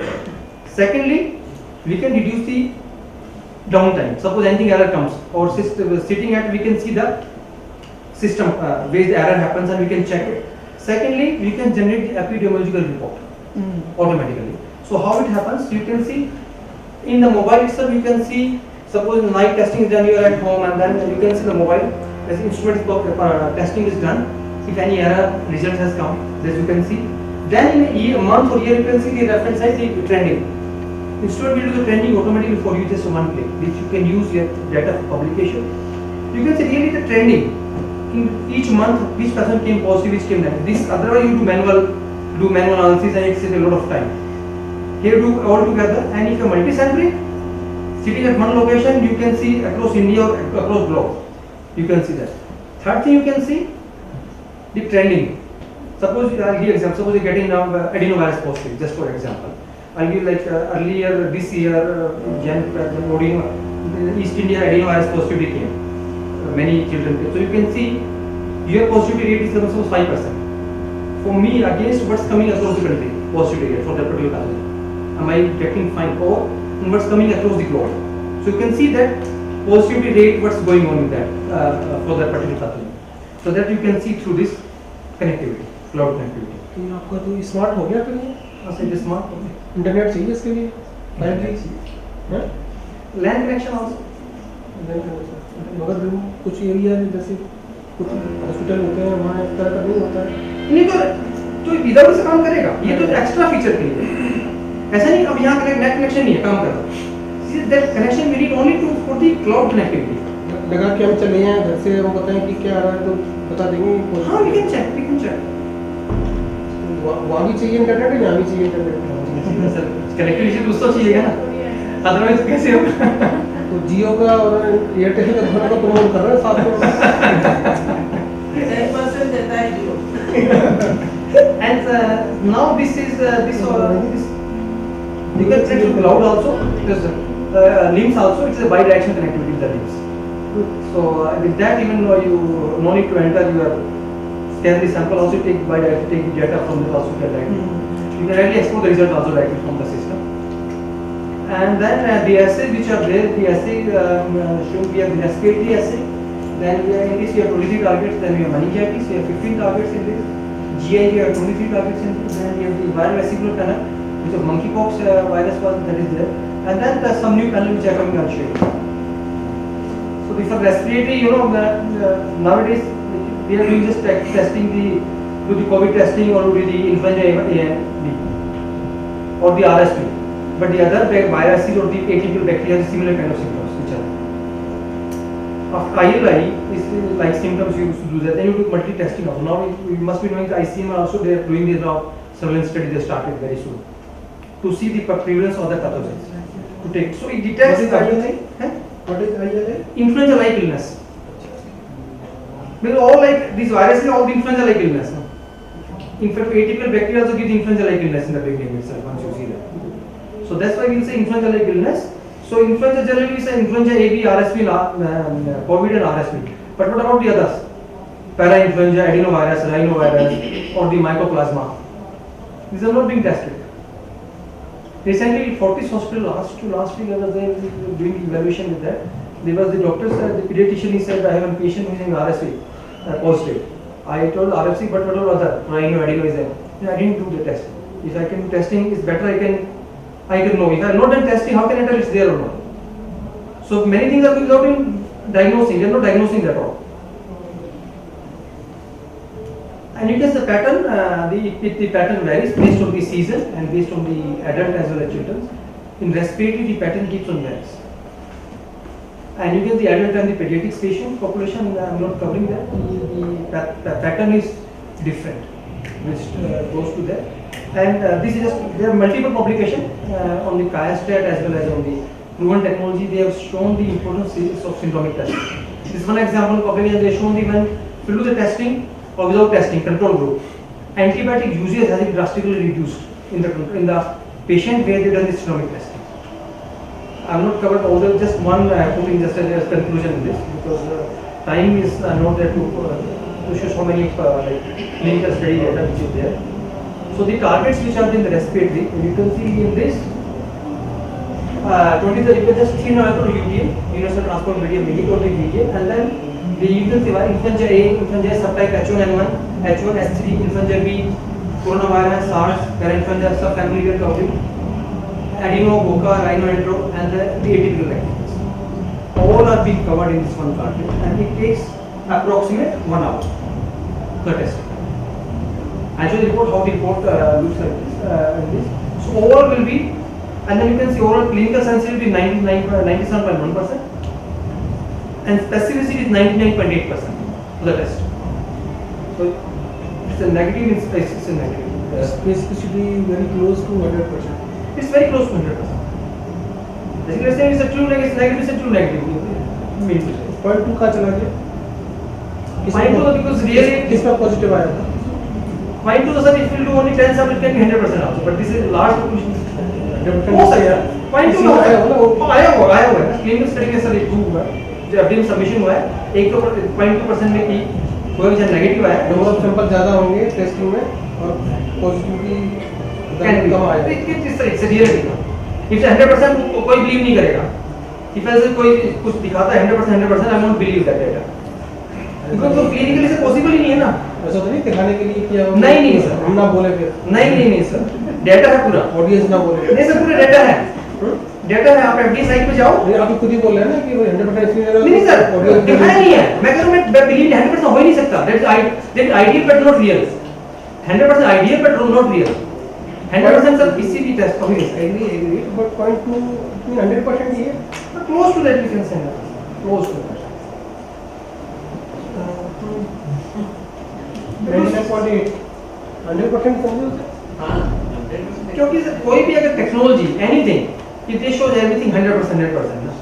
That's because real clinical cases हो सकता है आपको 100% मिल जाए control sample जब control use करोगे, but real clinical sample में something variation might come. So this is how it is.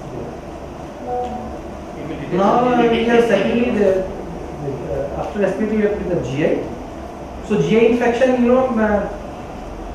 the patient who needs it, they need it.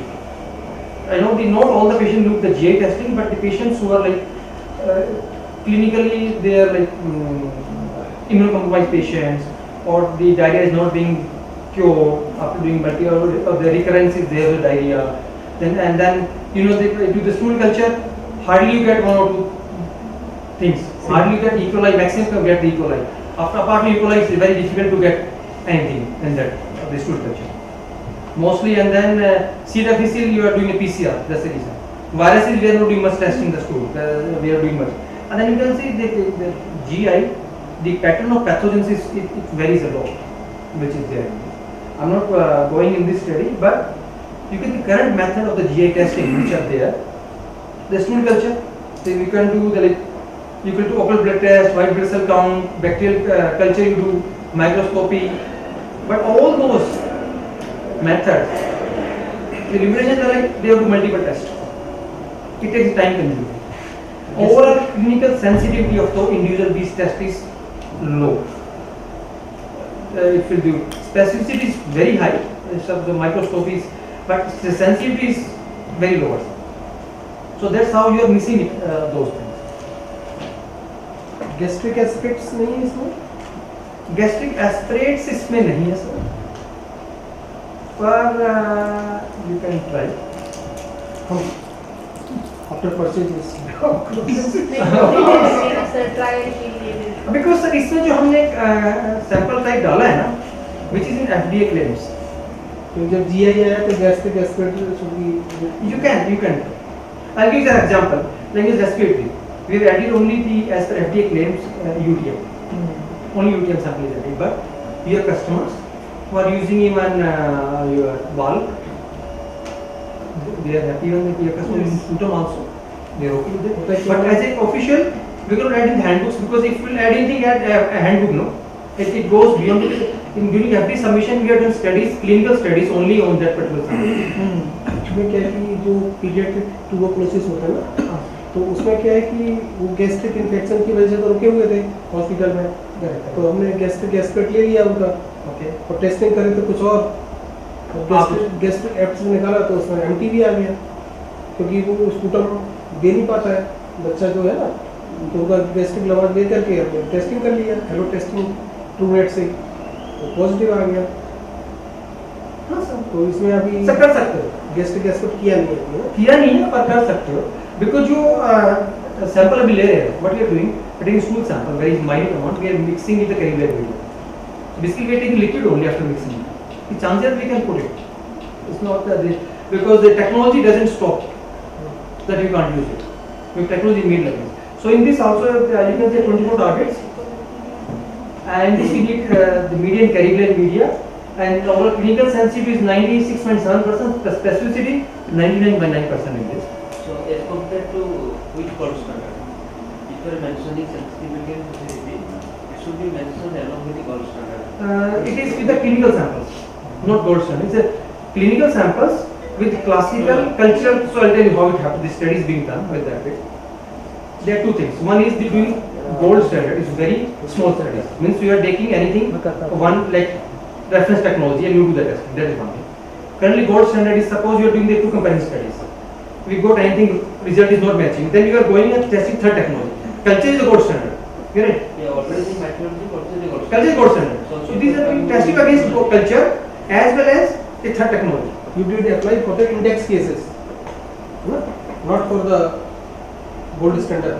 No, it is a mix. It's a large population study because I tell you, when you go for CIVD, it is easy to get, very easy. You don't need to do very high clinical study, but you go for FDA, you do submit of almost 1,000 sample clinical sample data. It is not any comparison of the control data. So to real clinical along with clinical history of the patient. And so this index cases by the clinician. Correct. So clinician, gold standard, clinical history. That's how we see, because I'll tell you many methods you can see very high sensitivity. So there are two types of sensitivity. One is clinical sensitivity, one is analytical sensitivity. So most of the technology which are showing always show analytical sensitivity. Okay, they say we can get one copy, but whether it's clinical relevant or not, that's clinically not relevant. So there's always a clinical sensitivity. You look any FDA approved, they always say clinical sensitivity. We also clinical sensitivity. We are not saying analytical sensitivity, because analytical sensitivity can be one, but clinically there is no relevance. Clinically you can detect it. So always when you use any technology for patient, you always should be clinically sensitive, not the analytical sensitivity. So you have to be very, very careful. Because the problem is that when we go for the comparison using culture as a gold standard, so many. Being more sensitive, because this RT-PCR based on any molecular test will just look for the nucleic acid. It may be very low number which may not be able to culture. Then it takes out to be the false positive. That is why there is a problem. So clinically when patient is responding, then that is what he is saying, कि analytical sensitivity and clinical sensitivity will be different. Patient is responding and you are saying कि culture is negative. Why? Because your culture sensitivity, because of n number of factors,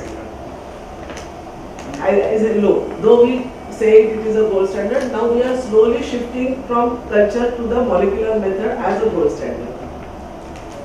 And then rightly said. So when you do PCRs nowadays, always do clinical. What is clinical sensitivity? Because many manufacturers are there. They say we can detect one copy, analytical sensitivity. But that's not the goal of the patient management. Always should be clean. What is clinical sensitivity?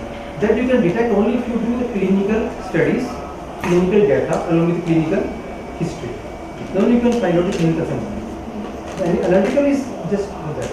There, what he is saying is that when I did PCR for tuberculosis with Bankar first time in 94-95, that time when we find out our sensitivity of the extraction method and everything, as everyone knows, it was at 5 to 10 bacterial cell. But when you incorporate that many organisms in the clinical sample like sputum and try to extract the DNA and do the PCR, it doesn't work. So when we say that it is on the pure culture, that sensitivity of 5 microorganisms, then, but when it comes to the clinical sensitivity, you try it out and I will, it will not happen what is there with the pure culture, that will not achieve in the clinical sample. Because of there are so many factors and inhibitors and extraction, efficiency of the extraction kit and material what you are using, all that factor will affect your sensitivity. So this was the, and second one important GA I just want to E. coli, but the major difference because if they are doing different stacks 1, stacks 2 toxins also in GI panel. You know the stacks 1, stacks 2 the toxins are there. The patient with having these like toxins stacks 2, you cannot give antibiotic to the patient. Yes. You have to avoid. So we are doing that differentiation, which is not possible in any other technology right now. And this even I said pediatricians like a lot. Yes. I remember in the Chennai hospital, Child Trust Hospital, this is pure pediatrics, is a very good NICU specialist there. I am seeing a lot of HUS cases when they are coming to the patient, child is coming to me because they got the diarrhea, the parents have given the antibiotic left and right, and then they develop the HUS, hemolytic uremic syndrome. But it's whose mistake? Ultimately, it suffers the patient. So we are doing that differentiation. That's the reason these are being diagnosed a lot. Now, third test which we are doing meningitis. So meningitis, you can see we have a lot of. It can be like differentiating meningitis and encephalitis is really different. So both are like similar kind of symptoms are there. One is for bacteria, one is for viruses. So we have different. And in CSF, when it comes to CSF, always it comes to that. First sample is PCS, and time is the essence. How much time? Generally nowadays when they do diagnosis for the meningitis, they generally do the HSV1 and 2 PCR. Then whatever is not coming.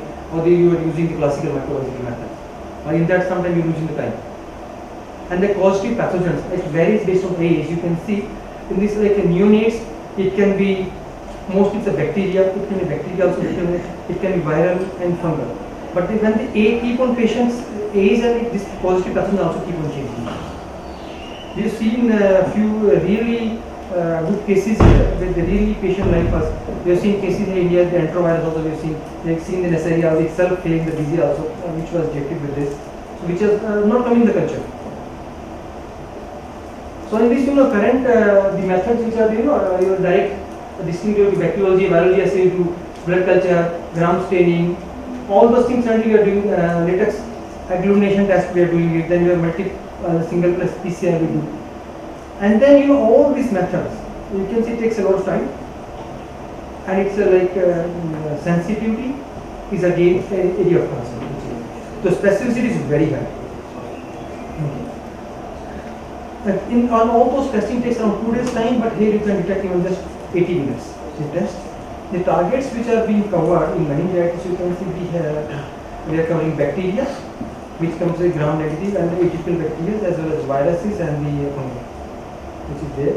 The overall clinical sensitivity is 95%, specificity is 99.9% again, which is in this we just need to load 200 microns of the CSF, clean CSF. It will detect all those. If you want to do PCR for all those together, you need at least 2-3 ml, 4 ml of CSF. But in just 200 microns, you do everything. You get the result in just 18 minutes. In fact, you see, they are asking the patient to wait in the OPD where you just get the testing done. You wait and we'll do this up to that level just go. And then we have another panel after this viral vesicular panel is there. This panel was launched during monkeypox outbreak, which we have launched. So in this you can see we have added the pathogens which are having similar symptoms, vesicles. So monkeypox are similar vesicles. So you can see where monkeypox clade 1 and clade 2. But apart from the monkeypox, HSV1 and 2 are the similar symptoms. We have the similar vesicles are there. Then HSV6, enterovirus and Jeejeebhoy virus. Jeejeebhoy. So in this we have to just take the swab from the vesicles and put the cartridge. Take the swab, put it in the UTM will dry swab, you can put the cartridge. This is the panel which we have launched for monkeypox. Recently we have done the in America also we have done the trials with this. Also this is the monkeypox panel. Then we are coming up with another panel with blood culture sensitivity panel which is there. So in this we are having directly you can use. So in this we are having coming up with 2 different panels. One is gram positive, one is gram negative bacteria, along with fungus and the AMR genes which are there. So in this you can see the gram positive all bacteria is covered. Then we the fungus targets, and then now we have come up with advanced panel now. Is coming next year, which panel is coming. So that we have separated candida also. Candida group 1, group 2, group 3. We have separated candida also. As per that's the reason we so coming up with that. So in this also gives you almost 1 hour. So currently the classical culture method or whatever it takes 1 hour to do the culture or 4 hours. Then it takes the ID. It takes 48 hours. Sometimes it takes next day. But after culture it takes around 70 minutes, which gives the genetic level information which is there, the pathogen which are there. The report, it looks like the report, I'll show the real report, how it comes to that. And there are many publications of this, I put only 1 or 2, so they are the journal clinical, they have done the multicentric study for meningitis and the multicentric study for the respiratory. So the multi-country, multicentric studies has been done using Karlstein, and the clinical sensitivity and clinical specificity is being proven with that. So we always emphasize on always clinical utility, because always the clinical sensitivity is a key thing. So in summary, you can see it's ease of use. It's a real ease of use. You can see the molecular is real. I've seen the first time. So real ease of use. Anyone can do the test.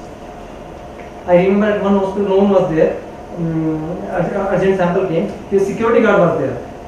There was a guided. The stay can put, and then because he was looking, and they did the testing. So easy. You could just put, just guide it, just take and put in, then he did it somehow, and it worked well. So it's so easy. The result is just 1 hour. You get the result is so fast. The broad pathogen coverage, and you get the CT value benefit out of it. CT value as well as ability to see it. Means basically you are not in dark. Suppose you are giving just positive. What positive? How much positive? They are giving kind of information, more information. They are semi-quantity data they are giving. So this is what I'll just show you some report, how the report looks. The system generates the report. So the system generates a PDF report, which you can see directly. The PDF, this is the meningitis case. So this don't see it's like this is a pooled sample. Real CSF but pooled sample. Because they one customer did evaluation why they want to see whether if adding more pathogen is impacting sensitivity. So they added. It was all the individual PCRs positive, so they added 30 micro of each to make 200 and did their testing. Just to see how the system is performing. So this came also, you can see in this, the positive is this like enterovirus, it gives like positive and it's a CT value. CT value as well as gives the endpoint fluorescence. This is a QC parameter. So it gives the endpoint fluorescence. So you can see different CT values for different pathogens. Bacteria, this you can see as internal control. This is the internal control. This gives the internal control IC. So internal control IC is always, the seat is always on late side. Okay, because to make it sensitive. I just to touch one minute on internal control. You have seen many kits in the market and which are there. Some kits you will see IC is never inhibiting, always giving the perfectly fine. And some kits inhibits fast. They say your kit is bad because my sample is not working. Your kit is always giving IC failure. But you should know the purpose of IC. IC internal control is added to see if any minor inhibition is there. It should detect. Some manufacturer making IC so strong which is never inhibiting. You put in anything, any inhibitor, it will always amplify. The IC value comes around 16, 17. Yes, that is not good. It should not be good. IC should be beyond after 30 always. If your kit is good quality. I'm coming across with that and they are blaming me many times. No, your kit is, this kit is bad. This kit is very good. IC value is so good, always getting 15. It is not the right kit. We have to go and see the CLSA guidelines. What they say. What is the purpose of IC? So IC is not just to show you as my IC reaction work. It should show the purpose also. It should always be that. So always our ICs are very late side. So any minor inhibition, it will really impact on the IC. That's the purpose of IC. We should educate these things to the things which is there. This is happening in that.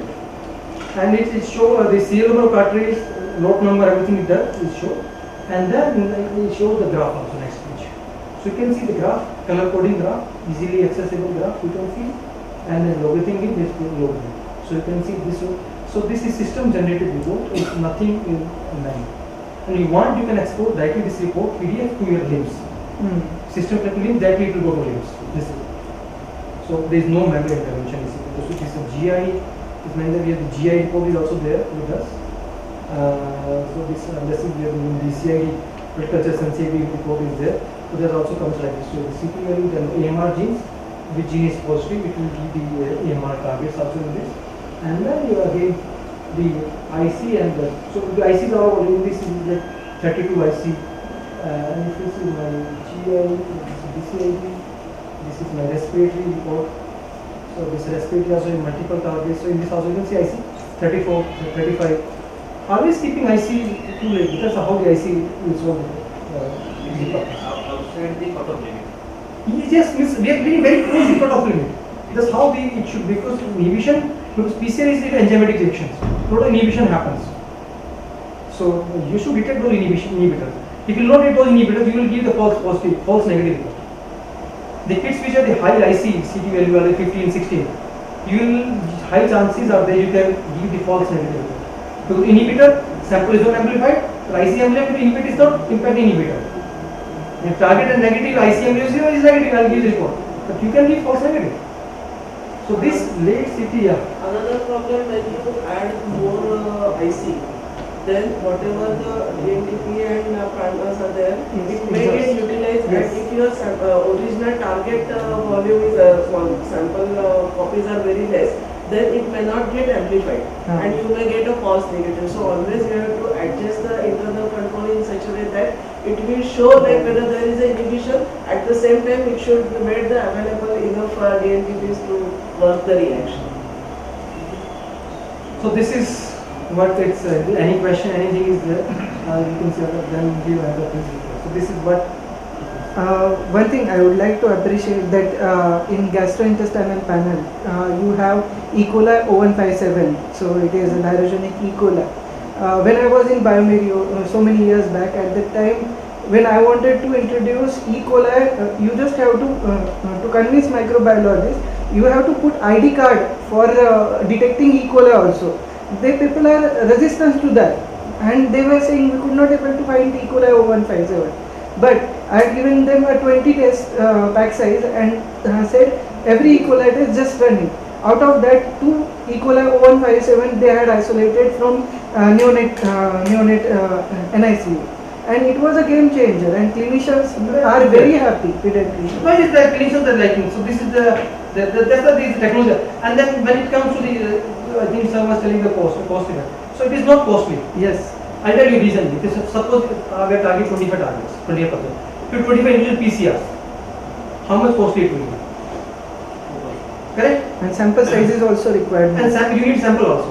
It's Plus not the costly in that duration way. required for the hospitalization and It's not costly. unnecessary empiric treatment which is going on, all that can be done. So you have to think all the holistically. This is not the individual test. If you do separate test, individual you prescribe different test, you are asking patient to pay more actually.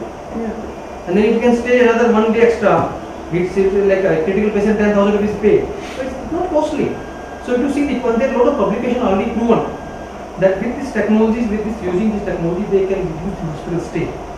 They can use nowadays they have become so like high the antibiotic broad spectrum and sometimes they're very expensive also. So everything is not a very costly. And drug resistance genes will play a major role to reduce the antibiotic pressure. Especially And for yeah, for carbapenem, one dose is 10,000 rupees one shot. So ultimately we are saving the money from the patient pocket. That's the reason this is getting more and more popular. And plus the drug resistance Yes. is also reducing to timely And identify which is whole country, all countries are looking to India as a drug resistance factory. So NDM, New Delhi, beta-lactamase and all, it was. And even what he has said it rightly, like we don't know really what is the prevalence of n number of pathogens which are causing meningitis or STD and GIT because we are not and never grown it. How many of us, so many years we are in microbiology, grown even simplest one Streptococcus pneumoniae from the respiratory pathogen. We all teach to the undergraduates that Streptococcus pneumoniae is the first pathogen, but how many isolates we have? And even it is very difficult to identify on with Neisseria meningitis, we tell it as the first pathogen, the moment of meningitis causing organism, but how many of us are isolated? When these people gave me the meningitis panel, I said, well, let me try it whether it is really sensitive, and I took one NSU CSF sample which came from the NSU, and first day it was negative on culture, we have kept the CSF, and I put that and it gave me the Neisseria panel. We are having a case presentation in our this conference. One of the meningitis due to HSV1. I never seen in my 33 years of teaching experience. Clinically we treat it, but what about practically? I don't have anything in my hand. And if you ask me, उसमें क्या है? Cell cytology करेंगे, biochemistry करेंगे, and you will get the clue. How many of you get a real typical cytology picture? No. People ask me before spending 8,000 rupees on their meningitis panel or 10,000 rupees on meningitis, you should check the cytology. Lymphocytic है, neutropenic है, sugar क्या है. But in pediatric, you believe me, it is never get like that.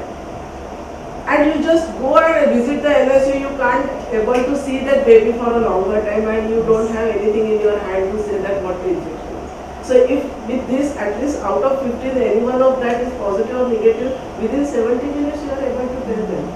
Why not go for it and save the baby inside? So we have up till now 6 cases which are being positive by their this thing. All of them we are putting in the conference. You can have a look how many 6 lives in NSU babies we have saved because of their this thing. I am not advertising their but really we have saved their lives. Cost of machine is some as around 25. And cost per test? Cost per test is varies from 10,000 to 12,000. If you will get more than 2 or so than 3 pathogens, then out of them that is it what will be considered as a that is what the most thing. probable pathogen. That is what we had experienced during the COVID positive, SARS-CoV-2 positive, along with mycoplasma. SARS-CoV-2 positive, along with Bordetella. In my 30 years life, I have not seen Bordetella growth. Mycoplasma, not there.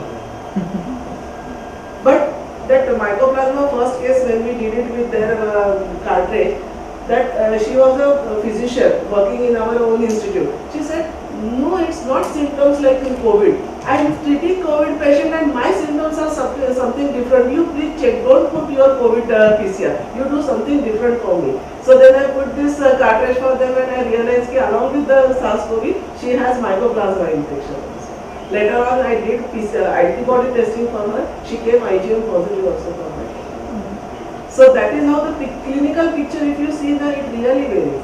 Recently we had a border tail isolated from a baby. Then I said, सब जगह national immunization program चल रहा है तो ये आया कहाँ से? Then I went back and asked the student to go and take the history. That baby was from a person who is working at the construction site, and they all came from the Bihar to work under. So there are no national immunization program was known to them, and they were not immunized.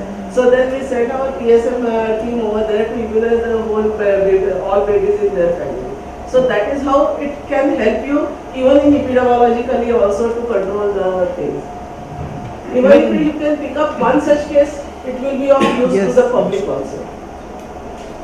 I was previously having dilemma why ma'am selected fast and over the biofire. I don't wanted to put a name, but why this technology you had selected? Now it is clear that it is giving CT value simultaneously drug resistance marker. We have in India, we started from last 1 year. We are almost 75 to 80 customers in India. Across India, we have all the major hospitals, and they have started using, and they have seen it. So a lot of labs, hospitals, they are using it. In Pune itself, we have 4-5 customers which were there. So I was the first actually in Pune. Maharashtra, we are the first actually. Now we have PEM hospital is there. Ruby also. PEM is there. Then we have Mumbai also. We have Fortis Group, Apollo. We have many customers are there. All the chain labs are Lal, SRL, Metropolis. We also have. So we have a lot of customers in there. Many hospitals we have. They see the real benefit of it. And trust me, when we got this machine as a donation during the COVID, and I was so annoyed कि ये इतना white elephant क्यों लाके रखा है? Who is going to use this afterwards? अभी वो machine के साथ तो दे दिया आपने, so उसके बाद कौन use करने वाला है? But the moment we get a very good result, we see to it that through CSR funds or some or the other way we will maintain it, and still we are using it. And then we realize that it's not really the white elephant. In fact, now government also doing like SCPG also they have many KGM, there are many government aims also there. So it's everywhere. So they see the real clinical benefit of the patient. It's not just for the sake of the testing. So this is what about the any other questions on this? The report result I think anyway let it happen in 21 minutes so that I will see. Now it will come negative only, and I don't think IC also will apply. Yeah.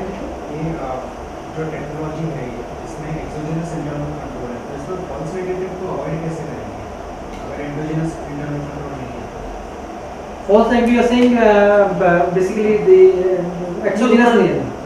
You want to say like if you add the CS like करके पानी डाला. So how will you check whether okay, so in that you tell me. No, that is okay. That concept only started in case of you can tell me when you're getting samples. If you're getting samples, you say it's coming from swab. So now any sample you're getting, we are just testing the sample, correct? Any sample comes, we are just blind test. Who are giving sample is giving good sample, correct? I'll give example of BTM or whatever. Suppose in that the concept came, I don't know because the concept came through the not even COVID. This concept came through H1N1 at that time.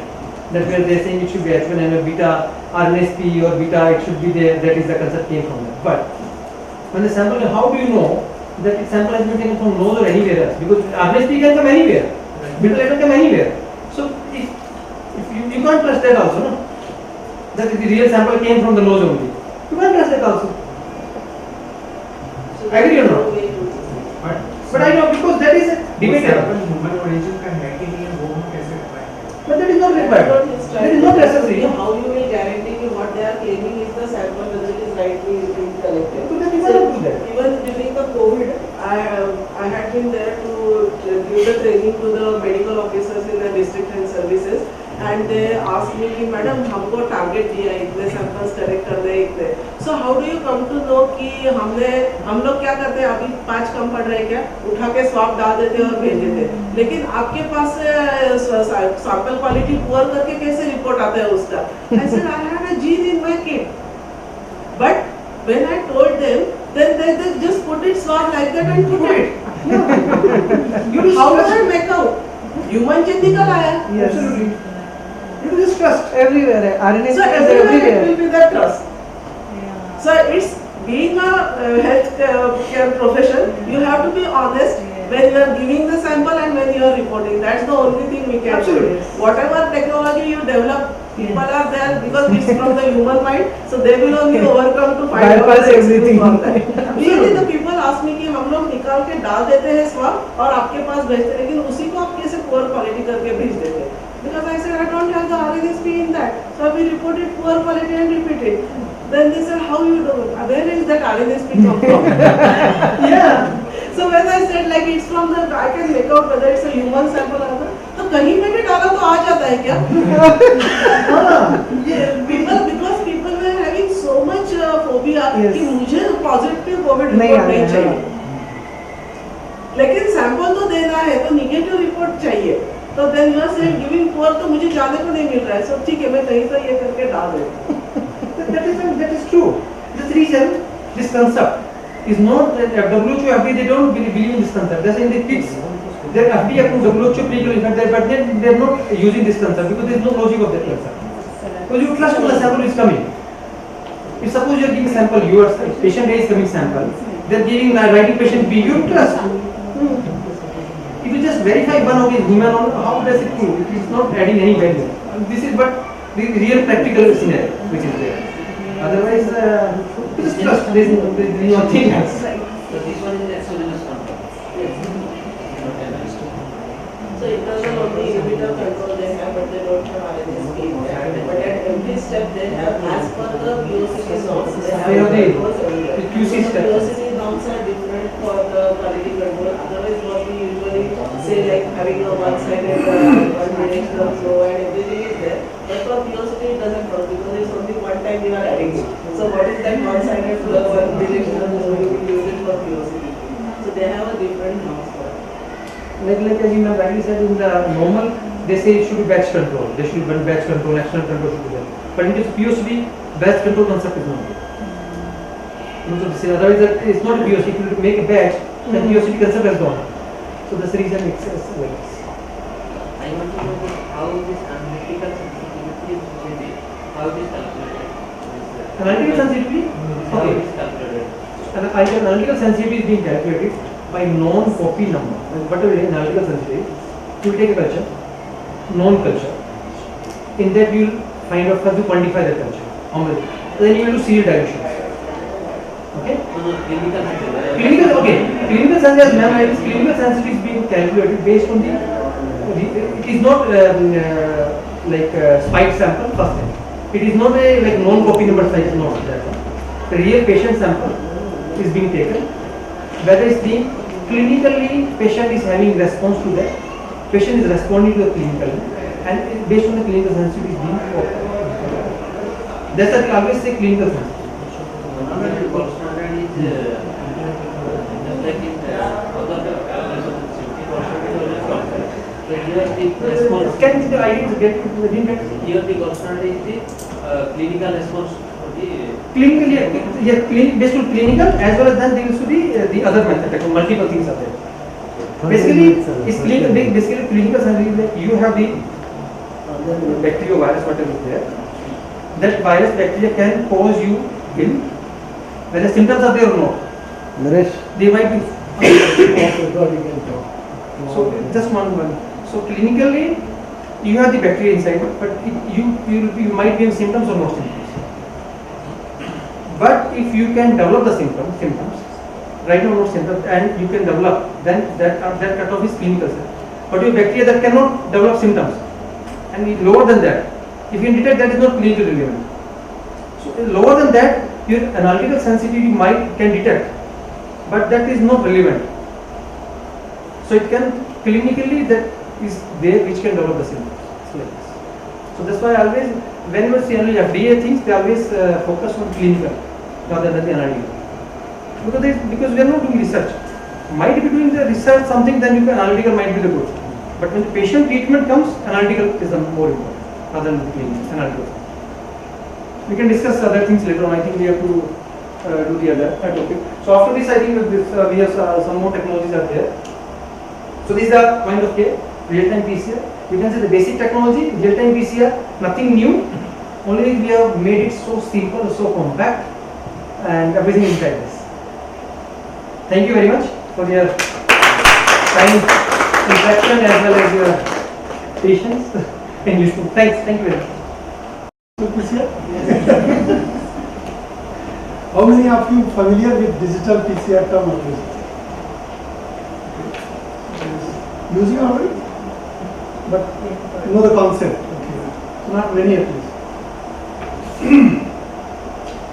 So yeah, so I think it's all Kaizen session, and I know we had limited time, but it was so interesting that Naresh could stretch, and I know he can speak for almost a half minute. Yeah, ma'am. I have permission to speak? Yes, sorry. I thought you would say something before.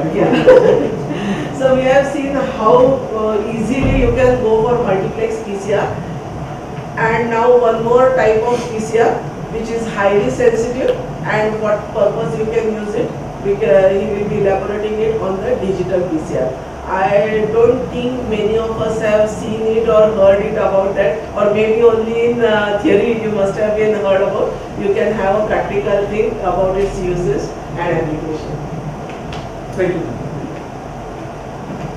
So yeah, so digital PCR, I think ma'am has already put the set the stage that it comes when you have limit of sensitivity or limit of detection with real-time PCR, right? So that is again very sensitive. You just heard that how it is able to pick some of the stuff where culture is missing, and many stories are there. But digital PCR, I would say, start where real-time PCR is in terms of its limit of detection. So yeah, let me go quick because I have quite few slides to cover. So wherever we speak, the question comes. So we have real-time PCR, which is quantitative in nature. So what digital PCR will add value to, right? So that is something I'll cover. Then of course technology, which is in front of you. So how it works in nutshell, and we'll cover any hardware is not sufficient until unless you have backup of assays and kits, and of course software which is for analysis. Then comes assay consideration, because a lot of time people think that this assay on digital PCR is out of word. So let me tell you, the chemistry wise it is same as real-time PCR. The components are same which you use in real-time PCR, but how it is different is basically what I put in my title slide, the power of partitioning. The partitioning which is unique to digital PCR, that is unique to it, and that is where it differentiates from real-time PCR and add value to quantitative PCR.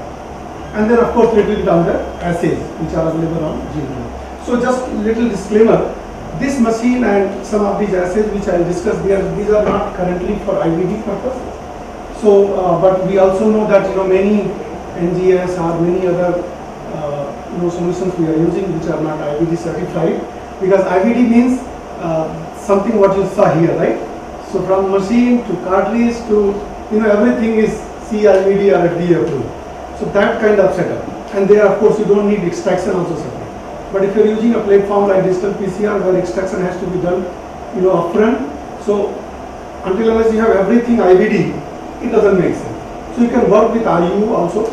That is what actually I meant to say. So these are 3 generations of PCR in front of you, and one thing is very clear.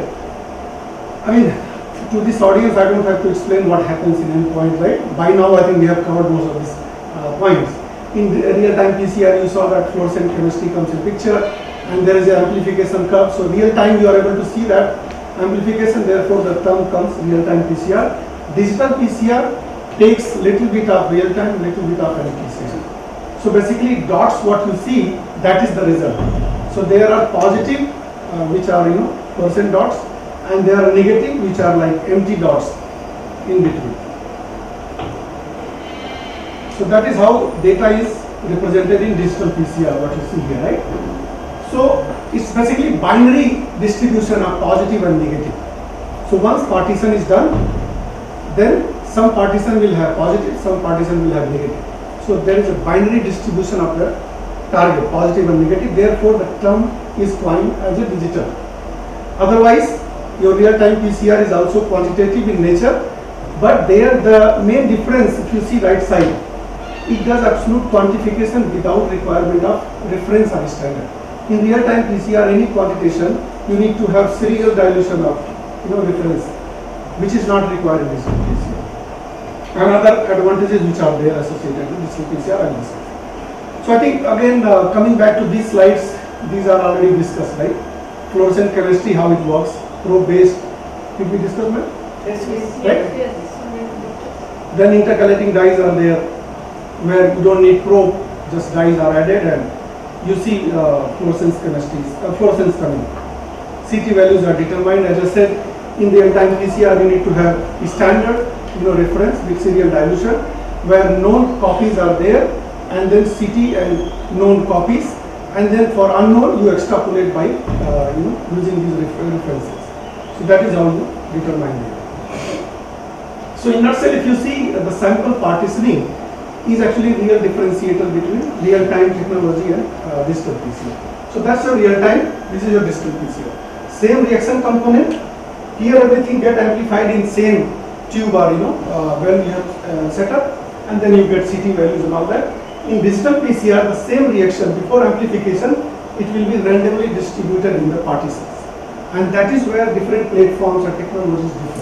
Some platforms use droplet-based partitioning. Some platforms like ours, we are using plate setup, right? So I'll show you video, you will understand more. And then positive and negative, and that is how endpoint detection. Because of partitioning, it is able to give you these advantages. Increase signal, and then lower limit of detection, higher precision, all that I will cover in some slide. In terms of history, if you see, digital PCR term was coined in 1992. But it is real-time PCR which got more popular quickly than digital PCR. For reason obviously, because the platforms which came in market, they were limited by number of partitioning and ease of use. But with our platform, you can see the difference. We have globally more than 2,000 install base. In India also now we have 50 plus installations. So people are liking because of ease of use, single platform, integrated, and everything is done with the same system. More automation in the offering, and of course publications are coming. These publications, what you see here, they are from India itself. So the top one is from IIT Kanpur. They have studied one mRNA studies in osteoporosis disease conditions, and then bottom one is basically from GBRC and BHU collaboration. So GBRC is Gujarat Biotech Research Center, which happened to be our first customer basically. So this is in nutshell, telling you that digital PCR, next generation, we are talking about a new PCR system or technology, but it is not that new actually, right? So the concept has been there in the market, and platform have been there. It's just that what is new is that new platform which are coming up, or they have come up already, they are more easy, user friendly, easy to use, and workflow wise, because this is workshop scenario, it's not only theoretical, so you should understand that plate-based digital PCR is very user-friendly. The way you do real-time PCR today, you have to do digital PCR, there is no difference.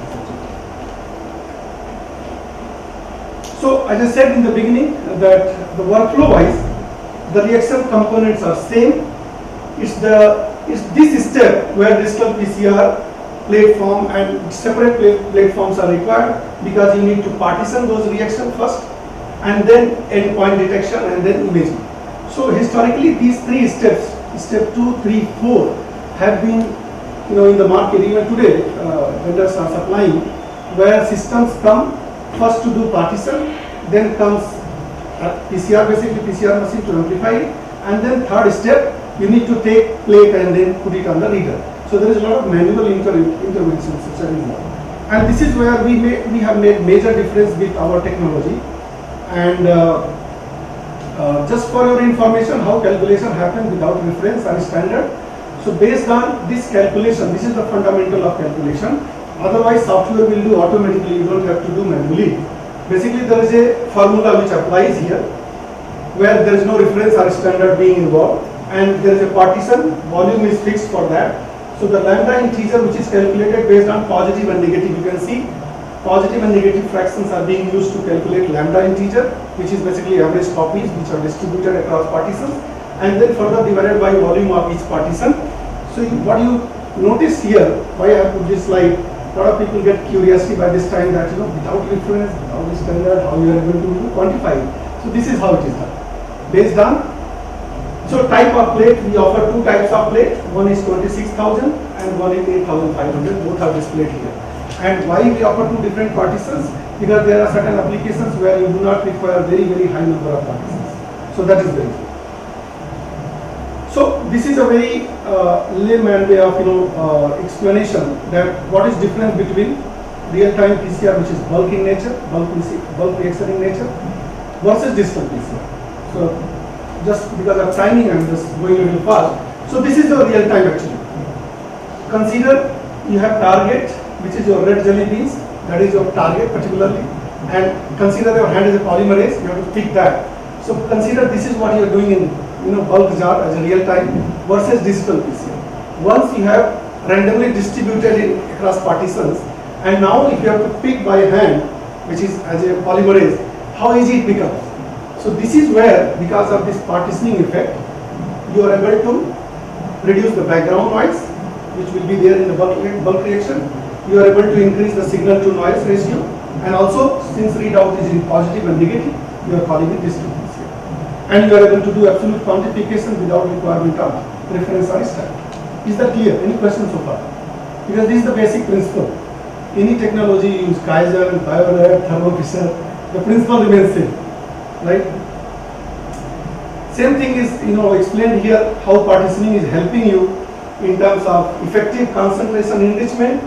So in bulk reaction versus once they are partitioned, you are able to improve limit of detection because that one particular target now in this nanometer scale versus this much 40 microliter reaction, 30 microliter reaction, where one or two molecules are there, and as Naresh mentioned previously that you have so many inhibition in the enzymatic reaction.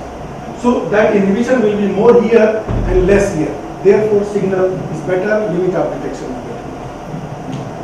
Second is that you might be dealing with a lot of inhibitors when you're dealing with blood sample, right? So those inhibitors will also be taken care when you partition the reaction.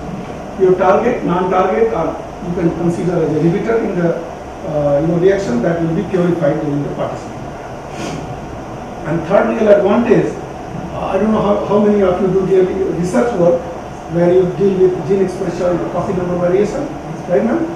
So those cases, since real-time PCR, you can go minimum twofold. You cannot go below that, right? That twofold is 50% precision. While in digital PCR, that same twofold, you see how many points are being measured. So therefore, it gives you plus minus 10% precision. How it helps you? When you are dealing with detecting less than twofold changes in the gene expression or copy number variation, digital PCR will give you more accurate and consistent results in comparison to real-time PCR. In real-time PCR, people sometimes try to have 5-6 replicates, to have that confidence, but still digital PCR is better. So far I'm trying to make you understand where digital PCR is having an advantage over real-time PCR and where you can decide to choose digital over real-time PCR. So these are some of the data showing that how digital PCR is very robust in case of inhibitors. So you can see top one is real-time PCR in presence of different concentration of humic acid, which is basically your plant origin, heparin, which can be in the blood. So different concentration where real-time PCR data is impacted badly, while digital PCR at even higher concentration remains unimpacted by large. So this is in nutshell benefit of digital PCR over real-time PCR. You can just scan it through. So precision wise, digital PCR is better. Reaction, here you are using partitioning basically. In real-time PCR it is in bulk reaction. Detection wise, again plus minus 10% precision. You do not require a reference or a standard here, and it is very tolerant to inhibitors, and also in terms of reproducibility, which is the key when you publish data. If your data is not reproducible, believe me, there have been so many retraction of the papers happen, and it was all highlighted in Nature article very recently. So therefore you have to decide under circumstances which technology to choose. I'm not saying replace real-time PCR completely, but have that wisdom to decide where digital PCR will have better advantage over real-time PCR. Coming to application suitability, so you can see all the applications currently being done on real-time PCR can be done on digital PCR. So there is no pick and choose in terms of what you can do, what you cannot do. It's just that digital PCR in terms of capital cost, in terms of running cost, I don't agree much, because running cost we have pretty much come very close to real-time PCR, close to, may not be equivalent always. But then yeah, certain applications where you require higher sensitivity or lower limit of detection, like rare mutation detection, in your case maybe microbial pathogen viral load. And if you see for digital PCR, 80% of applications comes from these two areas, oncology and viral load. So you can understand where people are using digital PCR, right? So yeah, coming to platform, which is second section, and as I said, based on partitioning method, basically platforms are different, and one way to partition is using droplet technology, which is on the top, where you use oil along with the reaction mixture, which is echo signature. So there is a emulsion which is formed basically to capture the reaction, and second is physical partitioning. So our technology and most of other technology in the market, other than one droplet technology, they are all coming with the physical partition because they have better advantage over droplet technology. So, and one of the major advantages is that we can integrate those three steps into one. So without delay. So this is how the machine. So we offer actually what you see here is one plate. This one on display is our always higher model. So 8 plates. So you can see there are 8 slots. At a time you can actually have 8 plates, these nano plates which are on display there, and everything is integrated, all these modules. So priming, thermal cycling and imaging. I'll show you a quick video for you to understand how these 3 steps actually are integrated, and of course those are the advantages which are listed on the right side. This is a scalable design. Based on your throughput you can choose 1 plate, 4 plate, 8 plate, and highest throughput digital PCR ever in the market so far. We offer 5 plexing system, which has capacity to go up to 12 plex very soon, and then fully automated, and of course the workflow is the best part, real time, like real time PCR. So this is what feature I told you about the 3 platform, and particularly this 1 plate system comes in 2 plex and 5 plex. In terms of channel, it has 2 plus 1 channel and 5 plus 1 channel. And when I'm saying that we are increasing the capability to multiplex, so this one you can use up to 4 plex. This one by next month you can use up to 12 plex. So with digital PCR also we are going syndromic way. So yeah, so not only of course we know that diagnostic model or IVD models are needed in IVD industry. So here also we have made progress, and we are adding this QIAcuity DX in our family of QIAcuity, and that will come in QIAcuity 4. In fact, it is already globally launched. It's just that in India we are bringing probably in another year also, because registration everything takes time. So these are some of the features. So CIVD, a V approved system, and IVD plugin architecture, and all these feature LIMS activity, and 21 CFR is also there, and along with the universal master mix and 24 well nano. So these are some of the features. There will be some common features because platform is same for research use and diagnostics. So in terms of other feature like single integrated platform and workflow like real-time PCR, so all those things remain pretty much same. So I thought that with DX introduction you'll be excited that what is going to come in assays. So these are the actually roadmap for us currently. So in microbiology for you, left side.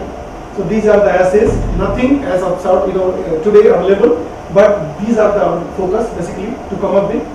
And of course in oncology we have major focus towards hemat-onco and companion diagnostics. Alright, so coming to workflow, because this is workshop, so let's focus on workflow. As I said, like real-time PCR, you have a digital PCR here, and without delay. So there are other platforms where all these steps are done on 3 different platforms, while in our system it happens all in one. So let me take you through this workflow. And one more time, yeah. So these are our nanoplates. So as I said, we offer 4 different types of nanoplates. So this on display is 96 well. So you can pipette your reaction mixture here and then seal it with a rubber seal. So this is what you do today with real-time PCR, right? Plate, seal, that's it. And then this roller comes along with the system, you seal it. That's how manually stepping. And then it will go to the system machine where there is a drawer. You can see in the front. You just push the button, drawer will open, and then you have the plate in the system. That's all. After this, everything is automated in the system. So what goes there behind the scene, you don't have to observe every day, but then just for your understanding, this video is made for understanding. So plate is taken, there is a barcode reading happen. So system robotics is also, hardware is also very simple. There is a robotic arm, which will take plate from one module to other, that's all. There is no liquid handling, there is nothing. So system is also very, so the first step is, so reaction is there in the well, right? From those wells, it has to get into those physical partitions. So you see, there is a plunger coming and pushing that liquid. There is no piercing. It just pushes, and then liquid moves in unidirection from one side to other. And then there is a random distribution of your target region, right? And then there is a heat sealing because these are interconnected in the beginning. After heat sealing, it becomes independent partition. So this is called priming and partition. Then plate will be taken to the thermal cycler model, PCR model, which is again in the same system. So no manual intervention. As per your PCR parameter, then it happens on real-time PCR, it will happen on digital PCR, because PCR is PCR. Same polymerase, same DMTP, magnesium chloride, whatever component you use, primer, probe, of course, template. And after cycling, then as I said, some partition will have positive fluorescence, some will have negative.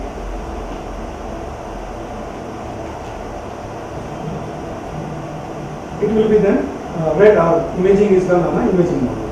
Again, LED source to illuminate light, fluorophores, and then there is a image capturing done by CMOS camera. So well by well. So the whole process is done within 2.5 hours. So that is the main USP.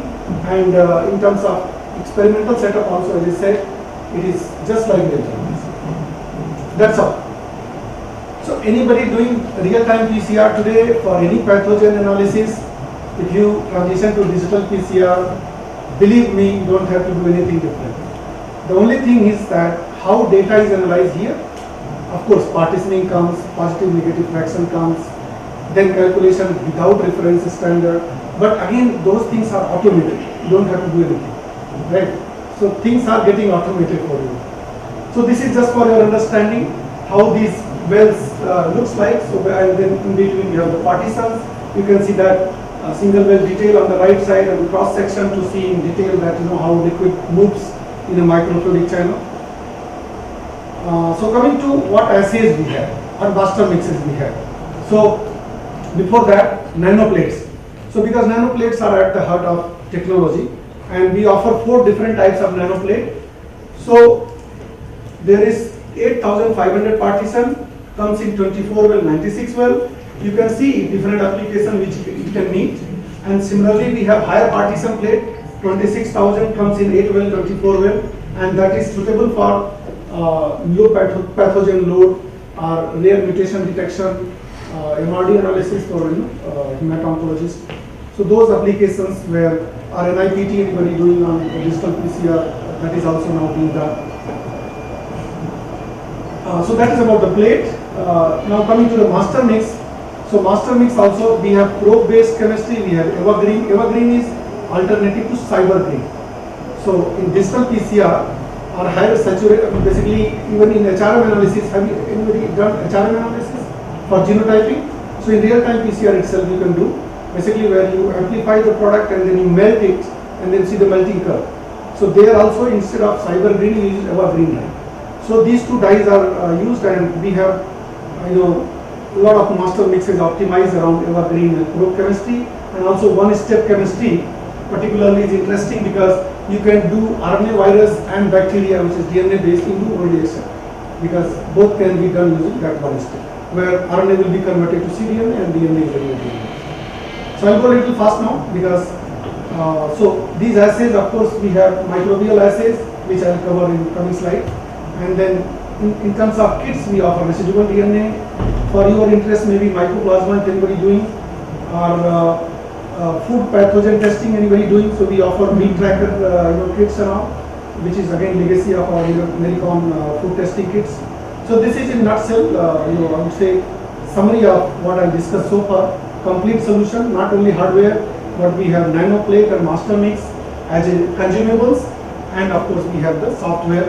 And this software is free of cost. You can actually download from Kaizen website without need of system, but of course you need to have data analyzed.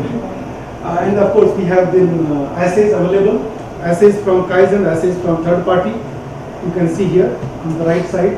So we have microbial assays, close to 800 assays now, but these are assays. These are not like kits or panels, anything that you get everything. But yes, you can do multiple organisms into one, which is beauty of the system because multiplexing is there. So yes, it's there to use, and we also have some third-party assay. So going forward, in terms of assay optimization, I will not dwell much because there is no difference between real-time PCR and distant PCR. When I said reference is not needed, it doesn't mean that you don't need positive control, negative control, right? Many times when I discuss, people get confused. Oh, no control required. So these controls are very much relevant, and they are needed. So this is how the data looks like in digital PCR. What you see here, instead of CT value or amplification curve, you see positive and negative fraction for each partition, for each well. How many partitions are positive, how many are negative? And both are well separated. There has to be well separation to have the good data. And of course you need to have those NTC and negative control to see that those wells are neat. There is no positive signal coming there. So what you have to see in terms of criteria, when you see the 1D plot, 1D means when you are analyzing one target, it has to be 1D plot. Basically, there has to be good fluorescent signal in positive and significantly low signal in negative, and there is a good separation between positive and negative, and clean NTC. That should be the criteria. If you are dealing with more than one target into one well, this is how 2D or some software offer even 3D. So those things you can look at. But data is not always good, right? So those were the good data. Sometimes you deal with such data also where rain effect is there, and when you deal with these things, what you have to optimize. So there are some criteria basically, and these are the reasons why it comes, and there are some criteria conditions which are given. Again, due to paucity of time, I will not go into detail of this, but which one can be compatible, non-compatible. Dr. Jutika will take. As you are aware, since morning, she is the one who is having on her name the patent, and she is working on nanoparticle and so I have interacted. She has already interacted with you. So without any further delay, I will ask. Few slides I'm going to run very quickly. We are hearing from the morning about polymerase chain reaction and the components basically that make PCR. So to initiate the amplification, we require the primers, and that is why that makes primers a very important aspect or important component of the PCR. I have enlisted the other components also just for to keep in the line. Then when one has to look at the PCR primer design, we know that we have to design two particular primers. One has to be a forward primer and one has to be a reverse primer.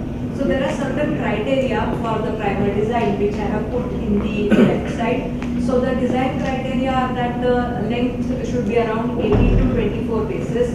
The GC content should be within 40 to 60%. Then any of these forward or the reverse primers should start with the GC pairs.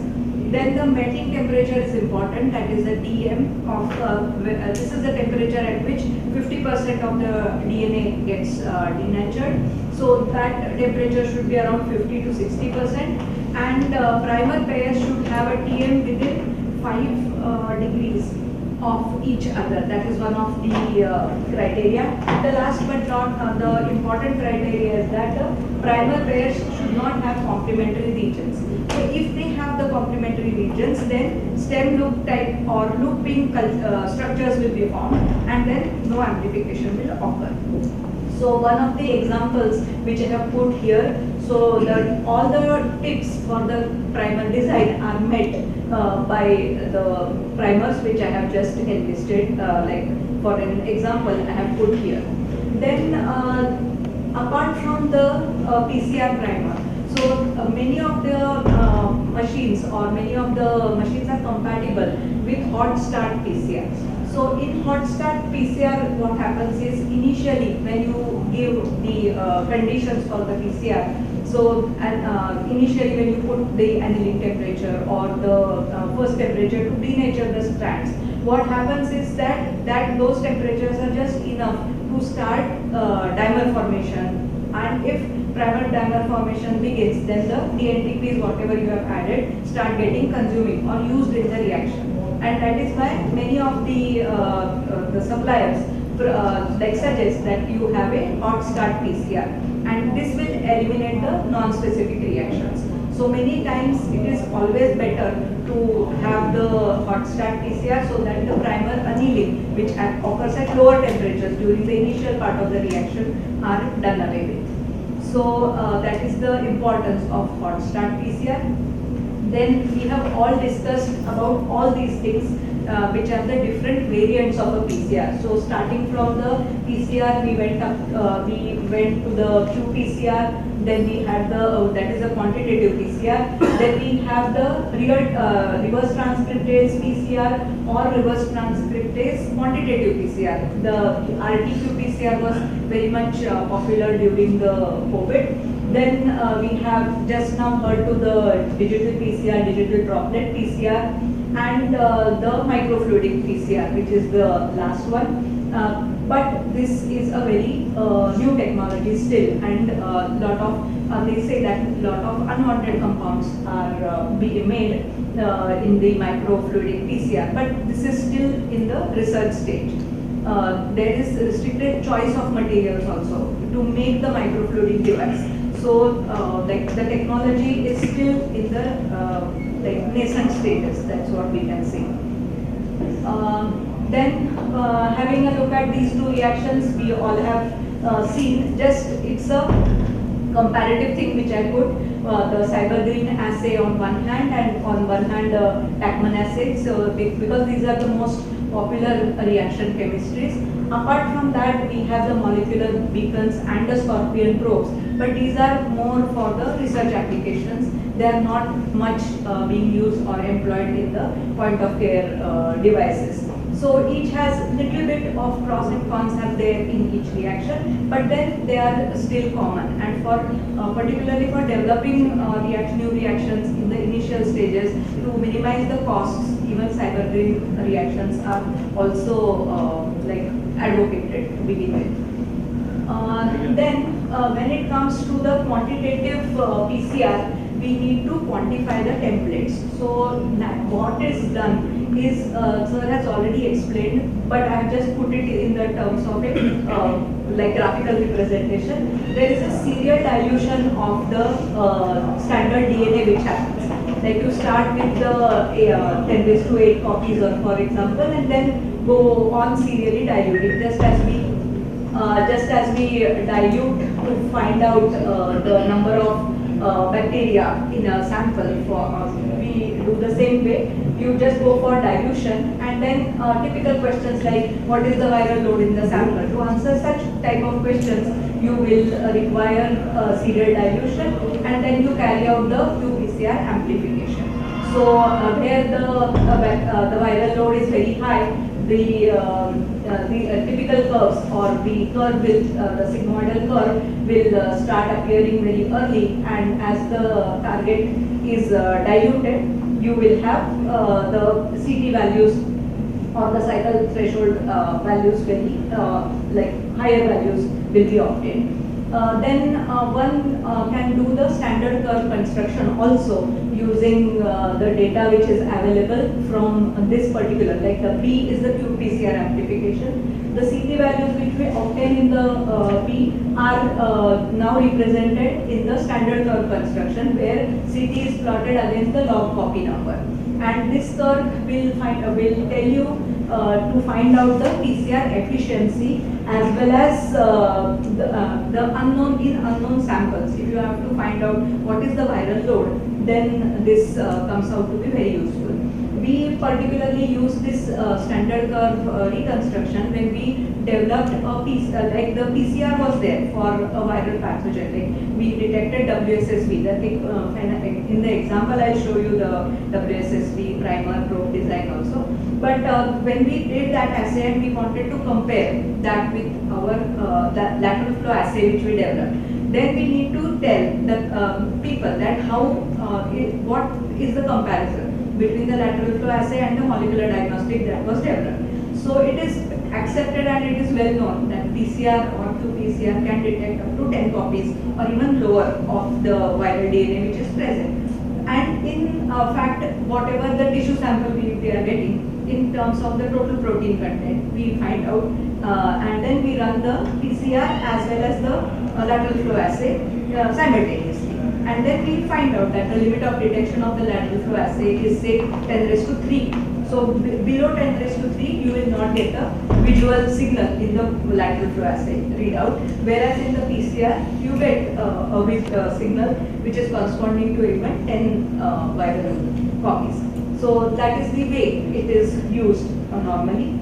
And then we have one more method which is called a comparative threshold method. Here we quantitate the relative expression of a target gene with that of a reference gene. So if I have to find out, so what is the expression of say target gene X which is there in for example muscular dystrophy for example, I will compare that with the actin gene.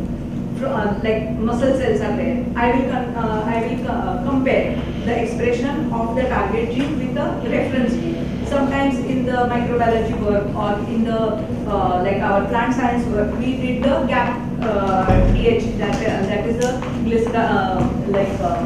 gap DH gene also can be used as a housekeeping gene, or actin gene can be a housekeeping gene where the reference control will be my actin, and I will check how much expression of this particular target is there with reference to the actin. So this is the comparative threshold method which I can do, and then I can calculate the amplification efficiency of the target and the control gene also, and I will have to check like after the primers are designed and after the PCR conditions are designed, I will have to check individually whether the amplification gene of the target as well as the reference control is more than 90%. So for that I will use the upper formula there which is given under the standard curve construction.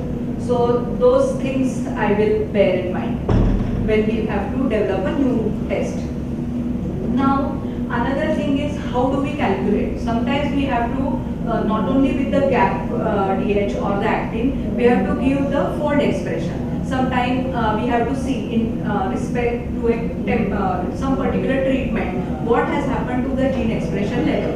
So in that many times the left side formula, that is the normalized CT formula, is used.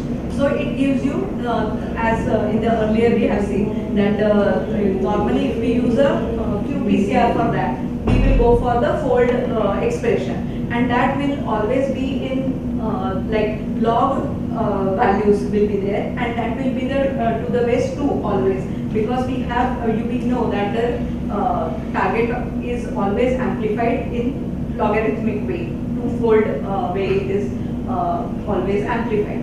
So in this way what happens is I use the delta 2 CT method to find out the expression, and I normalize. Then I need not give what was the expression which I got for the actin gene. now I can see my rungs gene is expressed 2.5-fold higher than the active gene. So this kind of data which is required can be generated using these formula.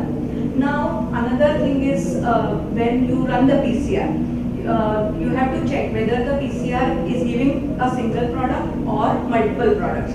If the primers are not properly designed, or if your PCR annealing temperature or extension cycles, the number of cycles, they have not been optimized, then what you get is after the product is formed, you have to carry out the melt curve analysis. So this is the way that melt curve analysis is mostly built up in the PCR equipment itself. So once the PCR extension and amplification, say like 35 cycles or 40 cycles are over, after that you have to go for the melt curve analysis. In the melt curve analysis, if only one single product is formed, like for example your target product is 400 base pairs. So if 400 base pair product is properly formed, the conditions are okay, then at all the situations, in all the dilutions, you will get a single peak which is corresponding to this particular peak here. And the same picture, if you run a gel electrophoresis, you will find that a single band is generated.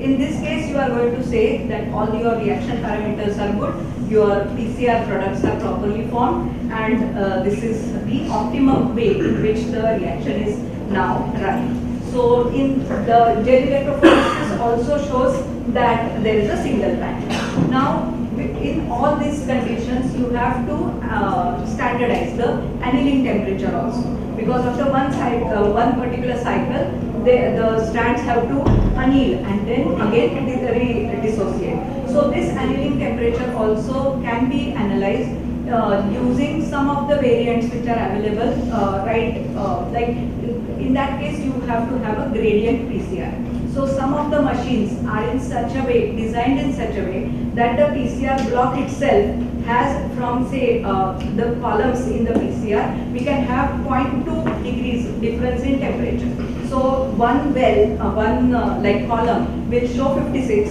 the other will show 56.2, 56.4. In this way, we can have one single stroke, all your reactions can be made, and in a single stroke we can optimize the annealing temperature. But not all the POCT PCR machines will have the gradient PCR capability. So if it is not there, then individually you will have to set up those many reactions and standardize the annealing temperature. It's otherwise best to have the gradient PCR in these conditions. So then final step in the kit development or will be sequencing of the amplicon. Because once the amplicon is formed, you can actually cut the gel and then remove that particular amplicon which is formed. You can see that it is stained using say ETBR. So you can cut that particular gel piece, elute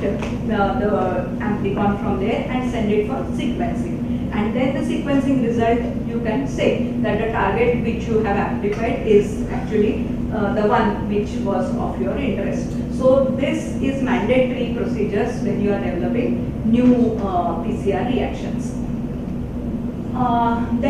When it comes to reverse transcriptase, then you know that a complementary DNA strand has to be synthesized. So if there is a RNA virus, then we need to convert it into a cDNA first. So RNA has to be reverse transcribed to form the complementary DNA, and then you have that complementary DNA is going to be amplified during the normal PCR.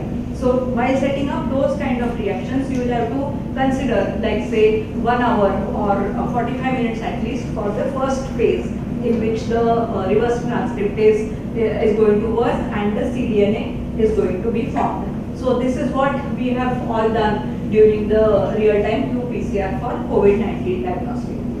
In general, if you see that we require these kind of multiplexed like PCRs Why we require those kind of multiplex PCRs? Because this all minimizes the errors in pipetting. So there will be the master mix which is already prepared. So you need not worry that how much buffer I have added.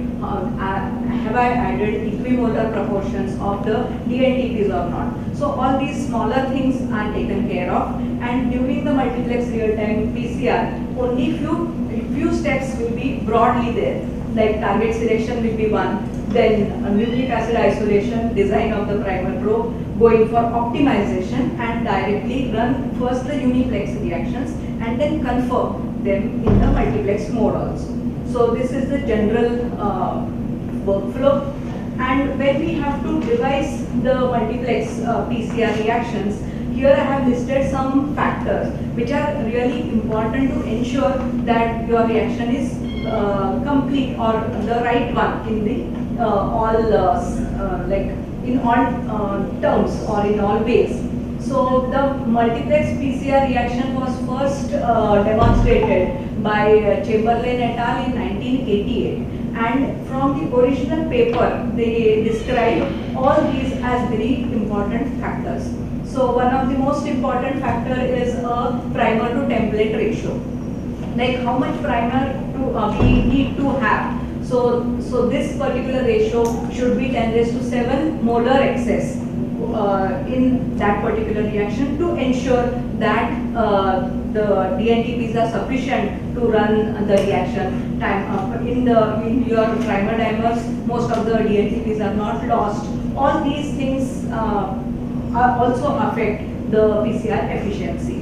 Then all the primer design parameters are little bit like they vary a little bit when you are considering a multiplex PCR over a singleplex PCR. Then the other components, for example, the buffer constituents, all these are playing a very important role. The enzyme concentration, Taq polymerase concentration also plays a very important role. And in multiplex reactions, higher amount of Taq polymerase is required as compared to the uniplex reactions. So you have to deliberately add more amount of the enzyme in order to ensure that everything works fine.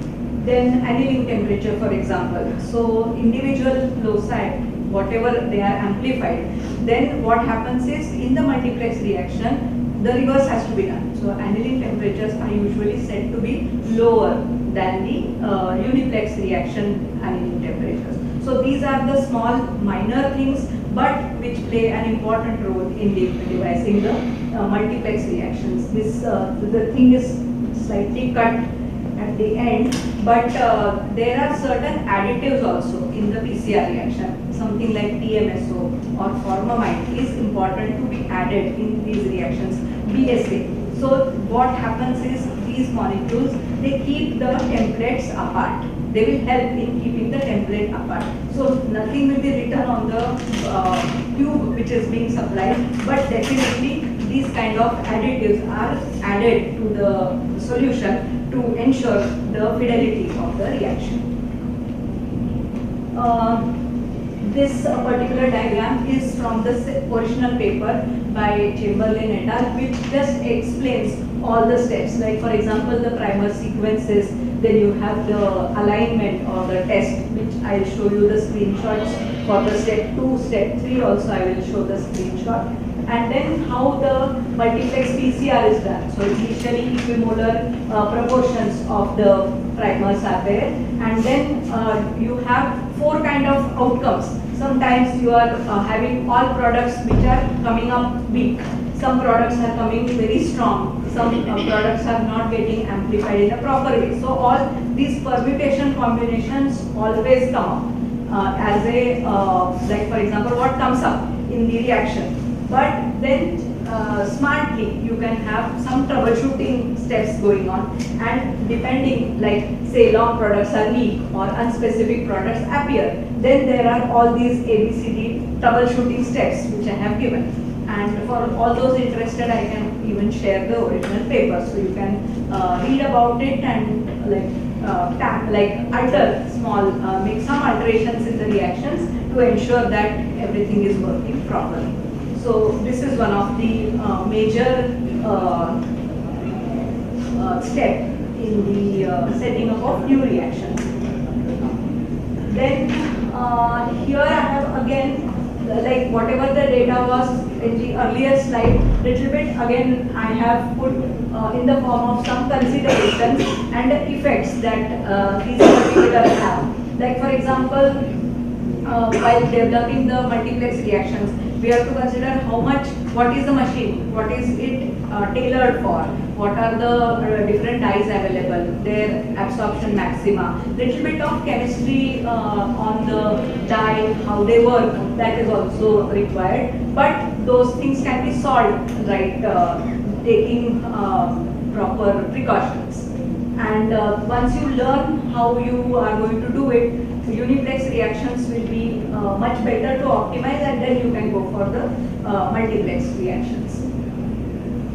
Like for example, when we were doing the SARS-CoV-2 testing, normally we were detecting the RD, like RNA-dependent RNA polymerase, then the ORF genes were there. Many of the kits were detecting the spike protein, the nucleocapsid gene, that is the S, the N, and the ORF, that was many a times there. And in some kits, even the envelope gene was getting detected.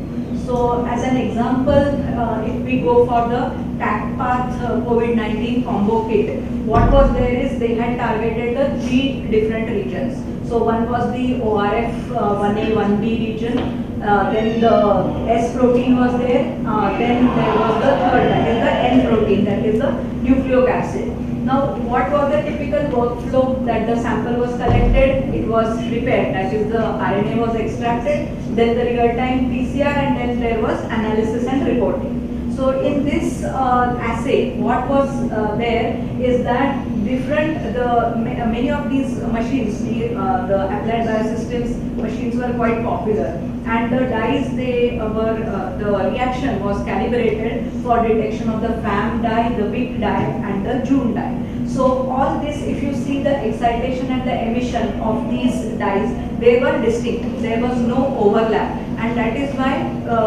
across all laboratories, the results could be really made uniform. So in this condition also, like for example, the genomic regions, that is the open reading frames A, B, and the N gene, was there was having one probe primer target, which was set for detecting this particular gene sequence. Then P gene served as an internal positive control. So all the kits were having one particular internal positive control, saying that the sample source is correct. Then there were other targets which were very specific, like the N gene and the S gene, which were specific to the SARS-CoV-2. So this was generally the kit design. Then they have given all the typical volumes which had to be set for the reactions. So we can see all these are the components, and they have given us the total master mix.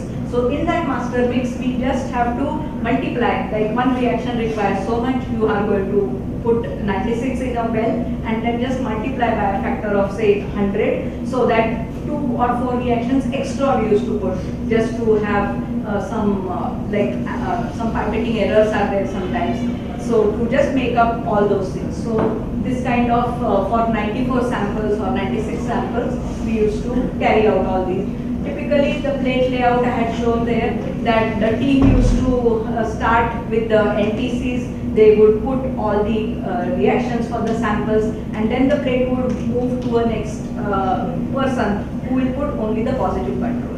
So the positive control was the last one which was to be put. Finally, the plate is sealed and then going for the machine. So this was the unidirectional workflow which was there, and the positive control should not be, like the other samples should not be contaminated by the positive control. Therefore, positive control addition was always kept aside in a different hood also. So these were some of the precautions which we were following. And then they had all these steps. Like for example, in the last corner, I have put all the steps. That is, the first incubation was there, UNG incubation, which is called before the reverse transcription reaction occurred. Then the reverse transcription reaction occurred only for 10 minutes. at a single temperature, that is 53, and then there were all the cycling steps which occurred for 40 cycles, and at the end we got the products visualized and the CT values were visible. So right from what has happened transition, like we have started with the polymerase chain reaction, the left panel shows that, and now we have seen during the day also many nucleic acid amplification tests which were discussed on this particular platform, and they were made suitable for the point of care applications. So what has happened is that rapid DNA amplification was there. We had billions of copies produced in the normal PCR, but that required cycling at different temperatures. So all this was now replaced by single temperature requirement, that is isothermal amplification. So this is a big change, and with this big change there were several methods which got developed. Like we have the strand displacement amplification, rolling circle amplification, all the variants of PCR came because of this particular thing. Then initially in PCR we have quantitative, lesser ways to have quantitative detection. Gel electrophoresis is can be made quantitative, but it requires a lot of time and standardization to make it quantitative. But now if it is a visual or portable devices are developed, then it comes over, or it overcomes the limitations of the real-time PCR also. So risk of contamination also goes, because here we are treating one sample at a time. So there is no cross-contamination, labeling problems are lost. So POC in itself have more advantages as compared to the standard things. And these are the assured diagnostics, so affordability, then portability, all these criteria which have been defined for the assured diagnostics, assured criteria, they all meet, these POC diagnostics meet all these criteria. Then as a variation of the isothermal technique, LAMP is the most powerful and a promising technique for doing all these reactions, because LAMP end products can be visually noticed, like what you saw in the Huel kit in the morning. So that was nothing but based on the LAMP chemistry, where there are different primer pairs. Also the gene of interest is there, then different primer pairs are identified, constructed, and more number of primer pairs are required, more than the, it works on 4 or 6 or 8 pairs of primers. Although all these things happen, it gives more fidelity to the reaction, and the design of these primers is also improves the sensitivity of the reaction, and it reduces the cost of the individual reaction also. Plus the portability is there, because many dyes are there. Even some chemistries are based on the change in pH also. Like there are phosphatase, for example. Phosphatase enzyme can be used, and the consumption of the DNTPs is directly linked to the phosphatase, PI, that is the inorganic phosphate which is formed. So blue colored reaction products are visible. So these kind of chemistries are available, and therefore the point of care application, now developing point of care application becomes easier. Another, like for example here, in the LAMP assay, you can have this positive negative. I have just shown in 2 colors. So depending on the pH of the end product, you have clear-cut distinction. That is a negative reaction which is yellow colored, positive reaction which is red colored. So this kind of distinction is possible. Then initially, but all these assays have to be standardized on the RT-PCR platform first, using a standard setup, reaction setup and a standard module, and then we can transfer it into a kit, for example. And the in silico primer design, I am just showing you those slides also. Like the why LAMP is so popular. If you see on the across the slide, see we have so many like colorimetric readout is there, fluorometric readout is there, then sequence specific readouts are there. So many options are available, and that's why lab becomes more popular. As far as the instrumentation also, normal qPCR machine is there, you can amplify at a single and check. You can have naked eye detection, just as we saw color based, then microfluidic channels, or even paper based NASPA we can have, where the nucleic acid amplification products are there, and then you have a lateral flow format where you, just like the antigen antibody reaction, you go for the nucleic acid hybridization on the paper. So those kind of platforms are also possible. The sampling is from various regions we can sample, therefore these design options are quite popular. Then recombinase polymerase amplification also is getting very much popular these days, where specifically the formation of this nucleoprotein filament and with the forward and the reverse primers. So the loading factor, that is the main step, and then this reaction works just as the way as DNA replication is happening in a normal bacterial cell. So this is actually copied from the bacterial system or viral system into an in vitro assay. So as RPA is also becoming very popular, and these are like all these were used in the SARS-CoV detection. There were several papers coming from these, and for cancers, for anything viral load, then your detection of plant pathogens, these things are becoming very popular these days. So then when you come to the point of care diagnostics, already in the morning we have seen that they have said that in a box or in a suitcase we can have the whole lab. So you walk with your suitcase and you have the whole lab with you to detect. So in the last slide I have shown you the lab on a suitcase. In between we can have the paper and plastic devices which are disposable, and we can have all these things. Even like this bridge flocculation assay. This is a very simple assay to do, and naked eye you can actually visualize, just as you have the latex bead aggregation protocol, the same kind of protocol you have, and this bridge flocculation assay is also quite popular.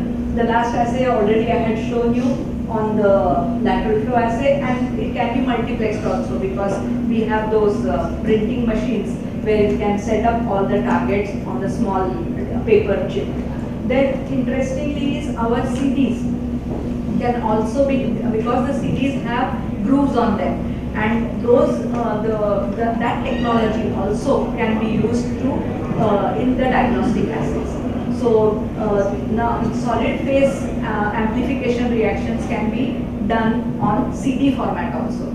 So these are also becoming quite familiar, and the portable CD reader which is there in the computer can be used for estimating that whether nucleic acid amplification has happened or not. So these are the kind of detection, and in the morning we were saying that we should have something like glucose estimation. The same principle of glucose estimation can also be used here, like when we have an electrochemical solid phase amplification and detect everything on a glucometer kind of device. So the chemistry has to be altered a little, but printed circuit boards and preparation of the chips is quite easier these days, and therefore we can now aim at electrochemical detection, which will actually have more, we can achieve very low limit of detection also. Then as a test case, I have just put now design primers. So how do you do it? So it's not very difficult, and thanks to the genomics. So now wherever you isolate new sequences or deposit the sequences, the National Library of Medicine, they have maintained a database. So that database contains the information on the DNA sequences. So we can use these DNA sequences to generate or to find out the different target genes and construct the appropriate primers and the probes which you want.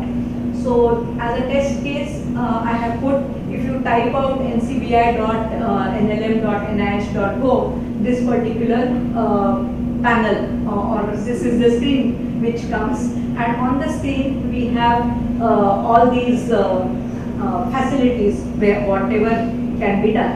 So each and every, like for example research, explore NCBI research and collaborative project. So you just go type out and just find out for yourself, explore what can be done. So most of these are very useful and user friendly interfaces where you can explore and build up.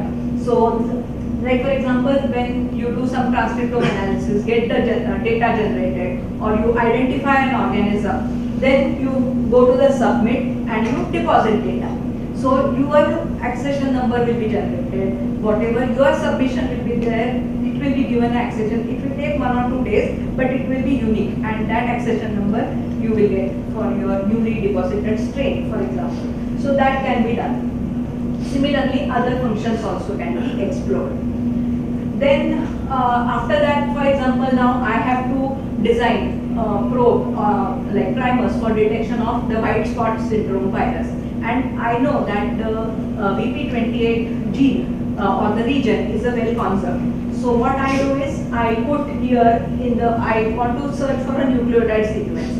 So on the left side, I mark as a nucleotide. Here, I select nucleotide. I put the region of my interest, and I just get the hits. So VP28 was identified in the shrimp, like for example here. So it is a 615 base pair linear DNA. So what I get are these hits. Once I get these hits, what I do is I go to the next part and just verify that really from where this particular sequence was uploaded. Say like for example, this was from India, like shrimp white spot syndrome virus from India was sequenced and this particular thing was uploaded. So this sequence was uploaded. This is the kind of information I get for each and every sequence that comes up. So once I get this particular sequence, then I know that the VP28 gene is having this particular ATGC sequence. So now I get all this gene, and this is the gene bank number which comes, and then I get the entire base by base information on that particular genome. Once I do that, then I go to the IDTs. There are n number of sites also available. We will go for this, like for example IDT. We visit their site and then we try to get the custom primers for our gene of interest. So my gene of interest is BP28. I go to IDT and then go for the custom primer design. So in the design tools, there are again two options. You want to have for a single PCR or qPCR primers. So all these things are available. And then what you do is you select the appropriate tools and for either for the qPCR or the oligo design and handling. So initially I go for the oligo design and handling, and then what the sequence which I had got from that, I just paste it in this particular window.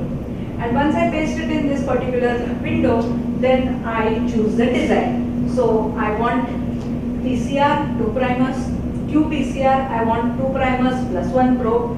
qPCRs again, if you want to have for the intercalating dyes. So if you want to develop an assay based on the cybernetic chemistry, which is the intercalating dye, then you get this, but you hit at this particular button. And then this is how it goes.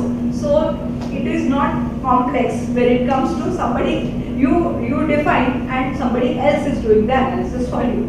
So this is a very easiest way to go about it and get the primers designed for your application. Once you go that, then you have to set the locations. For example, using the sequence 1, we have set the locations. Now, what is the target amplicon length is given. Then view assay details, all those things are also given. What is the start and the stop of this particular primer, where it is going to bind, where the forward primer is going to bind, where the probe is going to bind, where the reverse primer is going to bind. All these data are available at just one click on the database on that particular site of IDT. So it becomes very easy. Then we have in the primer quest tool, we can have all these assays designed. And here you will see that this particular is the sense of the forward primer. It is going to align here. The probe is going to align there. This is the reverse primer which is going to align here. And when these are aligned, you are going to get 109 base pair product, which is expected of this particular reaction. All this time we were discussing about the TM, and all these steps are given here. So all the criteria, that is the length of the primer, 22 is fitting our criteria which we had said. Then the TM, those values are also fitting. So all these things are available. GC content, everything is available at the click. And now my primer designing job has become very easy. So I get these ready-made primers which are designed. Once the designing is done, then we have to again check whether that is the product which is exactly being formed or not.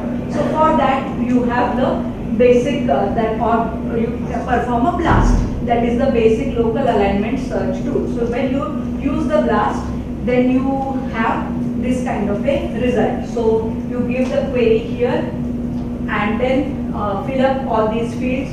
You have the core nucleotide database which is going to be used, and you run this query. So once the query is run, then you will get that all these you are optimizing this for highly similar sequences, or you want more dissimilar sequences. You can put your query, but we want for highly similar sequences, whether it is working or not. So when we do that, you start getting huge amount of data. Now this is one intermediate screen which happens, and then the machine starts searching for the appropriate regions. Now you are using this blast in. This is your query which you have given, and once you give these particular queries, then the sequence producing the significant alignments start coming here, and you will see that all these sequences which come have mostly 100% query cover, which means that the primer design according to this particular software was good enough. And therefore use at least 25 queries or 50 queries, even if we see, you are getting more than 100% or 100% hit which is coming. So your probe and primer design for this particular set of gene is okay. Now what you have to do is, you have to give the order. Now, like see, I have run into two particular frames, and here from these two screens also, this 100% is not going. So the real thing is that is well designed primer we have obtained. So one part is after doing this particular thing, you just have to contact the vendor and get your primer synthesized. After you get your primer synthesized, you run uniplex reaction, and you see for the products doing the gel process. So it becomes, although it appears to be a little complicated on the paper, because of availability of these kind of databases and services, it's quite easy to design your own sequence. So this was all I had to say, and most of the standard literature which I used. So thank you. You must have realized like how in-depth knowledge she has. On her credit, she has 10 chapters in the book, 10 patents and 56 papers.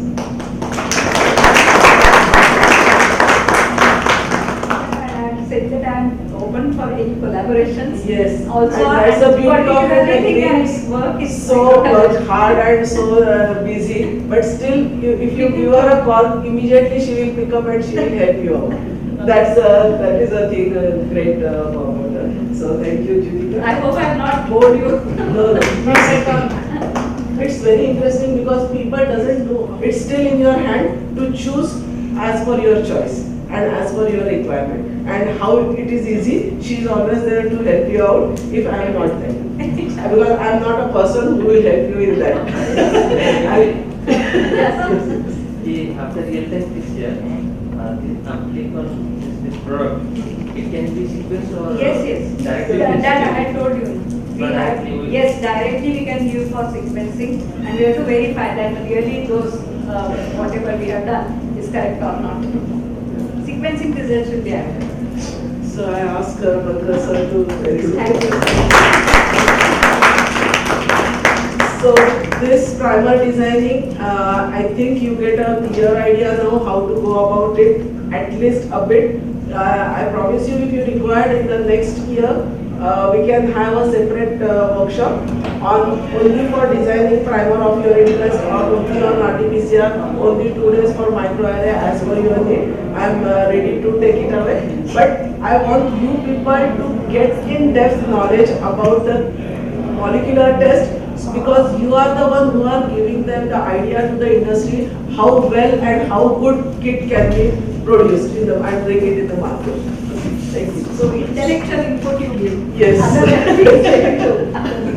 Now, as I said, there are commercial kits available which can be used directly on the clinical sample. Here is a person, Tarun, from 3D Black Bio. They have multiple kits which can be used directly on the clinical sample, and he has to say for 5 minutes about it, and there are the list of product which you can use, go through and select it. I have used the Tropical Fever Panel kit, and the company has developed customized kits for me for I want Staphylococcus aureus, Klebsiella pneumoniae, then Citrobacter, and one more thing, I think biodifferent organism. I want it for my thing only because there was outbreak going on in NICU, so I asked them to design the kit for me, and they helped me a lot in doing that.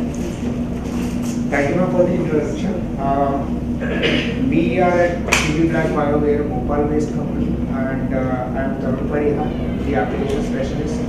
So we have a very broad category of PCR kits that is ranging from infectious to oncology. I have these brochures, or you can say the menu card of ours for you to have a look at. I'll just distribute it quickly so you can have a look at it. And we have a lot of kit. In infectious, we have some panels. I'm sorry, I'm not really prepared for this talk, and I'm not a very well public speaker. I'll just quickly distribute these. Excuse me. This is my colleague, Mr. Sachin. He has recently joined with us. Please distribute all these.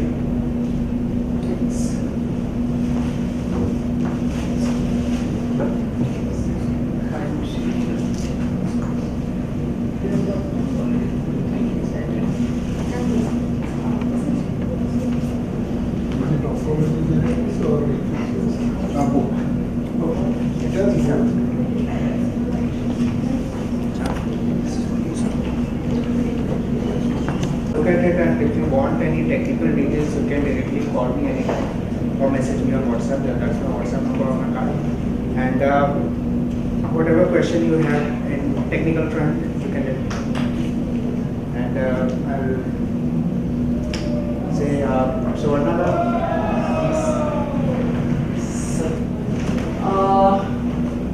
you can go through that. They had given me the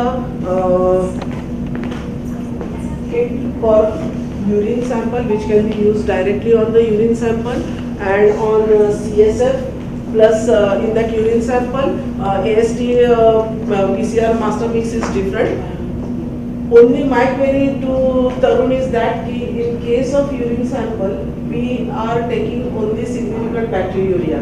So how your kit is going to be useful for diagnosis within 2 hours? For CSF and other samples where there is no need, there is no what you can say the normal flora, and whatever comes is only the pathogen. There is understood like the pathogens which are there for STD or for meningitis, there is no other normal flora. But for urine, when we say there are 1 lakh organisms at least to say that it's a significant bacteria, your kit how it works? Because why I am asking him, I had 2 samples which I have tested with this thing. One sample was having Candida and one sample was having Klebsiella. I use only those 2 tubes. You have 7 tubes in that with a 25 or some odd number of pathogens detection in that. Klebsiella worked very well because there was significant growth. Candida didn't work because there were very few colonies. But I don't know how you have to set the sensitivity for that, or whether you have set it for significant number only and that's why the Candida was not picked up. I don't know. So I just have this question for the audience interest, like how did you develop that? Actually ma'am ये question जो है mister प्रतीक Only जैसे आपको ये चीज answer कर पाए। Okay, क्योंकि डेवलपमेंट फ्रंट में उनका सबसे बड़ा मतलब कंट्रीब्यूशन रहा है इस चीज में। Because people have only that this thing. Because in bacteriology section, the maximum samples which we receive, everybody will agree is the urine sample and the sputum samples and the throat swab and blood culture. So there is no kit which can be directly used on the blood. Only when you get the growth bit, then only we can use it for identification and AST for blood culture. But for other samples, especially for urine, how it works, really we are interested to know. That's the reason why I run your kit before I come for the workshop. And I really surprised me for 4-5 colonies were there for Candida and it didn't show anything. I tested it for Candida auris also and Candida albicans. Both tubes give negative results.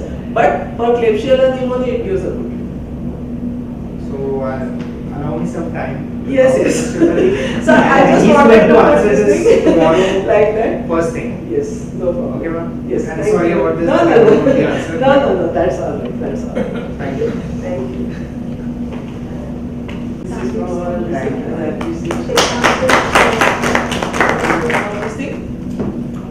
the people are there. If you are willing to see the results or having any this thing on the Malware machine where they had shown the different this thing, he is there.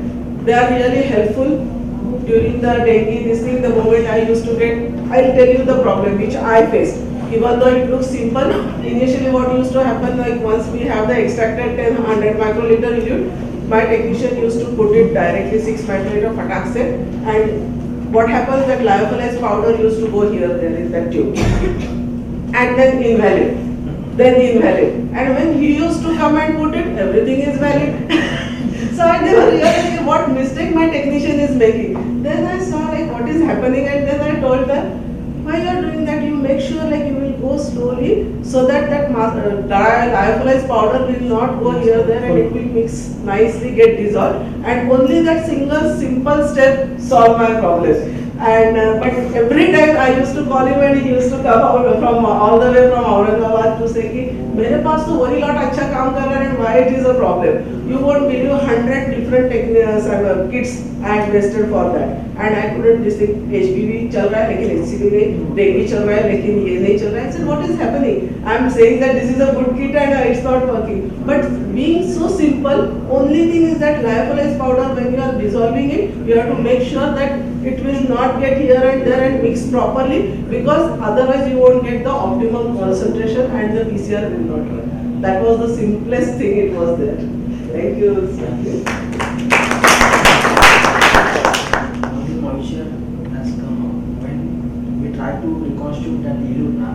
As soon as we touch it, it's reacts so fastly that it goes outside. So that's the main reason. So we always tell people to, whenever you add any lyophilized reagent, reconstitute, give some space and then add it. So it will reconstitute properly.